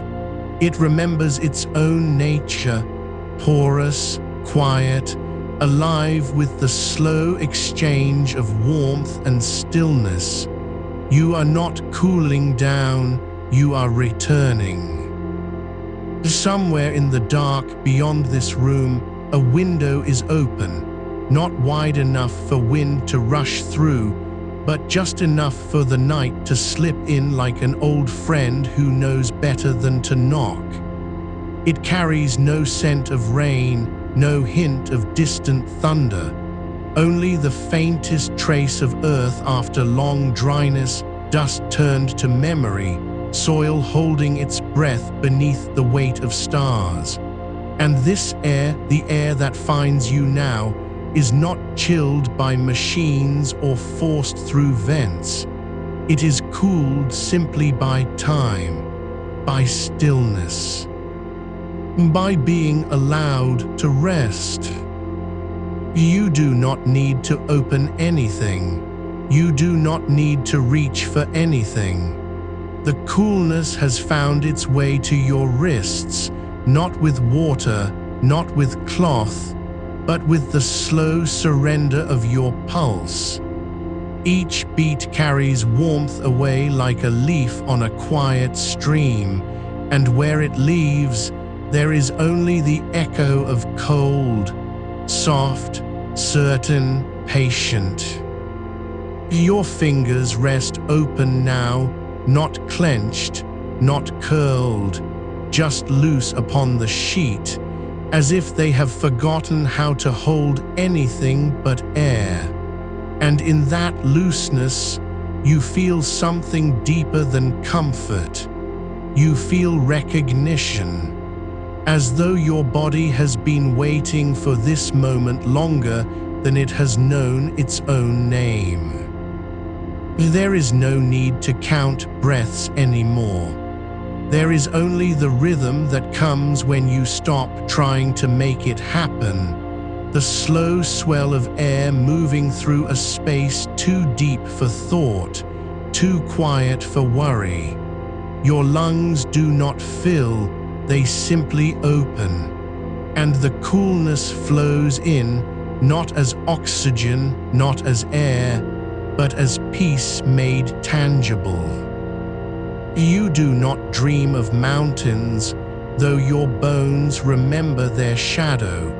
You do not imagine lakes, though your skin still hums with the memory of their depth. The cold here is not borrowed from places you've been. It is native to this moment, to this night, to this silence that has grown so large it no longer needs you to believe in it. The stone beneath you does not ask for thanks. The air does not seek your attention. The coolness does not demand anything but presence, and you, at last, are here. Your eyelids do not close, they dissolve. Your thoughts do not fade, they soften into the dark like ink dropped into water, spreading slowly until there is no edge left to trace. You are no longer lying on a bed. You are resting inside the quiet that comes after the last note of a song has been sung, and no one dares to clap. The air thickens again, not with heat, not with weight, but with depth. like standing ankle-deep in water, so clear you cannot tell where your skin ends and the chill begins. And still, it goes deeper. There is a place beneath this place, a hollow older than sleep, colder than winter's first breath, quieter than the space between heartbeats when the world forgets to breathe. Or you do not descend to it, or you remember it. And in that remembering, you are already theirs. The stone beneath you is not just cool, it is anciently still, carved by time that moved slower than the turning of stars, worn smooth by hands long turned to dust, holding in its depths a chill that never learned how to rise. You do not press into it, you rest upon it, as if your body has finally remembered how to be heavy without burden. There is no need to think of where this stone came from, only that it has been waiting here, beneath every footstep, every sigh, every restless turn of the night, for longer than memory can name. The air above you is thin now, not empty, not hollow, but softened by the weight of silence, each breath you take falling through layers of quiet like a feather sinking through still water. Your skin does not tremble at the cold. It welcomes it, not as relief, but as homecoming. Somewhere far below this floor, in a place no sun has touched since before your grandparents were born, there is a well. Not a dry thing, not a forgotten hole, but a living vein of Earth's own cooling breath, where water gathers in pools so deep the light from above never reaches it, and even the echo of a dropped stone takes seconds to return. You do not hear it, you do not need to. The cold rises, not in waves, but in slow pulses like the heartbeat of the planet itself, gentle enough that you feel it only when your own pulse slows to match it. Your ankles remember this. Your calves recall it, how once, as a child barefoot on moss-covered stone near a spring, you stood perfectly still and let the chill climb up your legs until your bones felt like polished river rock, smooth and cool inside their skin. That memory is not yours alone. It belongs to all bodies that have ever rested in Earth's shadow. Your shoulders sink now, not because they are tired, but because they have learned that resistance is a warmth they no longer carry. The sheet beneath you has become translucent, not by thickness, but by surrender. It does not trap heat anymore, it merely holds the shape of your stillness, like silk draped over a statue carved from moonlit ice. You do not move to adjust it. You do not need to. There is no stickiness now, no clinging sweat, no dampness that clings like guilt. Your body has learned to release what it no longer needs. The air around you carries the scent of wet stone and distant snowmelt, not the sharp bite of glaciers, but the quiet exhale of a mountain's long sleep, filtered through centuries of root and rock. You breathe it in without knowing why, and still your lungs deepen. There is a hollow beneath the house, a cellar door sealed with time, not lock, No one has opened it since the last person who lived here whispered their good nights into its dark and left their warmth behind like an offering. The air there does not move. It simply is cool as the inside of a seashell held to the ear, cool as the first touch of winter's breath against bare wrists before you knew what season meant. You do not go down there. You do not need to. The cold has climbed the stairs. It has slipped through floorboards like mist through grass. It rests now on your collarbone, just beneath your jawline, where your pulse still whispers its rhythm, and it does so more softly than before. Each beat is smaller, slower, deeper. Your hands have stopped thinking about heat. They no longer search for the edge of the mattress, the gap between pillow and wall, the draft from a window you forgot to close. They lie open now, not as surrender, but as invitation. As if they are saying, "Here, take what is offered. There is nothing left to hold." And beneath your feet, the floor, there is something else.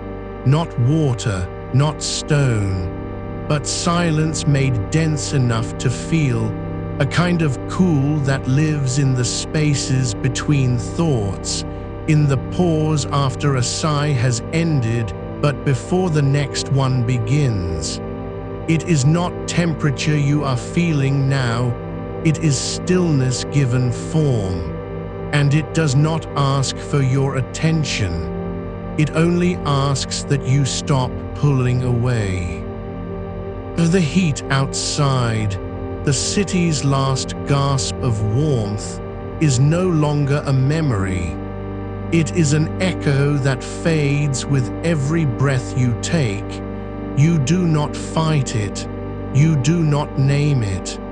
You let it dissolve into the quiet that has grown inside you, thicker than wool, deeper than night.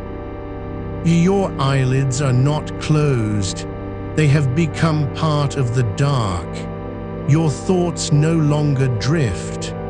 They settle like dust on the surface of a still pond, undisturbed for years, each particle suspended in perfect balance, waiting only to be forgotten. There is a cave somewhere far from here, not carved by hands, but shaped by water that ran cold for millennia before anyone thought to name it.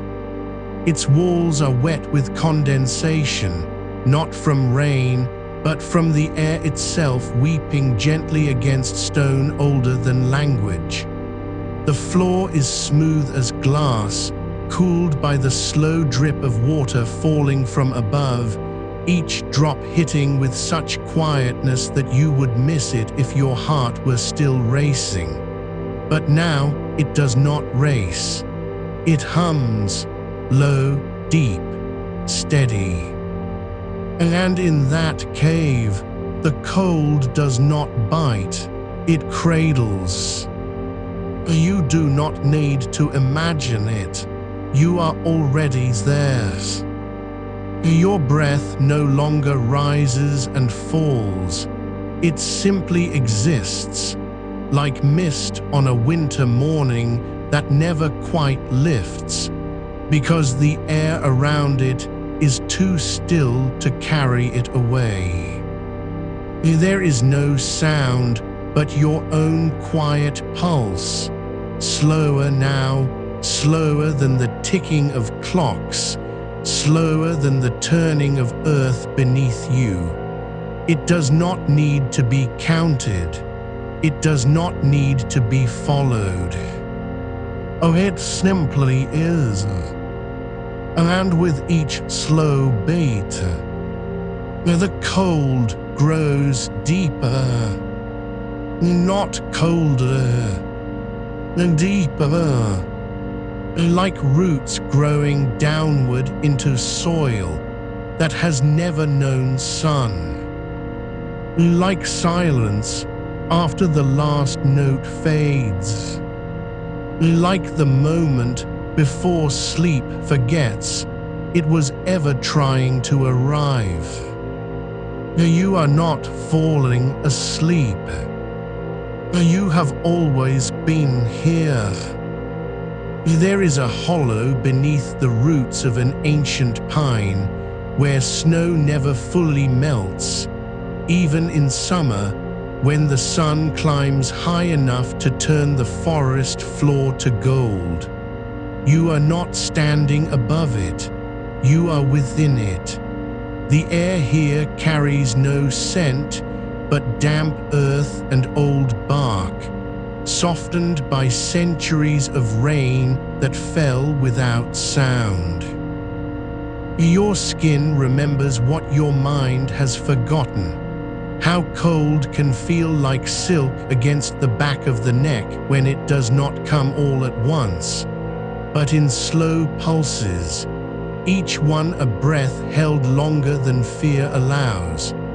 The ground beneath you is not frozen solid, but layered, the top a crust of frost that cracks softly under the weight of stillness, then gives way to something deeper, wet moss, black and cool as poured ink, clinging to stone that has never felt the sun's touch in living memory.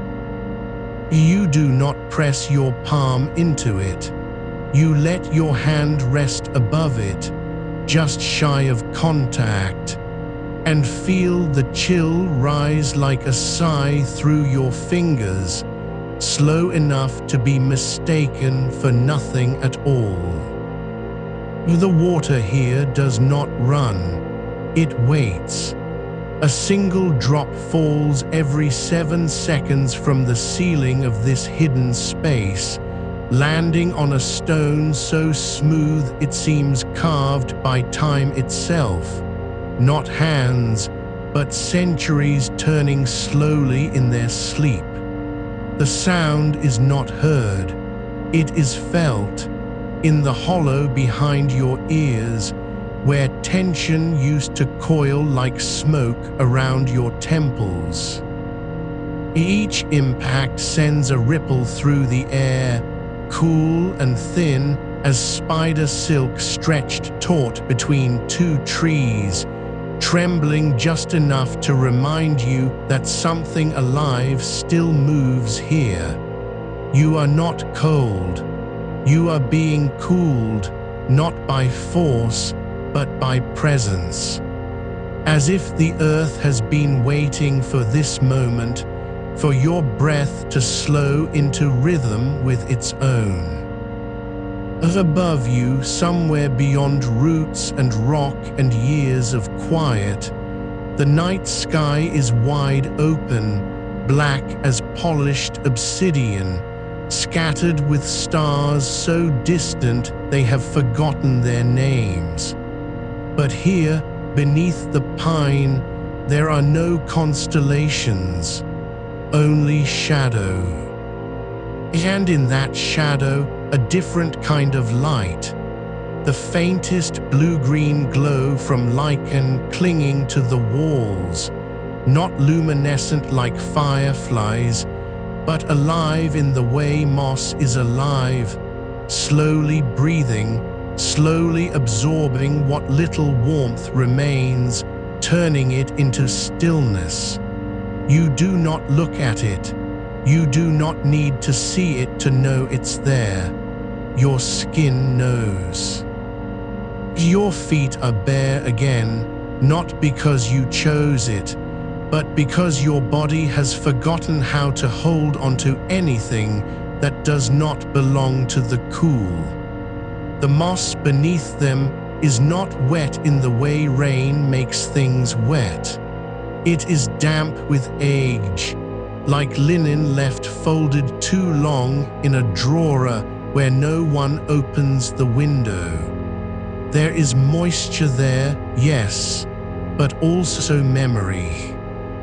Each step you take sends up the faintest scent of loam and crushed pine needles, layered over something older, the breath of winter that never fully left this place. A breeze does not come here, but air moves very slowly, as if drawn by some unseen tide beneath your feet. It rises from the earth's hollows, cool as well water drawn at midnight, brushing against your ankles before slipping up your calves like liquid silk. You do not shiver. There is no shock in it, only surrender, not to sleep, but to the slow unraveling of heat that has lived inside you too long.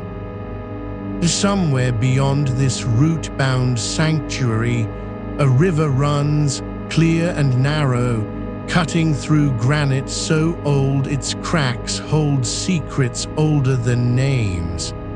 But here, beneath the pine, there is only stillness, and in that stillness your thoughts have stopped circling. They do not drift away. They settle like snowflakes on water, brief, bright, then gone before they can dissolve. Your eyelids are heavier now, not from tiredness, but from belonging, as if your eyes were never meant to stay open where heat lives. The dark behind them is no longer absence. It is presence, thick with coolness, soft as the inside of a shell that once held the ocean's whisper long before you learned how to listen. There is another chamber farther down, not accessible by steps or passage, but felt in the quiet between heartbeats. A place where stone holds its chill for decades longer than it should, where frost forms on the ceiling even when the air above is warm, because this rock remembers winter better than any living thing does. You do not go there, not yet, but you feel it, the pull of that deeper cold, not as a force, but as an invitation whispered into your marrow. Your breath no longer rises in front of you. It simply lingers, like mist on glass when the room is too quiet to let it drift away. And with each exhale, something inside you loosens, not muscle or bone, but the habit of resistance, the way you used to grip the sheets as if they might hold back the heat. Now your fingers lie open again, not in surrender, but recognition. You have been here before, in another life, perhaps, when time moved slower and nights were longer than years. You remember nothing, but your body remembers how to let go. The moss beneath you hums, a sound so low it vibrates through the bones of your feet. Not music, not echo, just presence. The earth breathing, and you now are part of its rhythm, not as guest or visitor, but as something returning home after a very long journey. There is no wind here to carry away your warmth, only stillness, and in that stillness, the cold does not push against you.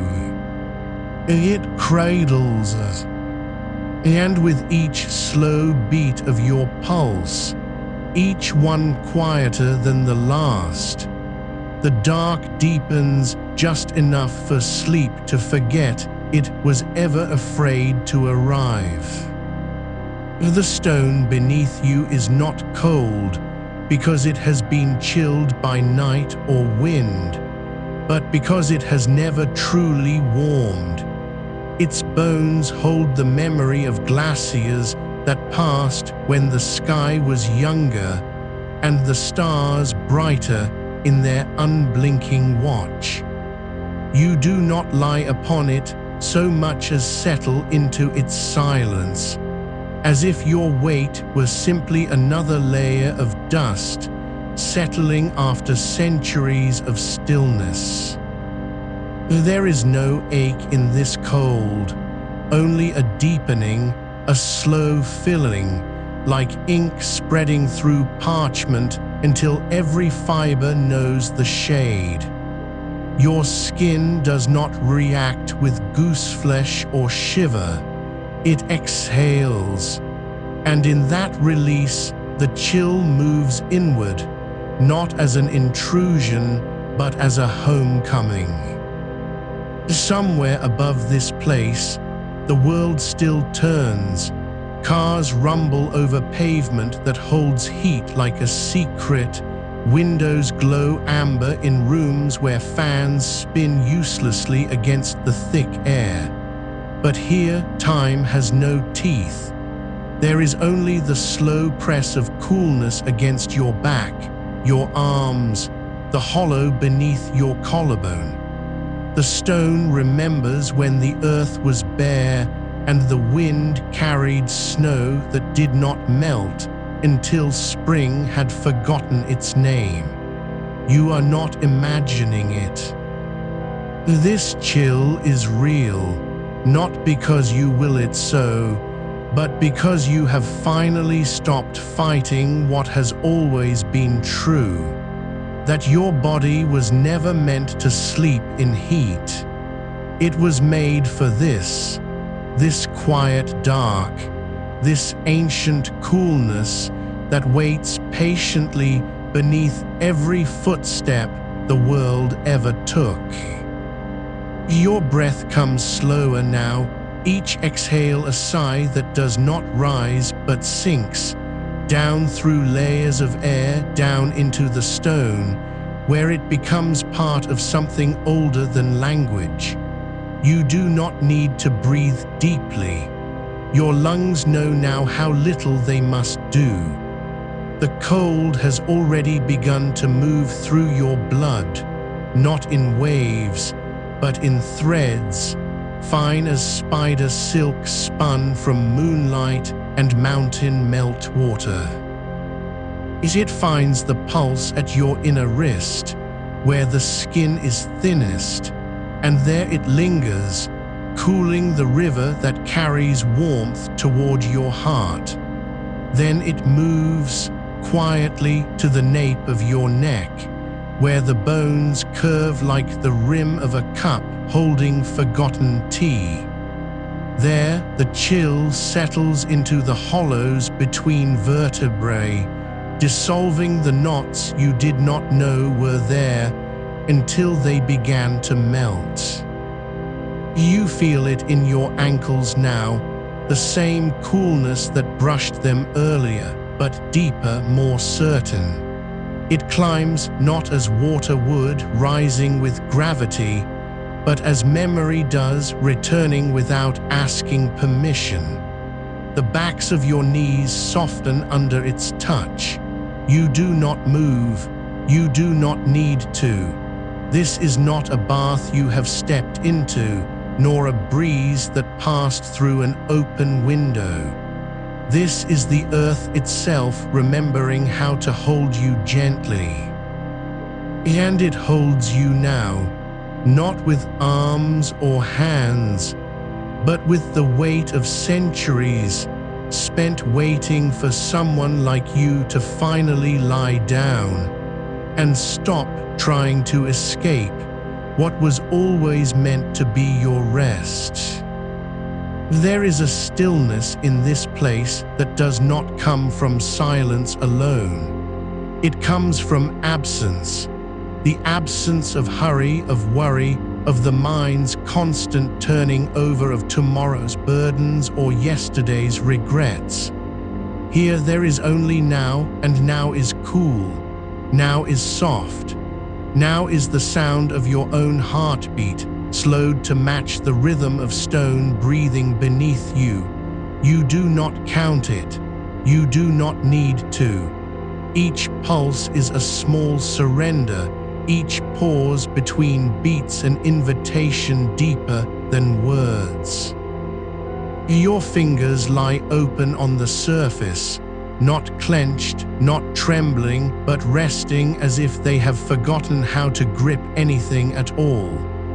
The coolness rises from below and meets them halfway. It does not numb, it soothes.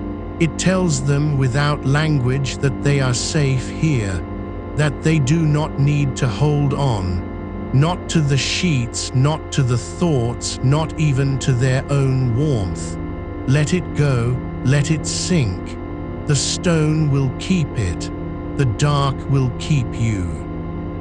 There is a moment, faint as the last note of a bell struck underwater, when your body forgets it was ever hot. Not because the fever left, but because the cold has become so familiar that heat no longer feels like something you lost. It feels like something you never needed to carry in the first place. Your eyelids are full now, not heavy with sleep, not tired from struggle, but thick with peace. The darkness behind them is no longer empty. It is alive with coolness, with quiet, with the slow pulse of earth beneath stone, beneath skin. You do not dream yet. There is nothing to dream about. Only this, the feeling that you have been here before, not in memory, but in blood. That your ancestors lay like this, long ago, on floors carved from mountain roots, breathing as slowly as the tide pulls back from shore. The air above you does not move, but it is not still. It hums, a vibration so low it lives in the marrow of your bones before reaching your ears. You do not hear it with your ears. You feel it with your skin, like the echo of a song sung by glaciers, long since melted into rivers that now run underground, whispering to stones that remember their names. You are not falling asleep. You are being held. And in this holding, this slow, patient, ancient coolness, you begin to dissolve, not into nothing, but into something quieter than thought, something deeper than rest. The stone does not ask you to stay, it simply is, and so are you now. Bare feet pressed to earth that has known no summer for longer than cities have had names. A cool air moving like water through your veins. No heat left to fight. No night to wake. You are here. And here, at last, is where sleep was waiting all along, not as something you must reach for, but as something that has always been cradling you, beneath the weight of every hot night you ever thought you were alone in. The coolness has begun to rise through your soles, not in waves, but in threads, thin as spider silk pulled from deep earth, threading up between your bones until it meets the hollow behind your knees and lingers there, patient, unhurried. You do not shift. You do not need to. The air above you is not colder than before. It has simply learned how to touch you differently. It no longer brushes, it settles. like dust from ancient rafters, fine and slow, gathering softly on skin that has stopped resisting its weight.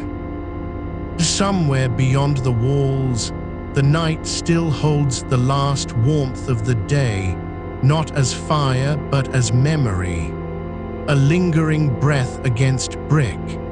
But here beneath you, in this place where time moves like water through sandstone, there is no memory of heat, only the slow drip of condensation from unseen stone, falling once every 10 seconds into a pool that has never known sunlight.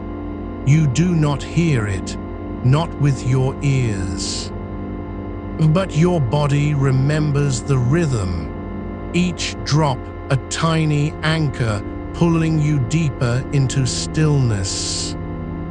Your arms are heavy now, but not from fatigue, from surrender. The skin along your inner wrists is cool, not damp, not wet, but perfectly chilled, as if someone had pressed silver coins there and left them to melt slowly into your pulse. You do not wonder where they came from. You do not need to know. The cold does not ask for credit. It only asks that you breathe. And so you do. Inhale through the nose, not deep, not forced, but slow enough that the air catches on the back of your throat like frost forming on glass. Exhale through parted lips and feel how the warmth leaves you not in a rush, but in size too quiet to be called breath at all. Each one is a thread pulled from the fabric of wakefulness, unraveling gently until there is nothing left but the weave of coolness holding you.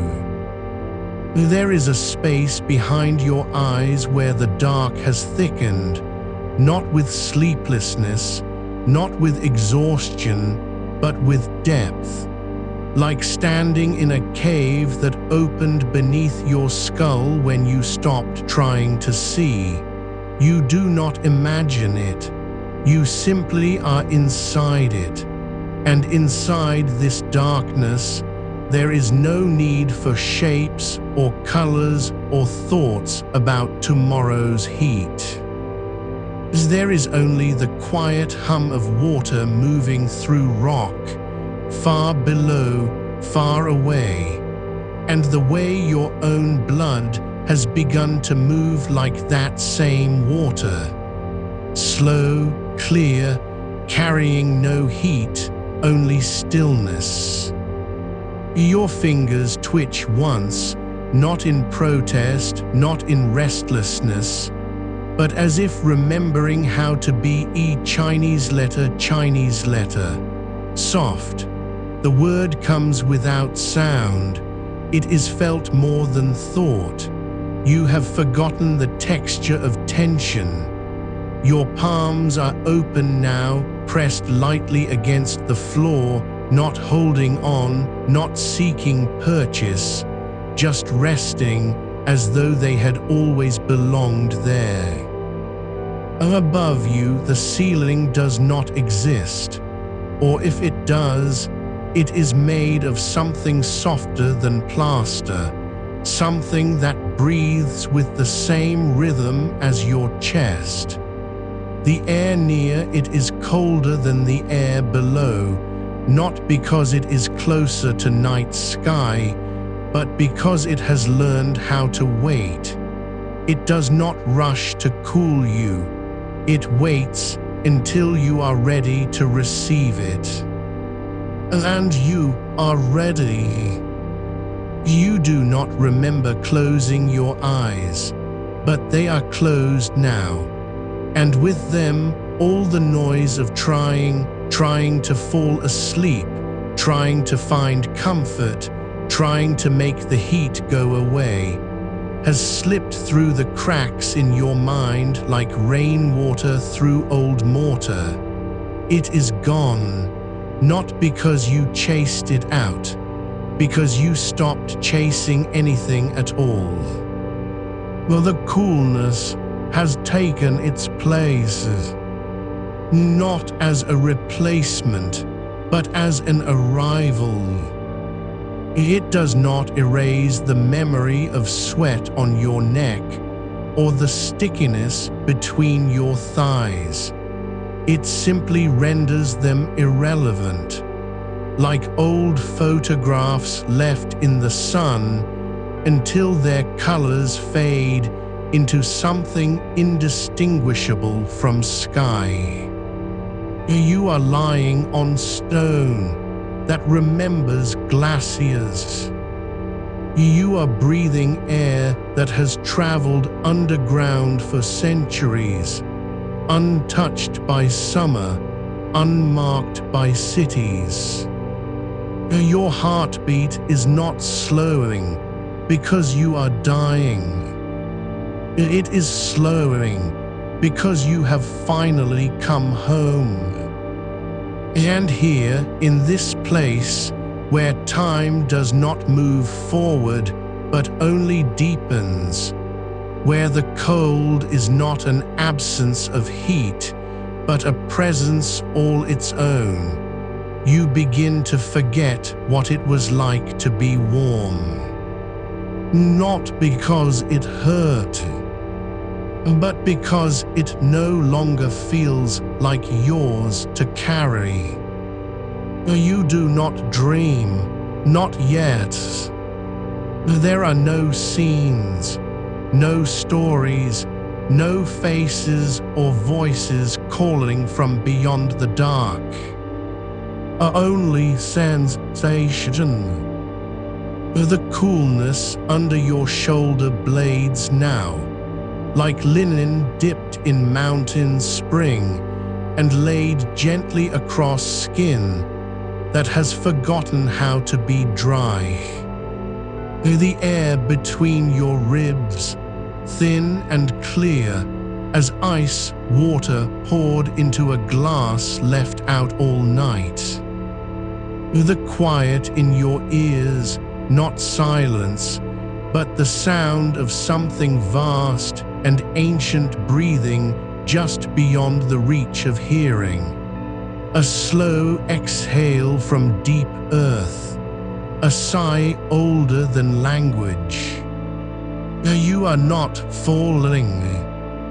You are being gathered by coolness, by stillness, by stone that has waited for you longer than any clock has ticked. Your breath is so shallow now it barely lifts your chest, just enough to remind you that you are here and nothing more. And that is enough. More than enough.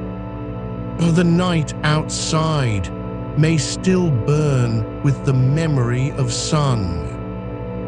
But here beneath the weight of centuries and the hush of slow-moving water, you are no longer fighting anything. You are not waiting for sleep. Sleep has already found you. It is curled around your ribs like mist on a winter lake.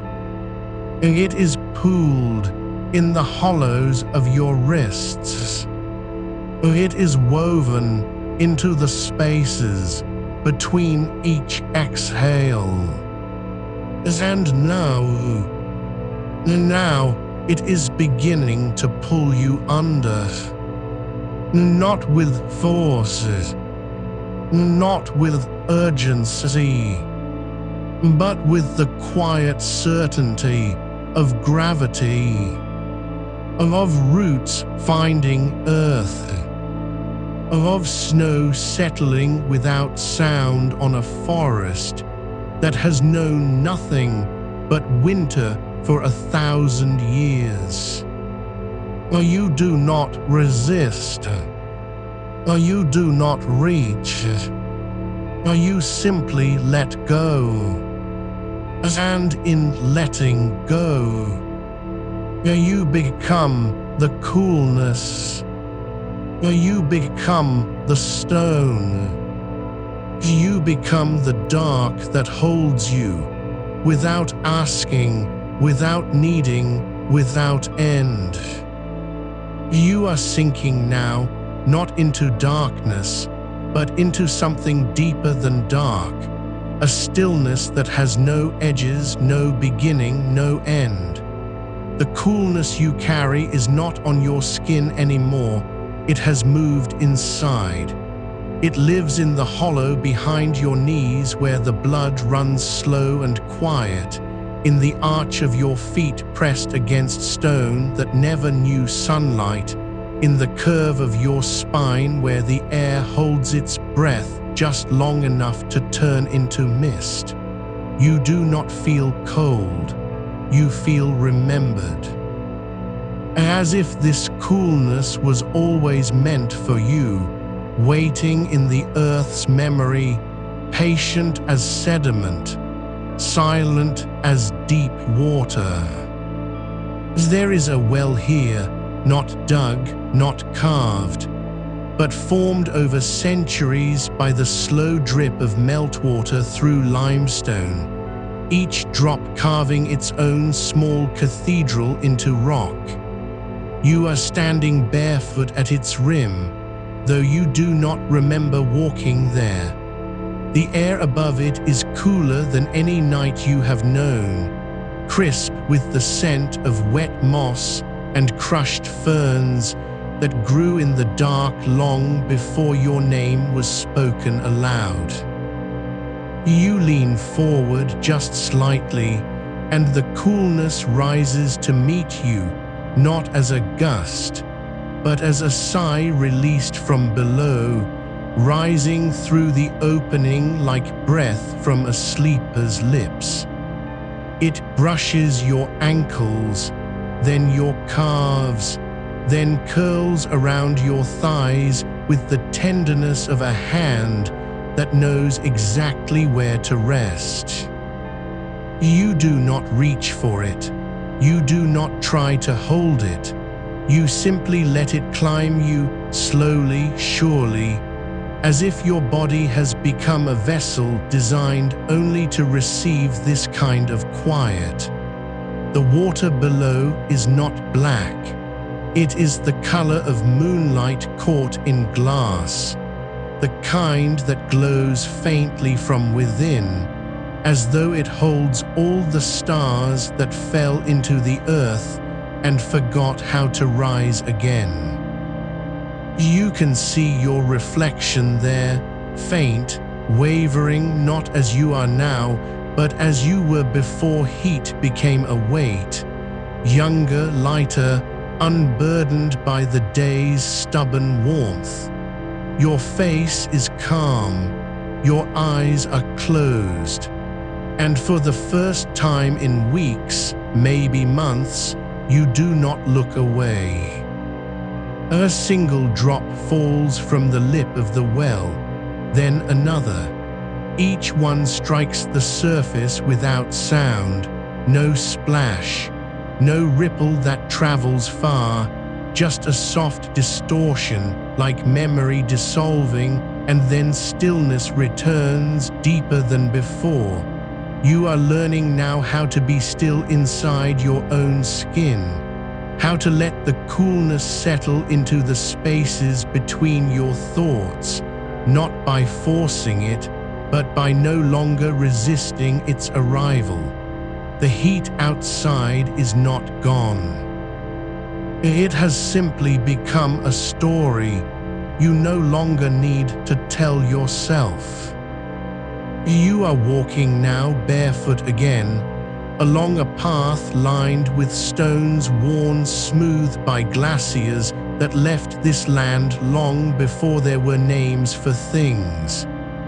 Each stone holds the chill of ancient ice, And as your soles press against them, the cold rises, not sharp, not biting, but deep, like the memory of winter held in bone.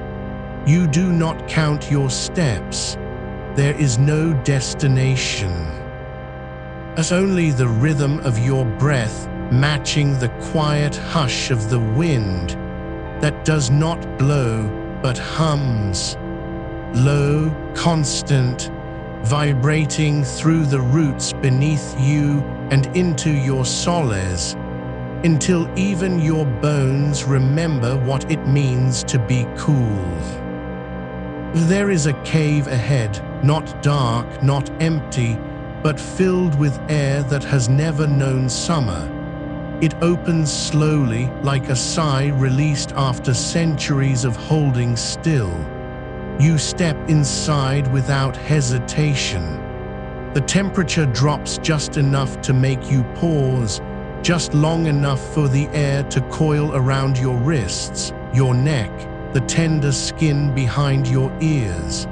It does not chill you, it cradles you, like water that has been left overnight in a stone jug, cool and pure and waiting. You lie down on the floor, not because you are tired, but because it is what the space asks of you. The rock beneath you is not hard. It is soft with time, with patience, with the slow accumulation of centuries spent breathing cold into itself. You feel its chill seep upward through your back, through your ribs, through the hollows where your heart beats slow and steady now, not from weakness, but from peace. Above you, the ceiling is not stone, it is ice. Not frozen water in the way you might imagine it, but something older, denser, formed when the world was younger and colder than memory allows. Tiny crystals catch what little light there is, none from sun, none from moon, and scatter it into faint blue glimmers that float like dust motes in slow motion. You do not look up to see them, you feel them. As if each tiny spark of cold light settles on your eyelids, cooling the lids themselves, softening the tension behind them, until even your dreams know better than to come. The air here does not move, it waits. And when you breathe in, it does not rush to fill your lungs, it flows gently like honey poured backward into a cup.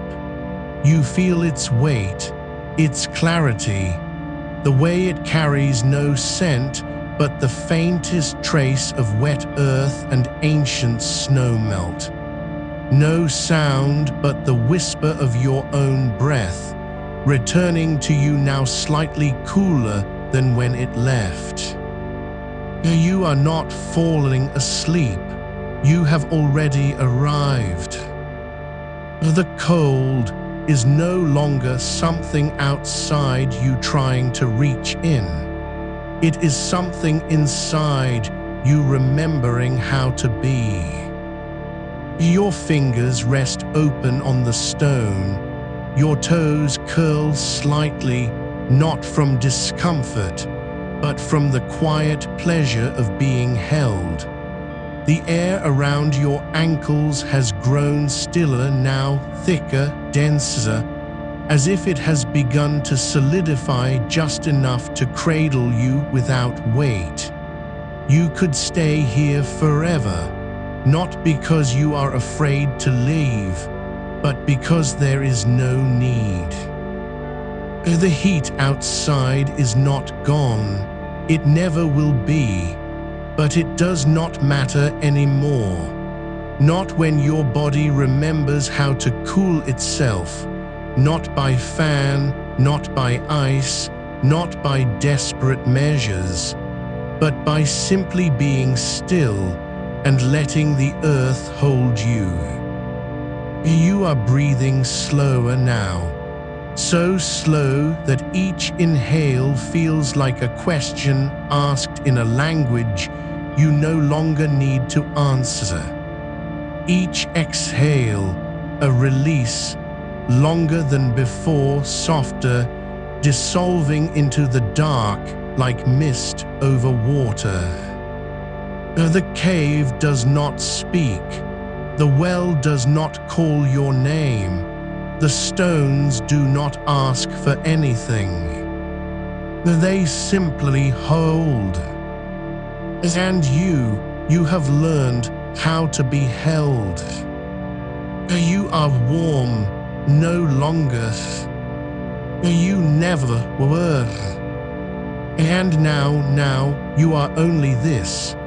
Coolness moving through you, slow as tides beneath ice, deep as silence after the last note has faded. There is nothing left to do, nothing left to want. Only this quiet, this cold that does not punish, only welcomes. The stone beneath you remembers every footstep that ever pressed into it, not in memory, but in texture, in depth, in the slow settling of time. You do not need to know its name. You only need to feel how it holds your weight without complaint, how it draws the heat from your skin as if it were exhaling something long kept trapped. There is no rush here, no urgency to rise, to move, to fix what cannot be fixed. The air above you has begun to thicken, not with humidity, not with stagnation, but with stillness so complete it feels like velvet woven from silence. You breathe into it, and it breathes back, cooler now, quieter, as if the space itself has learned your rhythm and matches it, drop by drop, sigh by sigh. Your arms lie extended beside you, palms up, not in surrender but in invitation. The coolness does not climb, it settles. It pools along the inner curves of your elbows where the skin is thinnest, where blood runs close to the surface, waiting to be carried deeper. You do not reach for a cloth, nor dip your wrists into water. You need nothing now. The room has become its own source. The walls are no longer wood or plaster, but the inside of a glacier's flank, porous with ancient air, whispering as it breathes out centuries of cold. Each time you exhale, the mist that forms is not yours alone. It belongs to this place and returns to it gently, dissolving before it can rise. Somewhere far above, the night outside still pulses with heat, cars rolling over asphalt that holds the day's fire like a secret, windows glowing amber in distant buildings.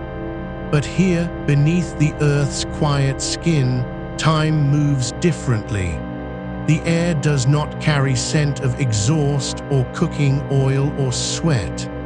It carries only what has always been: damp stone, the faintest salt of old snow, the memory of rain that fell long before your grandparents were born. You do not miss the world above. You do not wonder if it will cool. You know now it cannot reach you here, not truly. Your breath slows further, so slowly now that there are moments between inhales where you forget to breathe. until your body remembers gently, as a mother might remind a child who has fallen asleep in the bath. You're safe. You don't need to try. And so you let go again. Your shoulders drop, not from fatigue, but from recognition. This is how rest feels when it is not forced, when it is given, not taken, when the cold does not chase you down, but waits for you to sit beside it. You feel the weight of your legs now, thick with warmth just hours ago, and how it has softened into something liquid, like melted silver poured slowly over stone. The coolness does not sting. It deepens. It slips between your thighs, along the backs of your knees, where veins arch like bridges over hidden streams.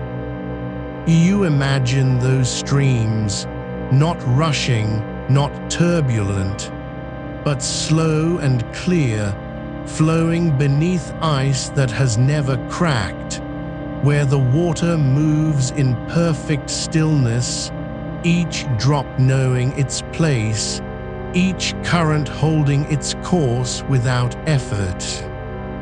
There is no sound but yours, no wind, no fan, not even the creak of a house settling, because this place does not settle. It simply is. And you are becoming part of it, not by force, not by will, but by stillness, by letting your pulse soften into its rhythm. Your heartbeat, once loud in your ears from the heat's insistence, now echoes faintly, like distant water dripping into a well that has no bottom. Your fingers twitch just slightly, as if remembering how to curl, but they do not close. They remain open, relaxed, as though each fingertip were resting on a single snowflake that has never melted. The cold does not bite here. It cradles. It holds you the way a mother holds her child after a long cry, not with urgency, not with relief, but with quiet certainty. You are safe now. Your eyelids feel heavier than they ever have, not from exhaustion, but from the weight of coolness settling over them like the last layer of frost before dawn. You do not fight it. You do not try to keep your eyes open longer. You let them close, and the dark behind them is not empty.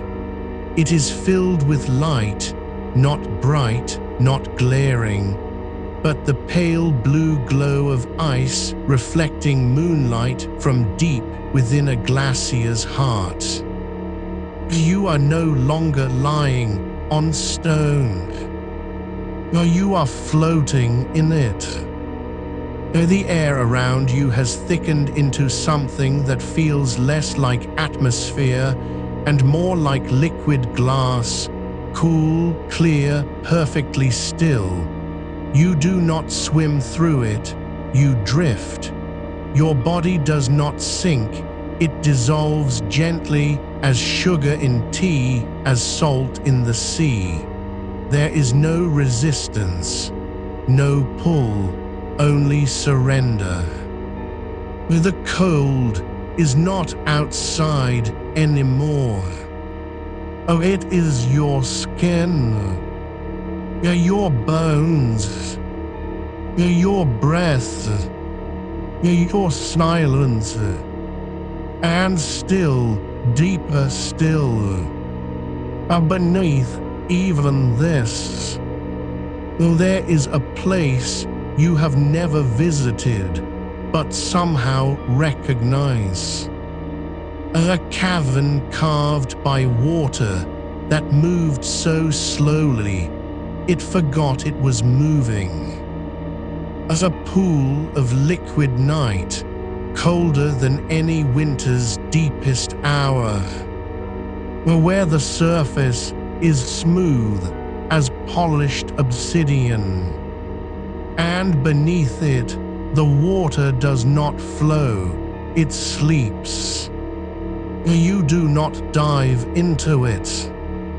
You simply lean over its edge and let your reflection slip away.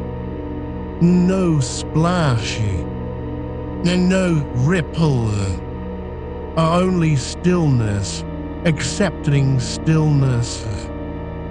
And now, your lungs no longer rise and fall in the way they once did.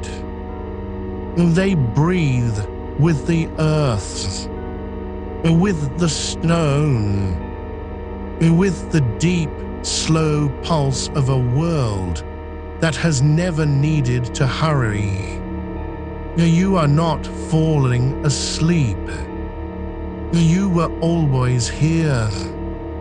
The heat is gone, not because it left, but because you stopped chasing it. You are no longer aware of your limbs, only the slow spread of chill through the hollows where warmth once pooled, the curve beneath your collarbone, the soft dip behind your ears, the quiet valley between your shoulder blades where heat had settled like dust after a storm. Now that dust has turned to frost, and it does not melt. It gathers. It lingers. The air around you is no longer air at all. It is the breath of a glacier caught in mid-exhale, suspended in time, holding its coolness like a secret too ancient to speak aloud. You do not need to breathe deeply. Your lungs remember how to be still. They draw in what is offered, thin, clear, unweighted, each inhalation a whisper of mountain wind that has never touched a tree, never passed through a window, never known the scent of pavement or sweat. Somewhere far below you, or perhaps above, for direction has softened into suggestion, a tunnel opens, not carved by hands, not dug by tools, but worn smooth over centuries by water that moved too slowly to be called movement. It is dark there, but not empty. The darkness holds its own light, the dim, glacial blue of ice that has absorbed every star that ever fell upon it and kept them inside, quiet and cold. You are drawn to it, not by longing, not by curiosity, but because your body, finally surrendered, recognizes it as home. Your bones hum with the memory of this place, not as a dream you once had, but as a truth you forgot you carried. You feel the weight of your skull now, lighter than it was, and the coolness seeps into its hollows, into the spaces between your thoughts where noise used to gather. There is no thought left to hold onto, no question about tomorrow's heat or whether the fan will turn on again or if you'll ever sleep. Those questions dissolved when the first drop of cold water touched your wrist, not as a shock, not as relief, but as a homecoming. You remember now, this is how it always was meant to feel. Not after struggle, but before it began. The stone beneath you has become something else. No longer floor, no longer earth, but the spine of an ancient mountain that remembers ice. It does not press into your back, it lifts you gently, as if the whole of its coldness has learned to cradle rather than hold. You are not lying upon it, you are resting inside it. And in this place, silence is not absence, it is texture, thick as wool, fine as powdered quartz. It does not ask for your voice, it asks only that you stop speaking. Your breath no longer rises and falls like a tide. It flows like water through a narrow crack in bedrock, slow and steady, without effort. Each exhale carries away the last trace of warmth you carried from the day, not as if it were expelled, but as if it was never yours to keep. The heat did not leave you because you fought it. It left because you let go. And now, in that letting, your body has remembered its own rhythm. The one before the city, before the walls, before the fever of summer pressed down and made you forget how to rest. There is a pool here, not visible, not touched, but felt. A basin of water so still it does not reflect anything at all. Not moonlight, not stars, not even your face. It is simply there.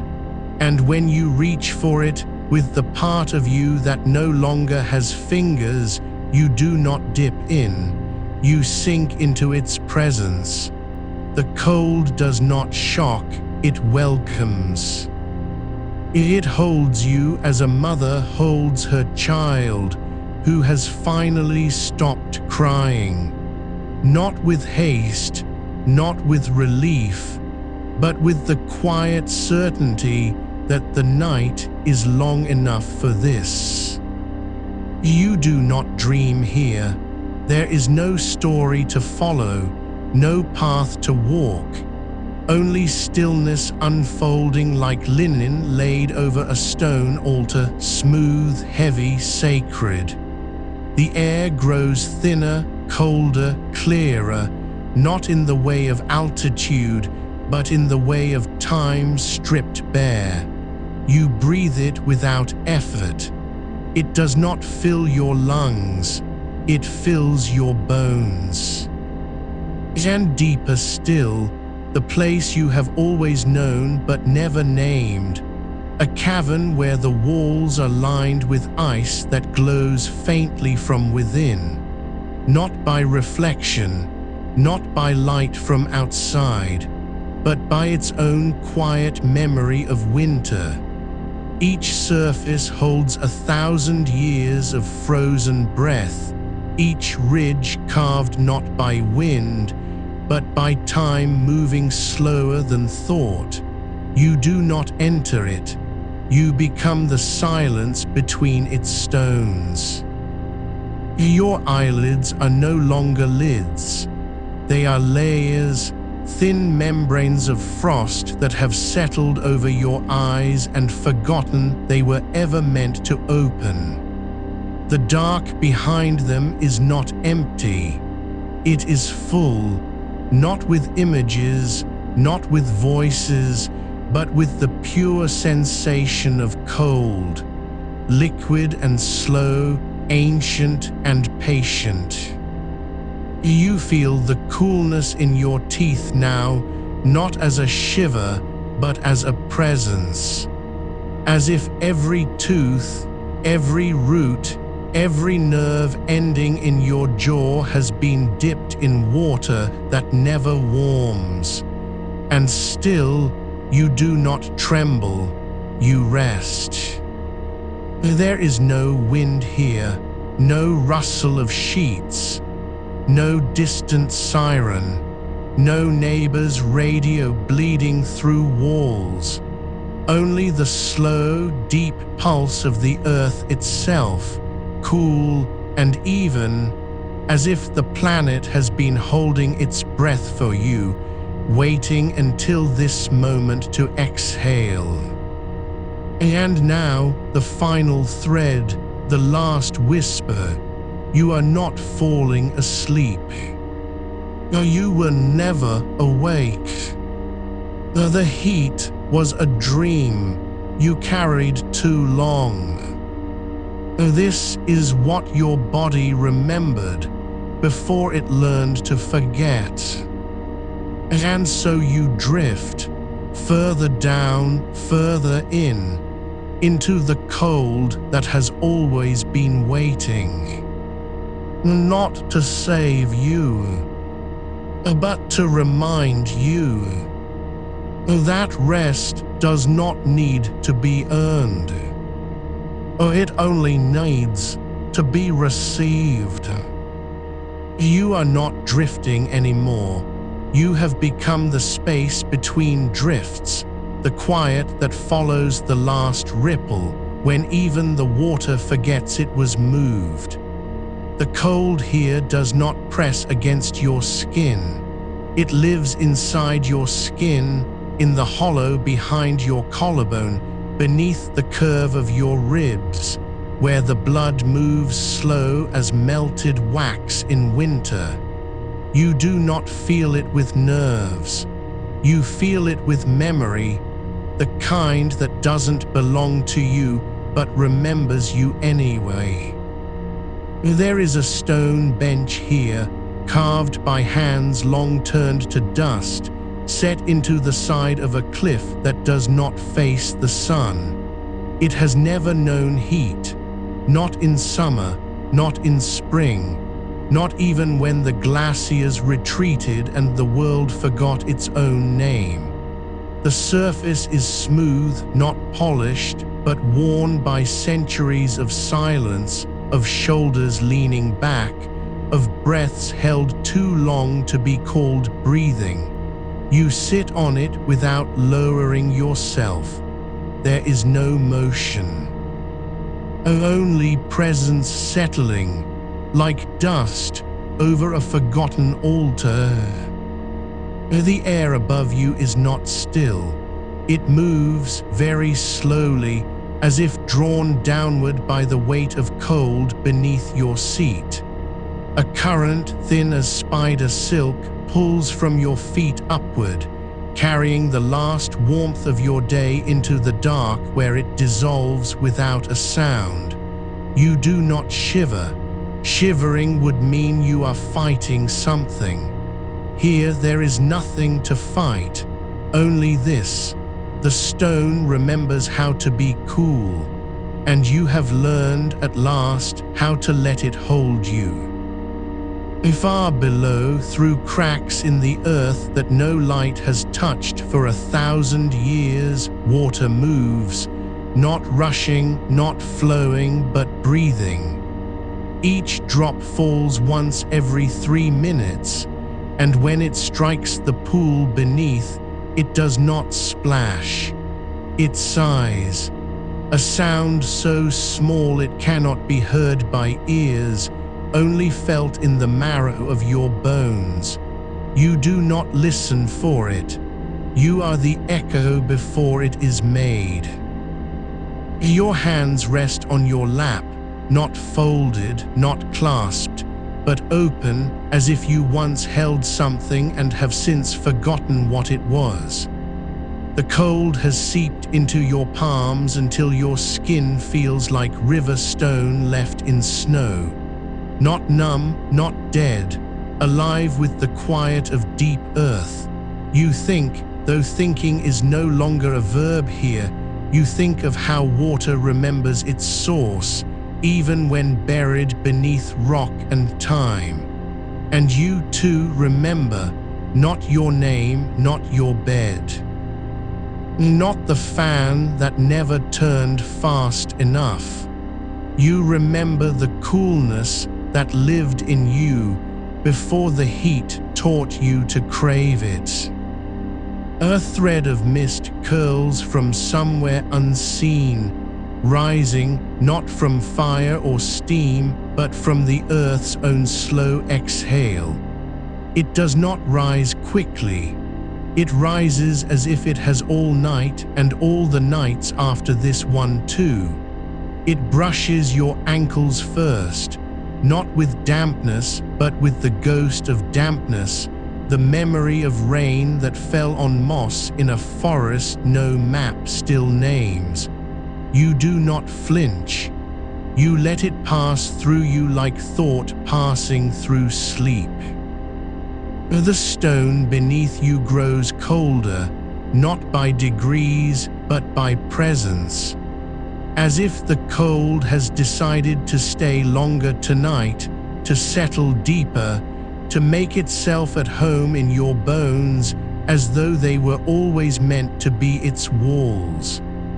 Your pulse slows further, not from exhaustion, not from weakness, but from alignment, like a pendulum that finally finds its center and forgets it ever swung. There is no wind here. There has never been wind here. But if there were, it would move differently, slower than breath, quieter than thought. It would carry the scent of wet cedar bark and crushed juniper berries, frozen solid beneath snow that fell in a season before calendars existed. You do not breathe it in. It breathes you. Your eyelids are no longer skin. They are membranes of ice, thin as parchment, etched with the faintest tracery of frost, each line a memory of winter you never lived but still know by heart. Behind them, the dark is not absence. It is substance, thick as wool soaked in glacier melt, heavy enough to hold you down, not to trap, but to cradle. Somewhere far beyond the reach of heat and time, there is a well lined with tiles of glacial silt, each one cooled by centuries of meltwater that never warmed again after leaving its mountain home. You do not go there. You are already there, in the hollow where the water still sings to itself, low and endless, as if it were waiting for someone who would stop asking why it didn't boil. Your tongue is cool now, not dry, not sticky, but like the underside of a river stone lifted at dawn. You do not lick your lips. You do not need to. The air does it for you, slowly, gently, with the patience of something that has never been in a hurry. The cold does not ask you to be still. It simply is stillness made tangible. And because you have stopped trying to move through it, you are no longer separate from it. You are its quiet echo, its slow afterthought. The place where warmth used to live now holds nothing but the hush of what came before. Your fingers, your toes, the curve of your spine, they all hum with the same low frequency now. The vibration of ice holding its shape in a world that forgot how to melt. You do not feel cold. You are cold. And being cold here now is not an absence of warmth. It is the presence of peace. A single drop falls again, far below in the dark where even time forgets to count. And this time you hear it, not with your ears, with your silence. The sound does not echo. It dissolves into the air like salt in water that has no taste left to hold. You are not falling asleep. You were never awake. And the cold, this ancient, patient, unasked for cold, is not helping you rest. It is remembering you. The stone beneath you remembers every footstep that ever pressed into it, not with weight but with stillness. You do not wonder if it remembers you too. You do not need to. It does not judge the warmth you left behind. It simply holds the space where heat once lingered and lets it become something quieter. The air here is not empty. It carries the faintest trace of frost on invisible threads, each one trembling just enough to brush your cheek when you forget to breathe. You do not reach for it. You do not need to. It finds you anyway, slow as mist rising from a pond that has forgotten summer. There is a corner of this place where the cold does not come from below, but from above, not from sky, not from stars, but from something older than both.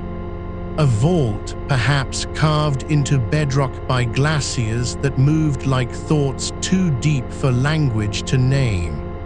The ceiling here is not stone, nor wood, nor metal. It is the accumulated silence of centuries frozen mid-sigh. You feel it before you see it, not with your eyes, but with the space between your ribs.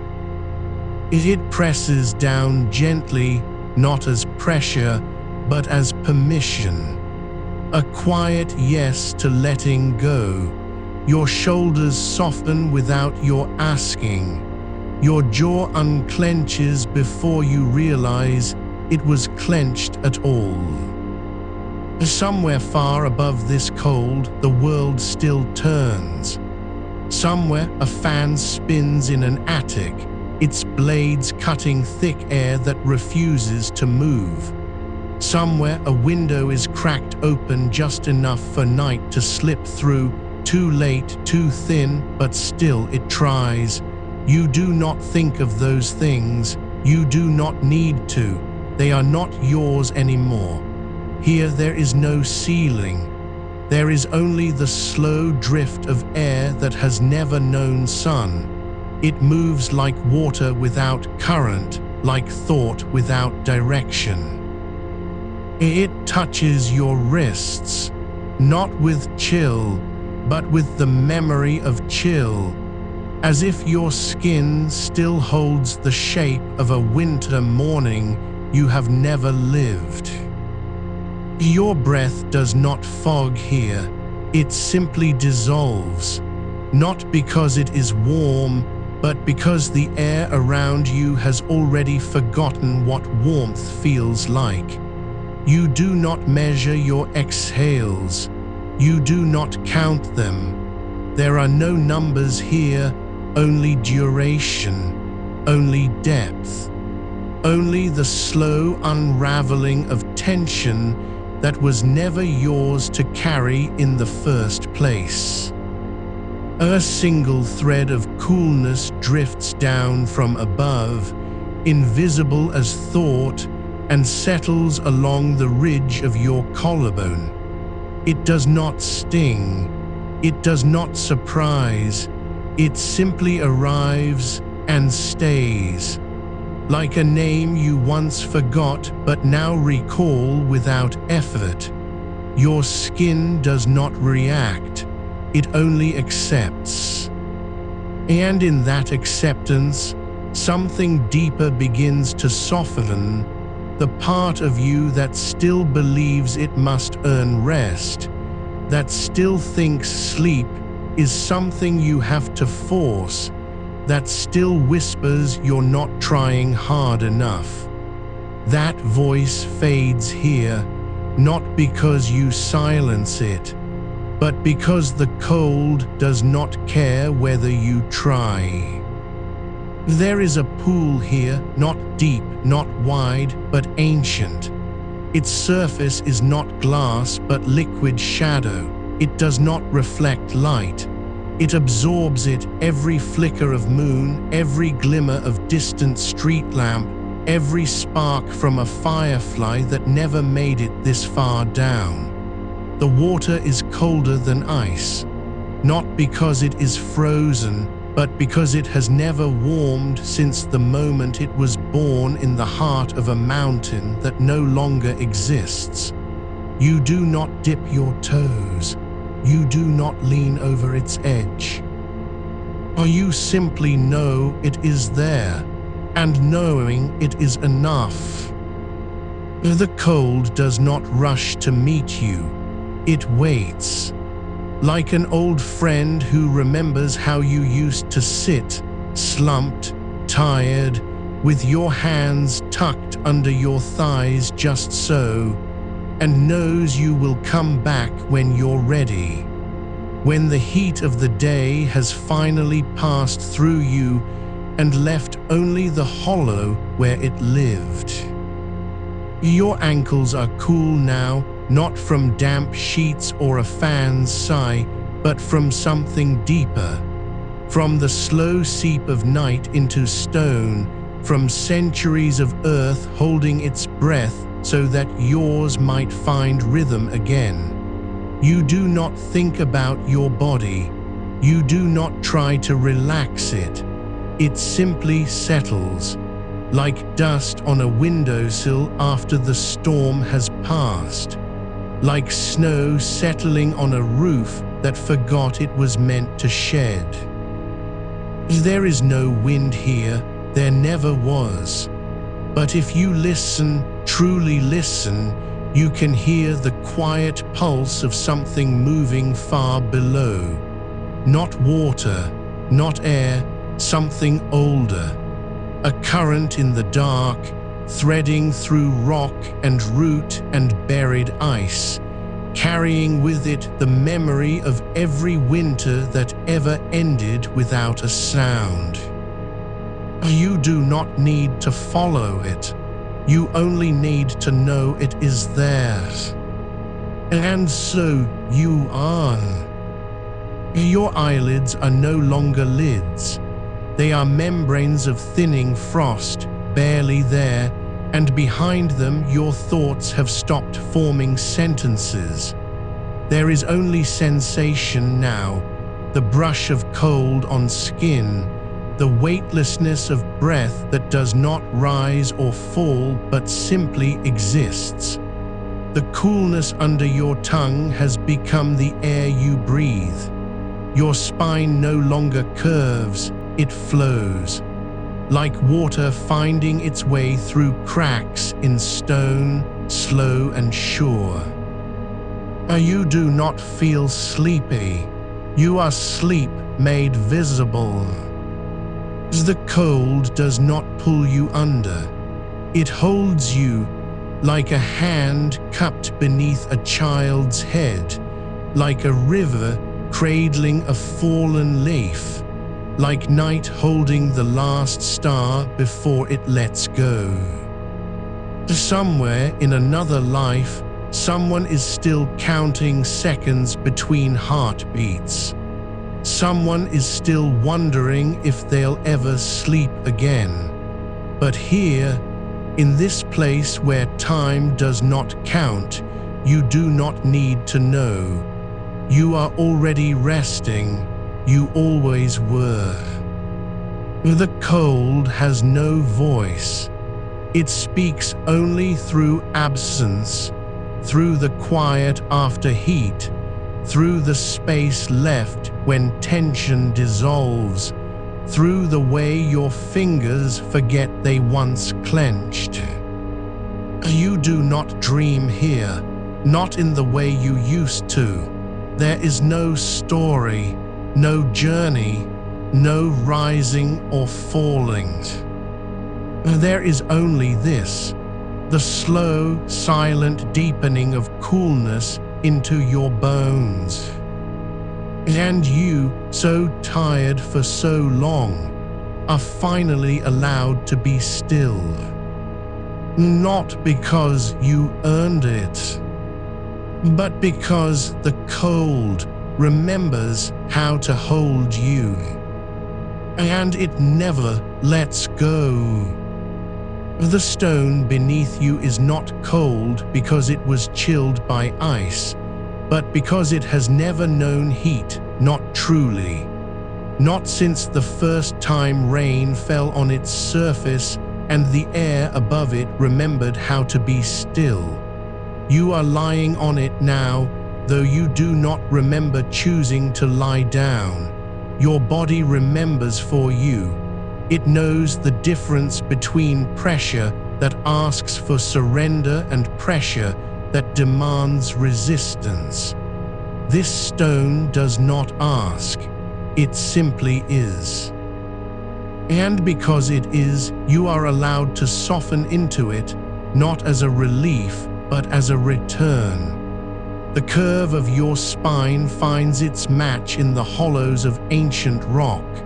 Your shoulders sink like fallen leaves into moss that has never been disturbed. There is no need to adjust, no need to shift. Even your breath does not lift you from this surface. It settles instead, slow, heavy like snowflakes gathering on a roof that has forgotten it was ever meant to be bare. Above you, the darkness is thick with quiet, not empty, not silent in the way a room after a storm is silent, but full of things too slow to name. The settling of dust motes caught between seconds, the faintest sigh of air moving through cracks no eye has seen, the whisper of roots drawing water from deep below, where the earth still remembers how to hold winter. You do not hear these things with your ears. You feel them in the hollow behind your collarbone, where tension used to coil like a knot tied too tight. Now it is unraveling, not pulled apart, but dissolved, like salt in cold water, like frost melting into soil before sunrise. Your hands rest open on your chest, not because you meant for them to be there, but because the coolness has reached them now, seeping up through the stone, rising like mist from a hidden spring, and they have simply opened to receive it. Your palms are no longer warm. They are neutral, clean, like stones left overnight beside a stream that never stops moving. The skin on your wrists is cool too, not damp, not wet, but touched by something older than moisture. Something that does not come from the air outside your window or the sweat you stopped making hours ago. It comes from beneath, from where the world holds its breath and lets the night do its quiet work. You are no longer thinking about how hot it was earlier, not because you've forgotten, but because the memory has lost its weight. Heat does not live here, not in this place where time moves like water through a sieve, slow, endless, letting everything heavy fall away. Even your thoughts have begun to drift, not out of your mind, but into deeper layers of it. Like fish slipping beneath the surface of a lake that never freezes, even when every other pond has turned to glass. You do not need to chase them. They are still there, waiting, but you are no longer in the habit of calling them back. There is a sound now, not a noise, not a tone, but a presence. A low, steady hum barely there, like the echo of a bell struck centuries ago and still ringing inside the earth. It does not come from any direction. It comes from everywhere at once, and it does not demand your attention.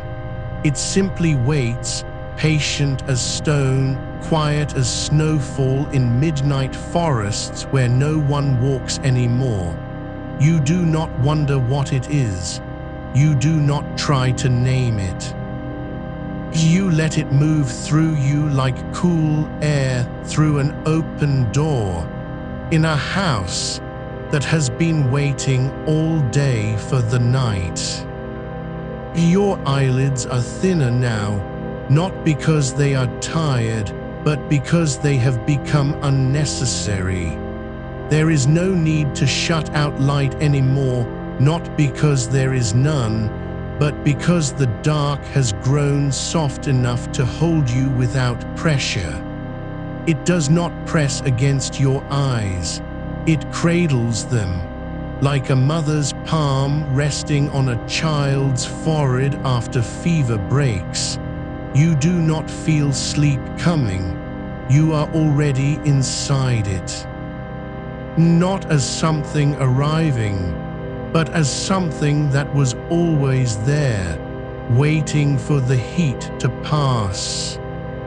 The air around you has changed again, not in temperature, but in texture. It is no longer air as you knew it. It is cooler than breath, lighter than mist.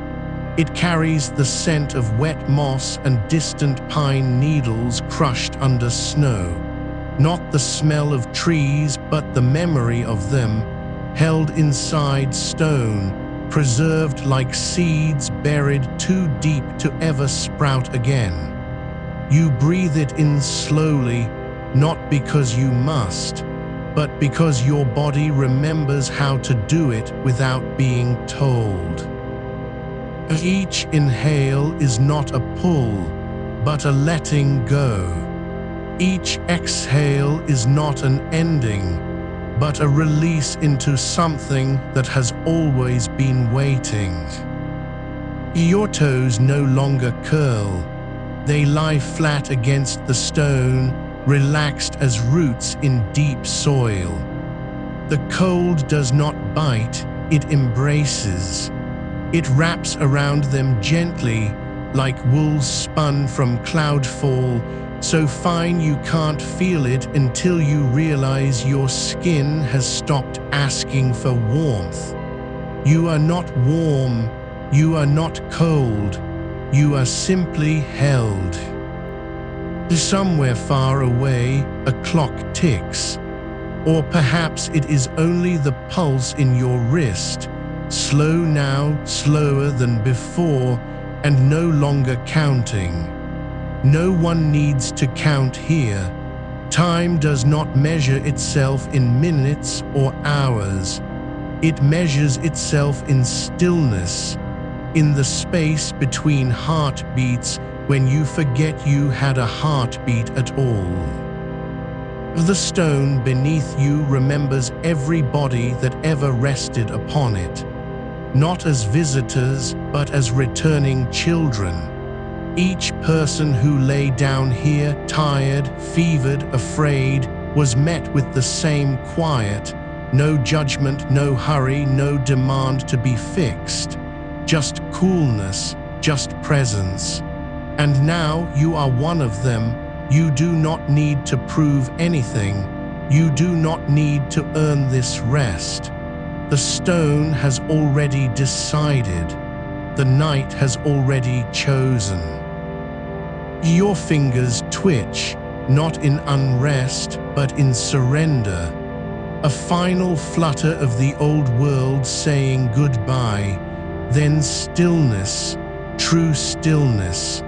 Not the kind you fake when you lie awake pretending to sleep, but the kind that comes only after every layer of tension has been peeled away by something deeper than willpower, by memory, by cold, by time. You are not falling asleep. You have always been sleeping. And this cool, slow dark is where you were meant to be all along. The coolness has deepened now, not in force, but in stillness. It no longer flows like water over skin. It lingers like breath held inside a cavern where the walls have absorbed centuries of silence. You are not beneath the earth anymore, you are within it. The stone is not beneath you. It has become your foundation, your spine, your quiet companion. There is no ceiling above you now, only the weight of night pressing gently downward, soft as folded linen, warm only where the sun once kissed it hours ago. You do not miss the sun. You do not miss the buzz of the fan that stopped spinning long before you noticed it was gone. What remains is this: the hush between heartbeats and the slow drift of coolness through your bones. Somewhere far above, a window stands open, but you no longer hear the night air moving. It does not rush in. It does not sigh or whisper. It simply settles, like dust on an altar that has been forgotten but never abandoned. Your skin remembers how to breathe without lungs. The coolness enters through your wrists, not as water, but as memory of water. As the touch of a river you once knelt beside when you were too young to know it was sacred. You do not remember its name. You do not need to. As it flows still, in the hollow behind your knee, in the curve of your ankle, in the soft ridge beneath your ear, where blood moves close to the surface and lets go. You are not thinking about sleep anymore. Sleep is no longer a goal. It is the space between thoughts that has grown too wide for words to cross. Your thoughts have softened into shadows. They do not argue, they do not plan. They do not replay the heat of afternoon, the sticky cling of sheets, the way your pillow held onto warmth like a lover reluctant to let go. Those things are gone now, not erased, not forgotten, just distant. Like the echo of footsteps in a hallway you passed through long ago and never returned to. The cold here does not come from outside. It comes from below, from depths that have never known daylight. A place where water drips slowly, deliberately onto stone that has learned how to hold chill like a secret. You feel each drop not as sound, but as sensation. A single bead of liquid coolness tracing the inside of your forearm, then vanishing into skin that no longer asks for heat. There is no rush to catch it, no need to chase the feeling. It returns anyway. Each time you exhale, another drops, another sigh, another whisper of water falling in a place where time has no name.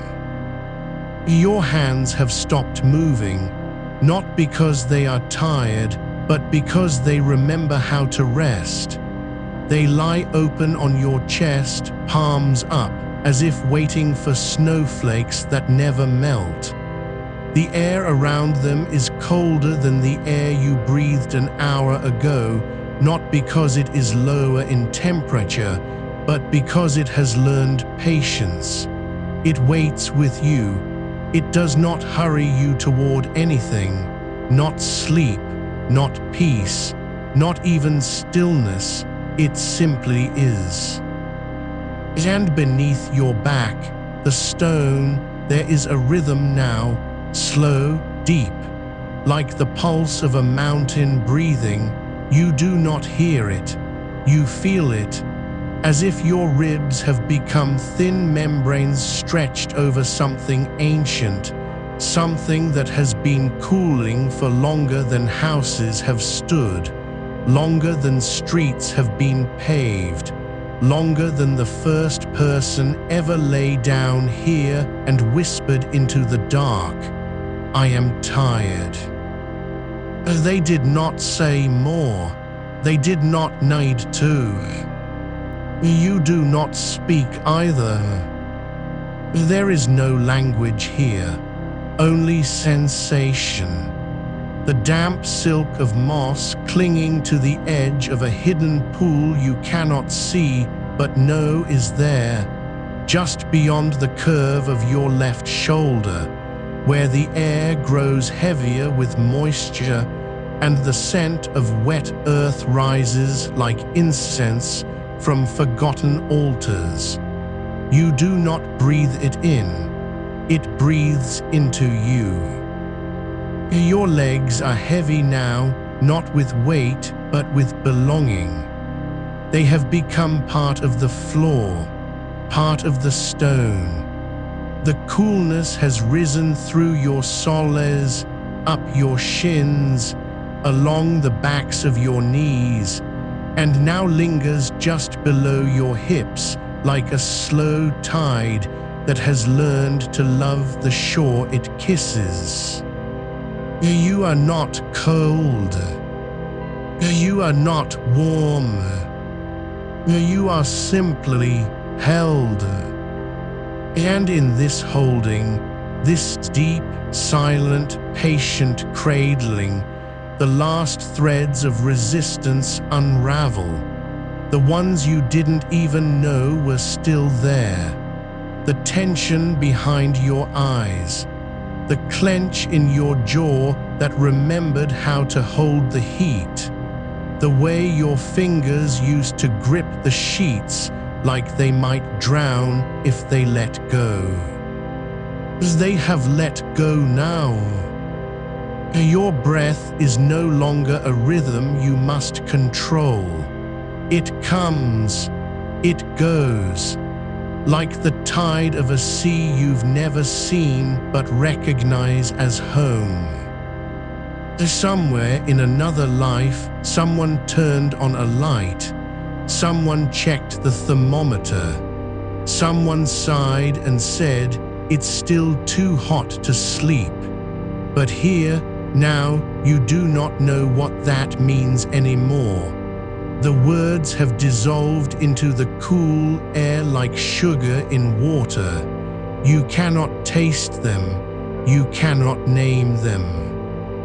You only feel this, the slow descent, not of falling, but of settling. Like a feather released from a tree it never meant to leave. Like a stone dropped into deep water and forgotten. The cold does not ask you to stay. It does not beg you to rest. It simply exists, and because it exists, you cannot help but be with it. Your eyelids are gone now, not closed, not open, but absent. As if they were never real to begin with. You do not see darkness. You are darkness. You do not hear silence. You are its echo. And the stone. But the stone still breathes.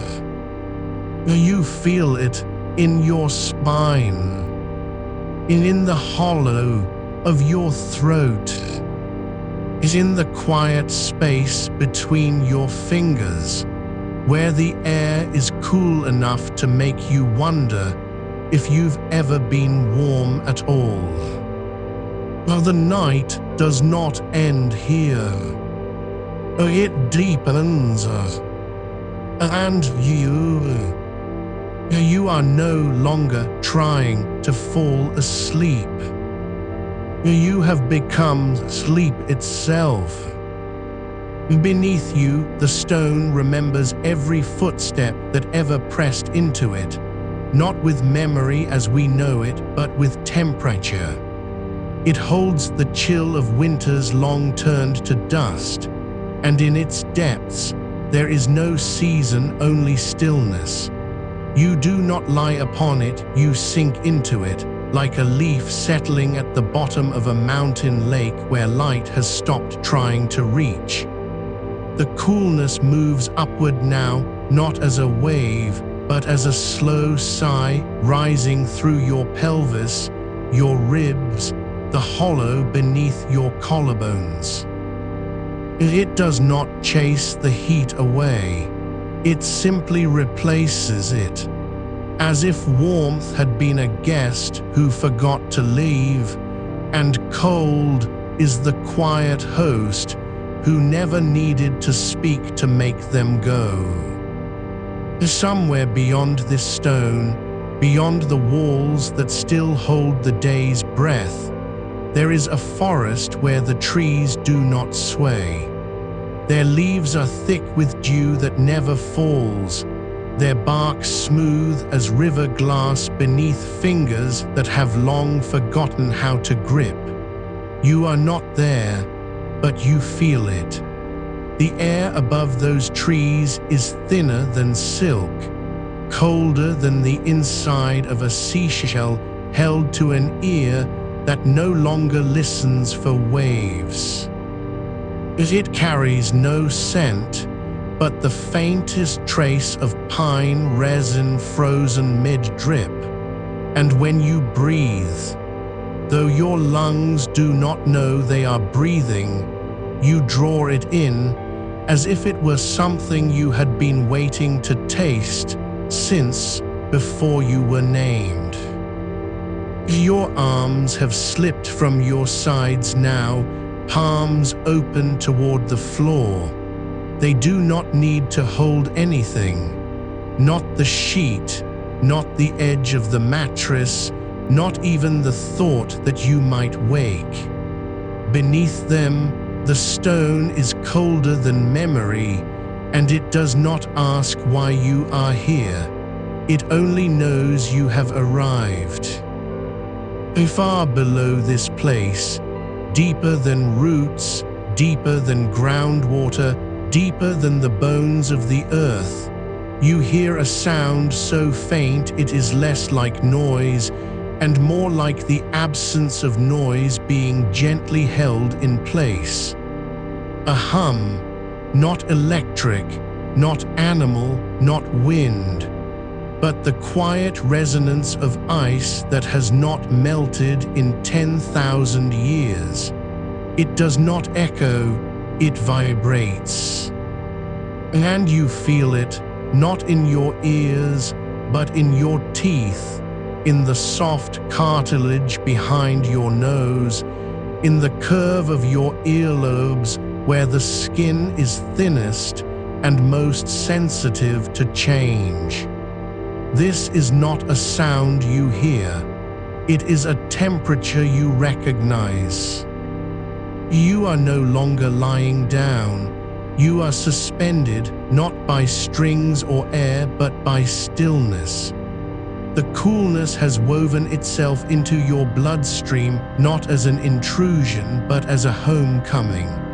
Your blood moves slower now, not sluggish, not weak, but deliberate, like water flowing through ancient aqueducts carved by glaciers, each drop taking its time because there is no rush to reach the sea.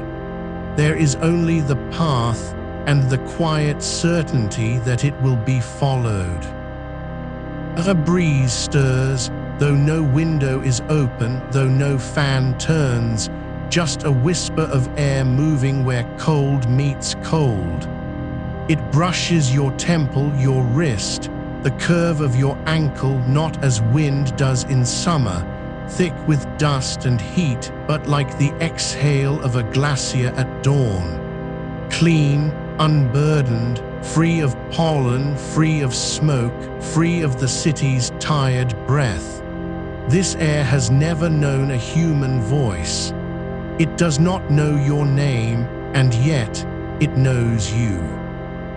Your fingers twitch, not from restlessness, but in response to the cold. Not the sharp sting of ice on skin, but the deep, slow numbing that comes when stone and soul finally agree. We are both ancient here.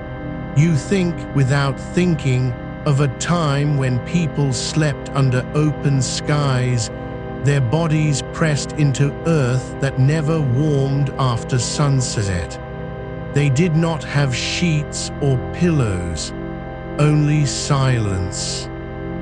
And the sky above them, heavy with stars so distant they had already died before the first fire was lit on this planet.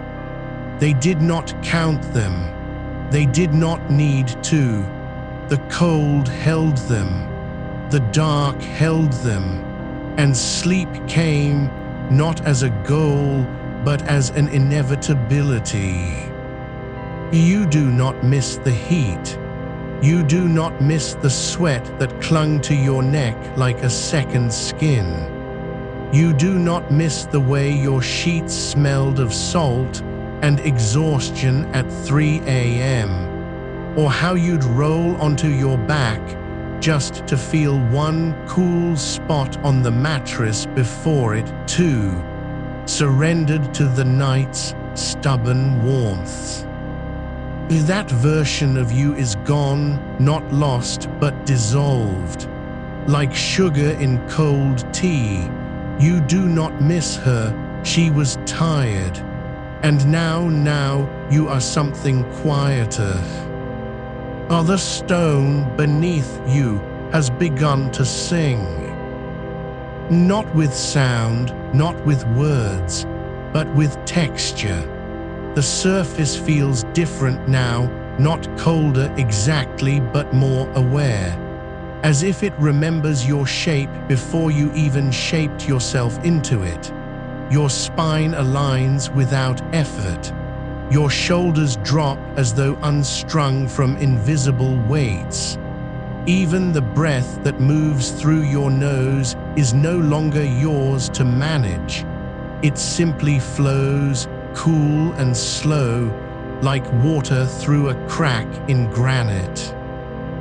There is a well here, unseen but known. Its mouth is small, no wider than your palm, and it opens downward into darkness so deep that light does not dare descend. The water inside is still, not stagnant, still, as if time has paused its sip. If you could lean over the edge, if your body were not already so deeply held, you would see your reflection, but not as you are now. You would see yourself as you were before you learned to be afraid of the dark. Before you learned to count minutes instead of breaths. Before you believed sleep was something you had to earn. But you do not lean. You do not reach. You only feel the coolness rising from that well, up through the stone, up through your bones, until even the space behind your eyes is softened by it. Your eyelids are gone, your thoughts have thinned like mist at sunrise. There is no question of whether you will sleep. There is only this, the slow, certain knowledge that you already have.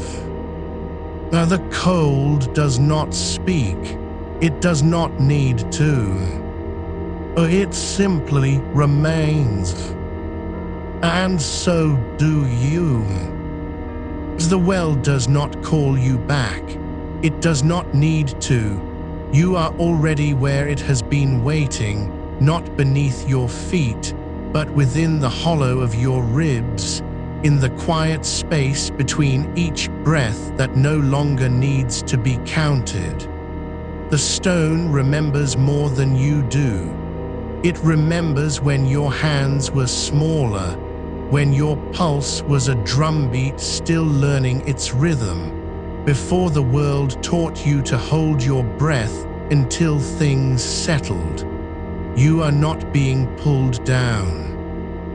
You are being held up by nothing and everything, by the absence of heat, by the weightlessness of coolness that does not press, but simply settles. Like snowfall in a valley so remote no one has named it, not because it is forgotten, but because it was never meant to be claimed. There is a cave nearby, not far from where the well opens, but deeper, older, carved not by water or wind, but by silence itself. Its walls are lined with minerals that glow faintly in the dark, not with light you can see, but with temperature you can feel. A soft blue chill radiates from them, like moonlight made solid. You do not need to go there. You are already there. Your skin knows it. The inside of your wrists, still damp from earlier, now carry that same coolness, not from water left on the surface, but from something deeper, drawn upward through your veins, as if your blood has learned to remember how to be cold without shivering. You think you are dreaming, but dreams require movement. This is stillness made audible. Somewhere beyond this place, beyond the stone, beyond the cave, beyond even the well, the land slopes downward into a basin where water does not flow but lingers. It pools in hollows so deep that sunlight has not touched it since before your ancestors learned to count seasons. The surface is glassy, not still because it is dead, but because it is complete. No ripple disturbs it, no leaf dares to fall upon it. And beneath, oh beneath, the water grows colder the deeper you imagine going. Not with the bite of ice, but with the patience of centuries. It holds no fish, no algae, no sound at all. Only the memory of cold, preserved like a secret written in frost on glass. You do not dive into it. You do not need to. Your mind dips its toe, and that is enough. The coolness rises through your soles, up your calves, past your knees, and lingers just below your hips, as if it has been waiting for you to arrive there. Your shoulders are lighter now, not because they have been lifted, but because the weight you carried in them has dissolved into air. It did not vanish with effort, it simply melted, like frost on a window pane at dawn when the sun has not yet touched it, but the room is warm enough to let go. You do not remember putting that weight there, but you remember how heavy it felt, how it pulled your breath shallow, how it made even the quietest night feel loud with needing. It is gone now. Not because you asked for it to be, because the cold did not ask for permission to take it. There is a path here, not marked by stones or footsteps, but by temperature gradients so subtle they can only be felt by someone who has stopped trying to find their way.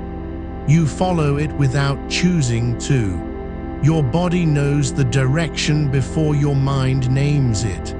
The air along this path carries the scent of wet moss and ancient bark. No perfume, no fragrance, just the smell of earth that has never been disturbed. It does not remind you of anything, it simply is. And in its presence, the edges of your thoughts soften, not blurred, but thinned, as though your mind were a sheet of parchment left too long in a cool room, slowly losing its stiffness until it could be folded without creasing. You are no longer lying on floorboards. You are not even certain you have limbs anymore. There is only sensation, coolness pressed into the curve behind your ear, the hollow of your collarbone, the inside of your thighs where skin meets skin and the air does not dare to warm it. The stone beneath you has become part of you. Your bones hum with its frequency, not a vibration you hear, but one you feel in your marrow. A low, steady tone that says, "You are safe here," not because you are protected, but because you have stopped resisting. Outside, the city still holds its heat like an old habit. Cars cool slowly on asphalt. Windows trap warmth like forgotten promises. People toss and turn under sheets grown heavy with the day's residue. They do not know that somewhere beneath them, in places unnamed and unvisited by thermometers or fans, there are pockets of cold that have waited longer than their ancestors lived. You do not need to go there. You are already inside it. The water in the basin does not move, but if you listen, just past the edge of hearing, you might sense something shifting beneath its surface. Not a ripple, not a splash, just an adjustment, as though the cold has noticed your presence and is settling more deeply into itself, making room for you without asking. Your breath no longer rises from your lips in visible mist. It does not need to. The air around you is already colder than any exhale could be. You do not dream of water or stone or caves. You are becoming them. The coolness has begun to color your thoughts, not with images, but with texture.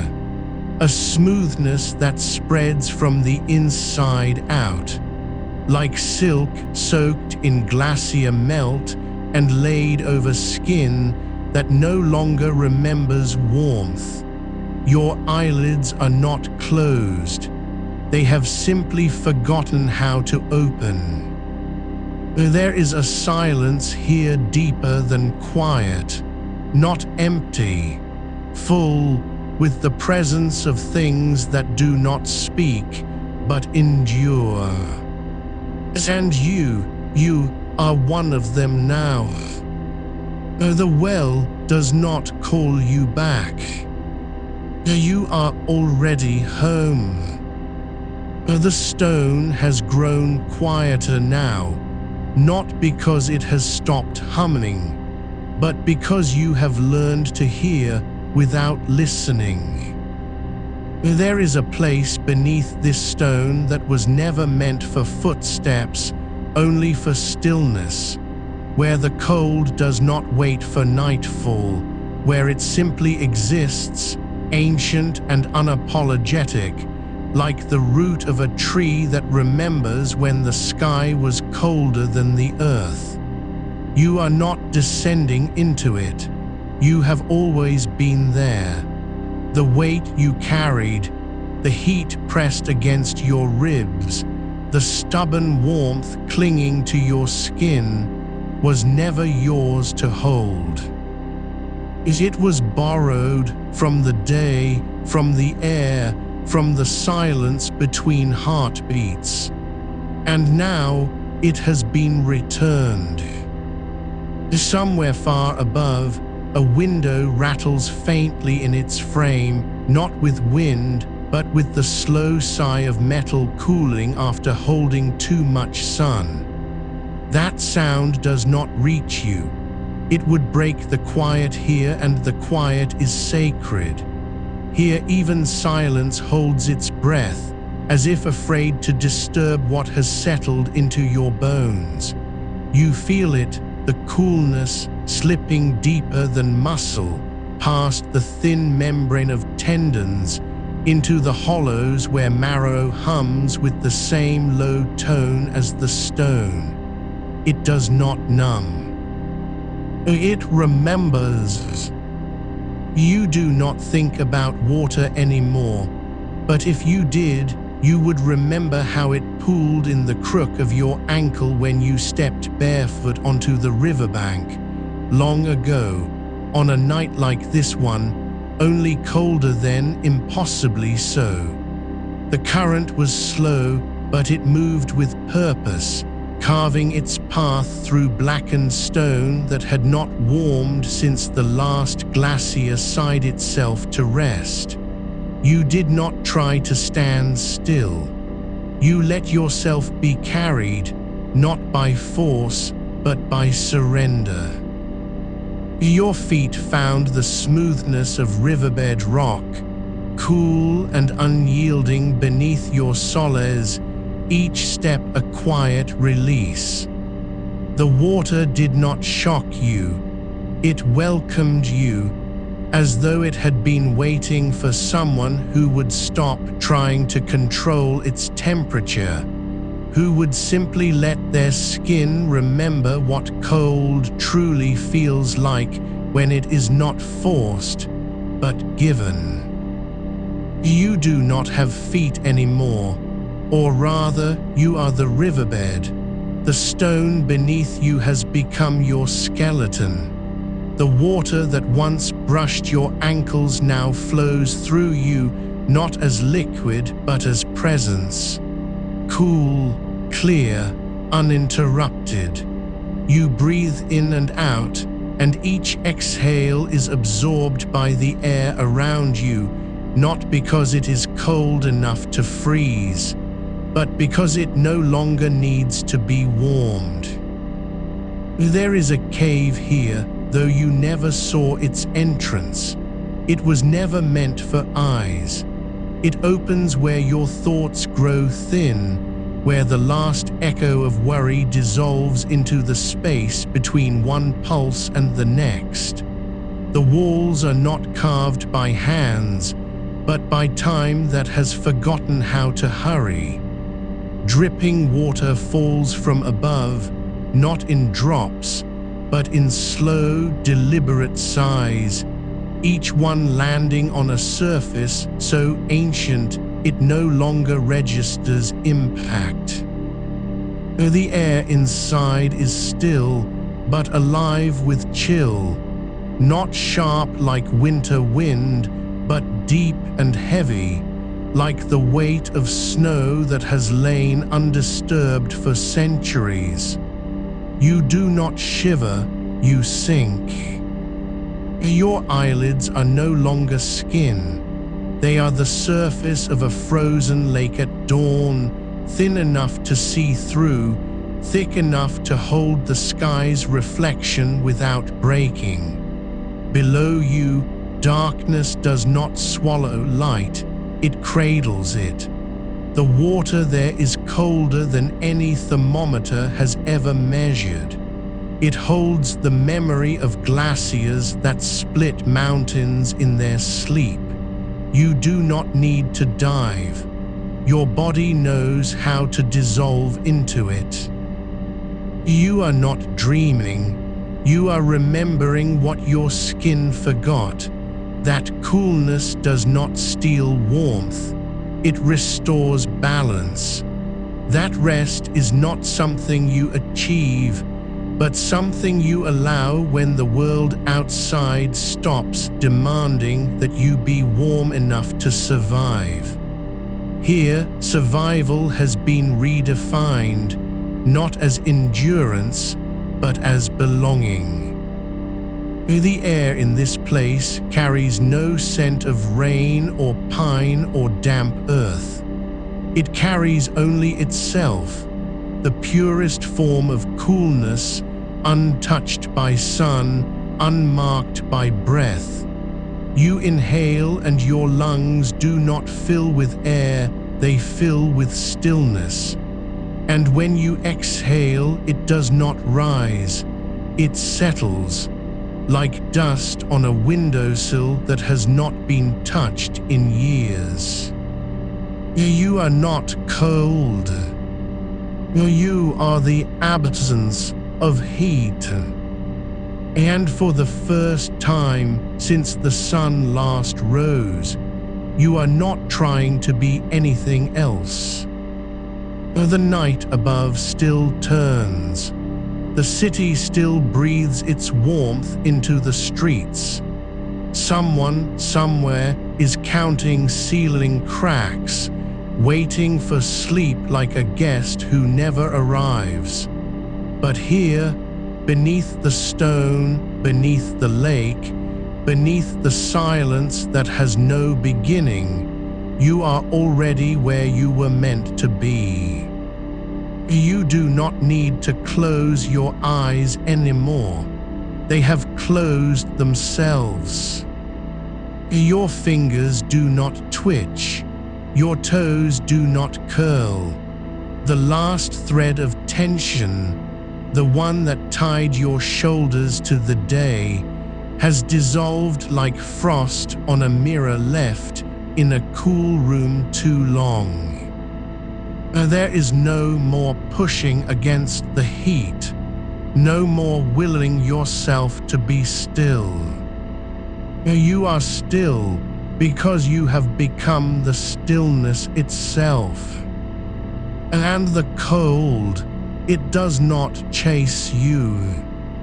It holds you, just as it always has. The water deep below does not ripple. The stone beneath you does not shift. The air above your skin does not stir. But something inside you, something quiet, something old, something that remembers how to rest, has finally begun to sink. Not into sleep, into the shape of peace. And in this place, there is no need for dreams.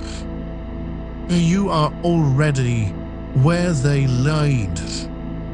The stone beneath you remembers every season that ever passed through this place, every summer that baked the earth above, every storm that rattled the trees with rain too heavy to fall softly, every autumn that dropped its last leaves like exhausted sighs.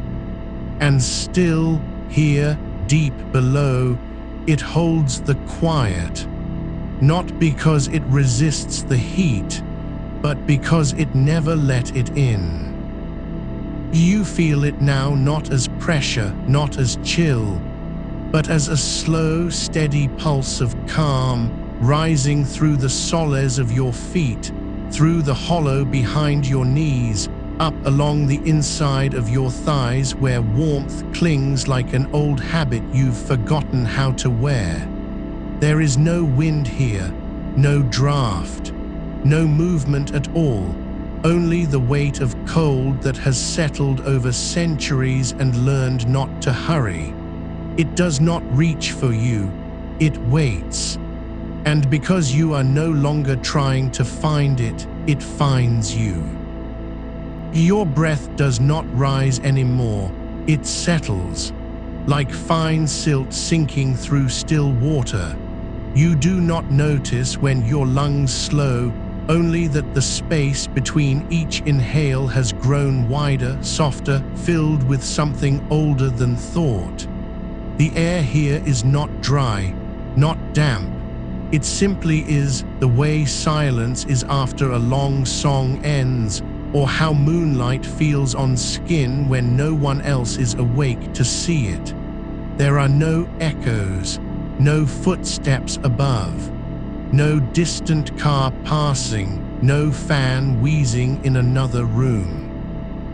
Only this, the slow, patient cold that has always been here, waiting for someone who would stop fighting it. Your hand lies open beside you, not clenched, not tense, but relaxed as a stone worn smooth by river water over hundreds of years.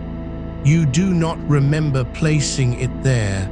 You only know now that its warmth has faded, not gone, but transformed into something quieter, something that no longer needs to be held. The cold does not steal from you. It returns what was always yours, the rhythm your body knew before the sun became a demand, before bedtime became a task, before rest became something you had to earn. Somewhere far above, in the world of light and motion and noise, someone might still be counting breaths. Someone might still be watching the clock, wondering if this night will ever end. But here, where the air is thick with stillness, and the stone remembers every drop of rain that ever fell on its roof, you are not waiting for anything. You are not trying to sleep. You are already deep inside it. The water below you is not moving. It does not ripple when your thoughts drift through it. It does not react to your presence, because it has seen thousands like yours, tired bodies sinking into its embrace, searching for peace in the only place that never asks them to be anything other than what they are. You do not need to imagine how cold it is. You already feel it, not as a shock, not as a sting, but as a slow unfolding, like the moment when your body finally lets go after days of holding its breaths. There is no temperature here you can name, no number on a dial that would capture this depth. It is colder than the inside of a glacier's shadow, colder than the hollow beneath a snowdrift where no sun has touched in months. But it does not bite. It does not punish. It simply holds, patient, endless, quiet. Your shoulders have forgotten they were ever tight. Your jaw no longer clenches at the thought of tomorrow's heat. Even your thoughts are slowing, not fading but thickening, like honey left to settle in a jar on a cool windowsill. You do not need to think about breathing anymore. It happens without you. And when it does, the air that moves through you is not the same air from outside. It has been cooled by centuries of stillness. It carries no dust, no pollen, no trace of exhaust or sweat, or the scent of 1,000 nights spent awake. You are not alone here, but you do not need company. The cold does not speak, it listens. And because you have stopped trying to be heard, it lets you rest. There is a ledge just beneath you, not visible, not touched, but felt in the way your spine softens, as if the stone below has learned your shape and now holds it gently. You do not sink into it. You settle, like snow that finally finds its place after falling all night, like dust settling on an altar no one visits anymore, but still honors with quiet. Your fingertips are cool now, not numb, not tingling, but simply changed, as if your skin has learned a new language, one spoken in degrees of calm, in the hush between heartbeats, in the slow retreat of heat from places that once burned too brightly to rest. You do not remember closing your eyes, but they are closed, and you do not need them anymore. The cold does not rush. It does not demand. It simply exists, and because you have stopped resisting it, it has begun to live inside you. There is no more heat to chase away, no more pillows to flip, no more sheets tangled in restless limbs. The night above still turns. The city still hums its tired song. But here, where the air has forgotten how to warm, you are not trying to get there. You are already home. And the cold is simply holding you.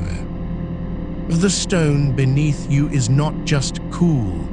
It remembers the weight of footsteps from 100 winters ago, the quiet press of bare soles against its surface when the world was still, and the sky held its breath longer than it does now. You do not need to lift your feet to feel that memory.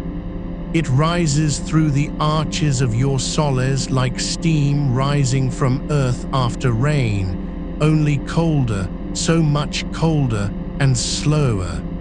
There is no rush here, no urgency to rise, to move, to change position. Your body knows this place does not demand anything of it. Not action, not stillness, not even breath in any measured rhythm. It simply asks that you stay. And so you do. The air above your skin is thinner now, not because there is less of it, but because it has been refined by time. Each molecule carries the chill of deep earth, the slow sigh of rock that has held winter longer than memory holds names. You feel it on your collarbone, where your pulse still whispers its quiet rhythm, and along the curve of your spine, where the heat you carried all day finally lets go, not in a rush, not with a shudder, but like ice melting into water that was always meant to hold it. There is a silence here that does not feel empty. It feels full of time, of stillness, of the slow turning of the world away from the sun's grasp.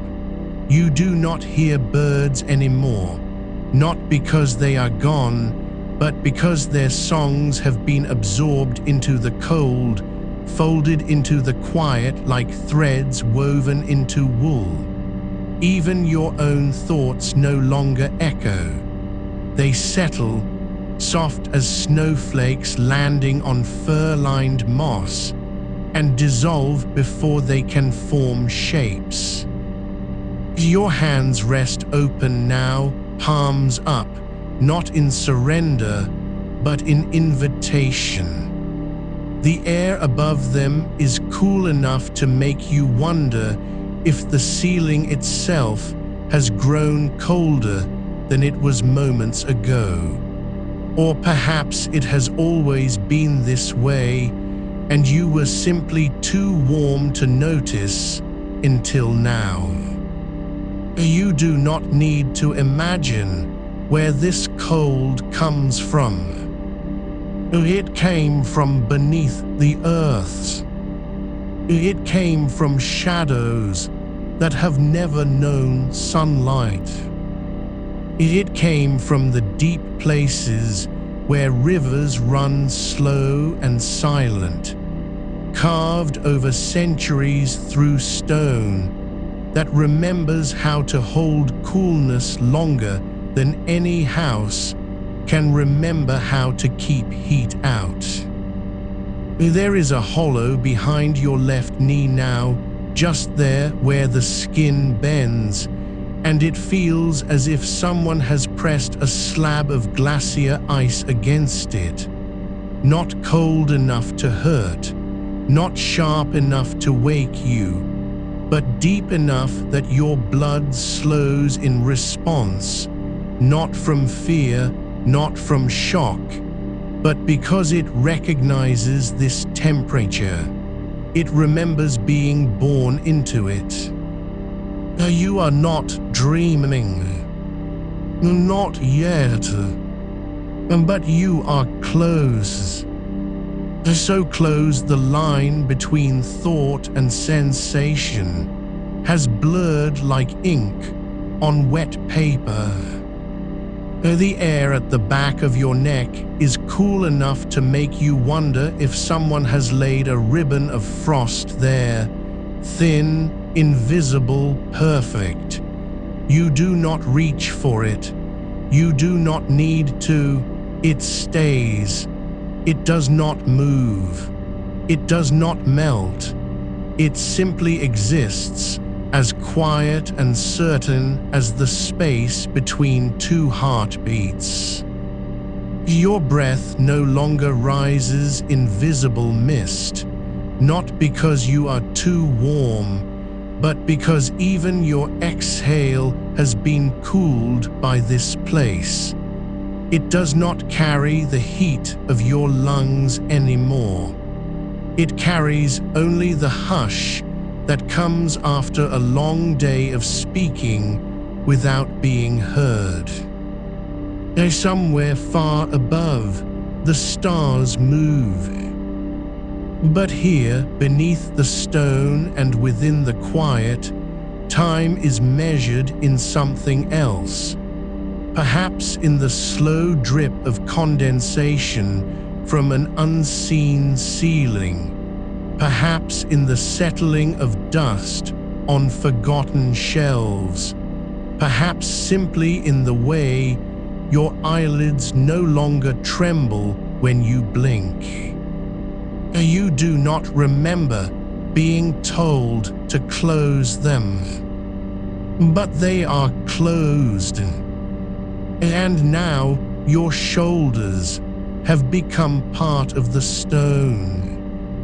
Your hips too.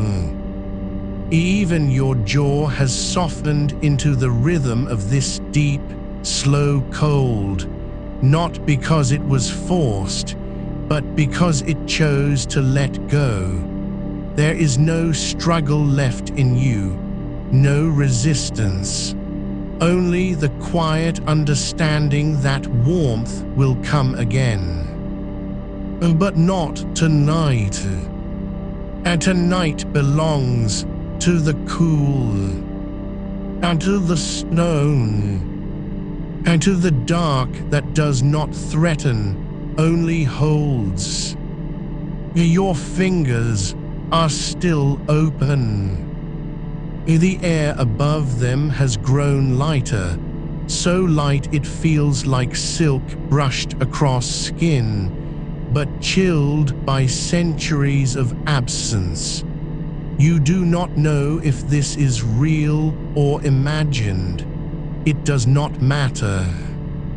What matters is that you feel it. And feeling it is enough. There is a sound now, not a noise, not a whisper, but the faintest echo of water moving underground. Not rushing, not gurgling, just flowing. Through channels older than the city above, through cracks in bedrock where no one has walked since the last ice retreated. You do not hear it with your ears. You feel it in your bones. It is a lullaby sung by the earth itself. And you are listening without trying. Your legs, long, heavy, warm just hours ago, are now cool from thigh to heel. The heat that once clung there like sweat on glass has been drawn away, not stolen, not taken, but gently released into this place that knows how to receive it without demand. You do not need to shift. You do not need to adjust your position. The stone beneath you has learned your shape. It remembers the curve of your spine.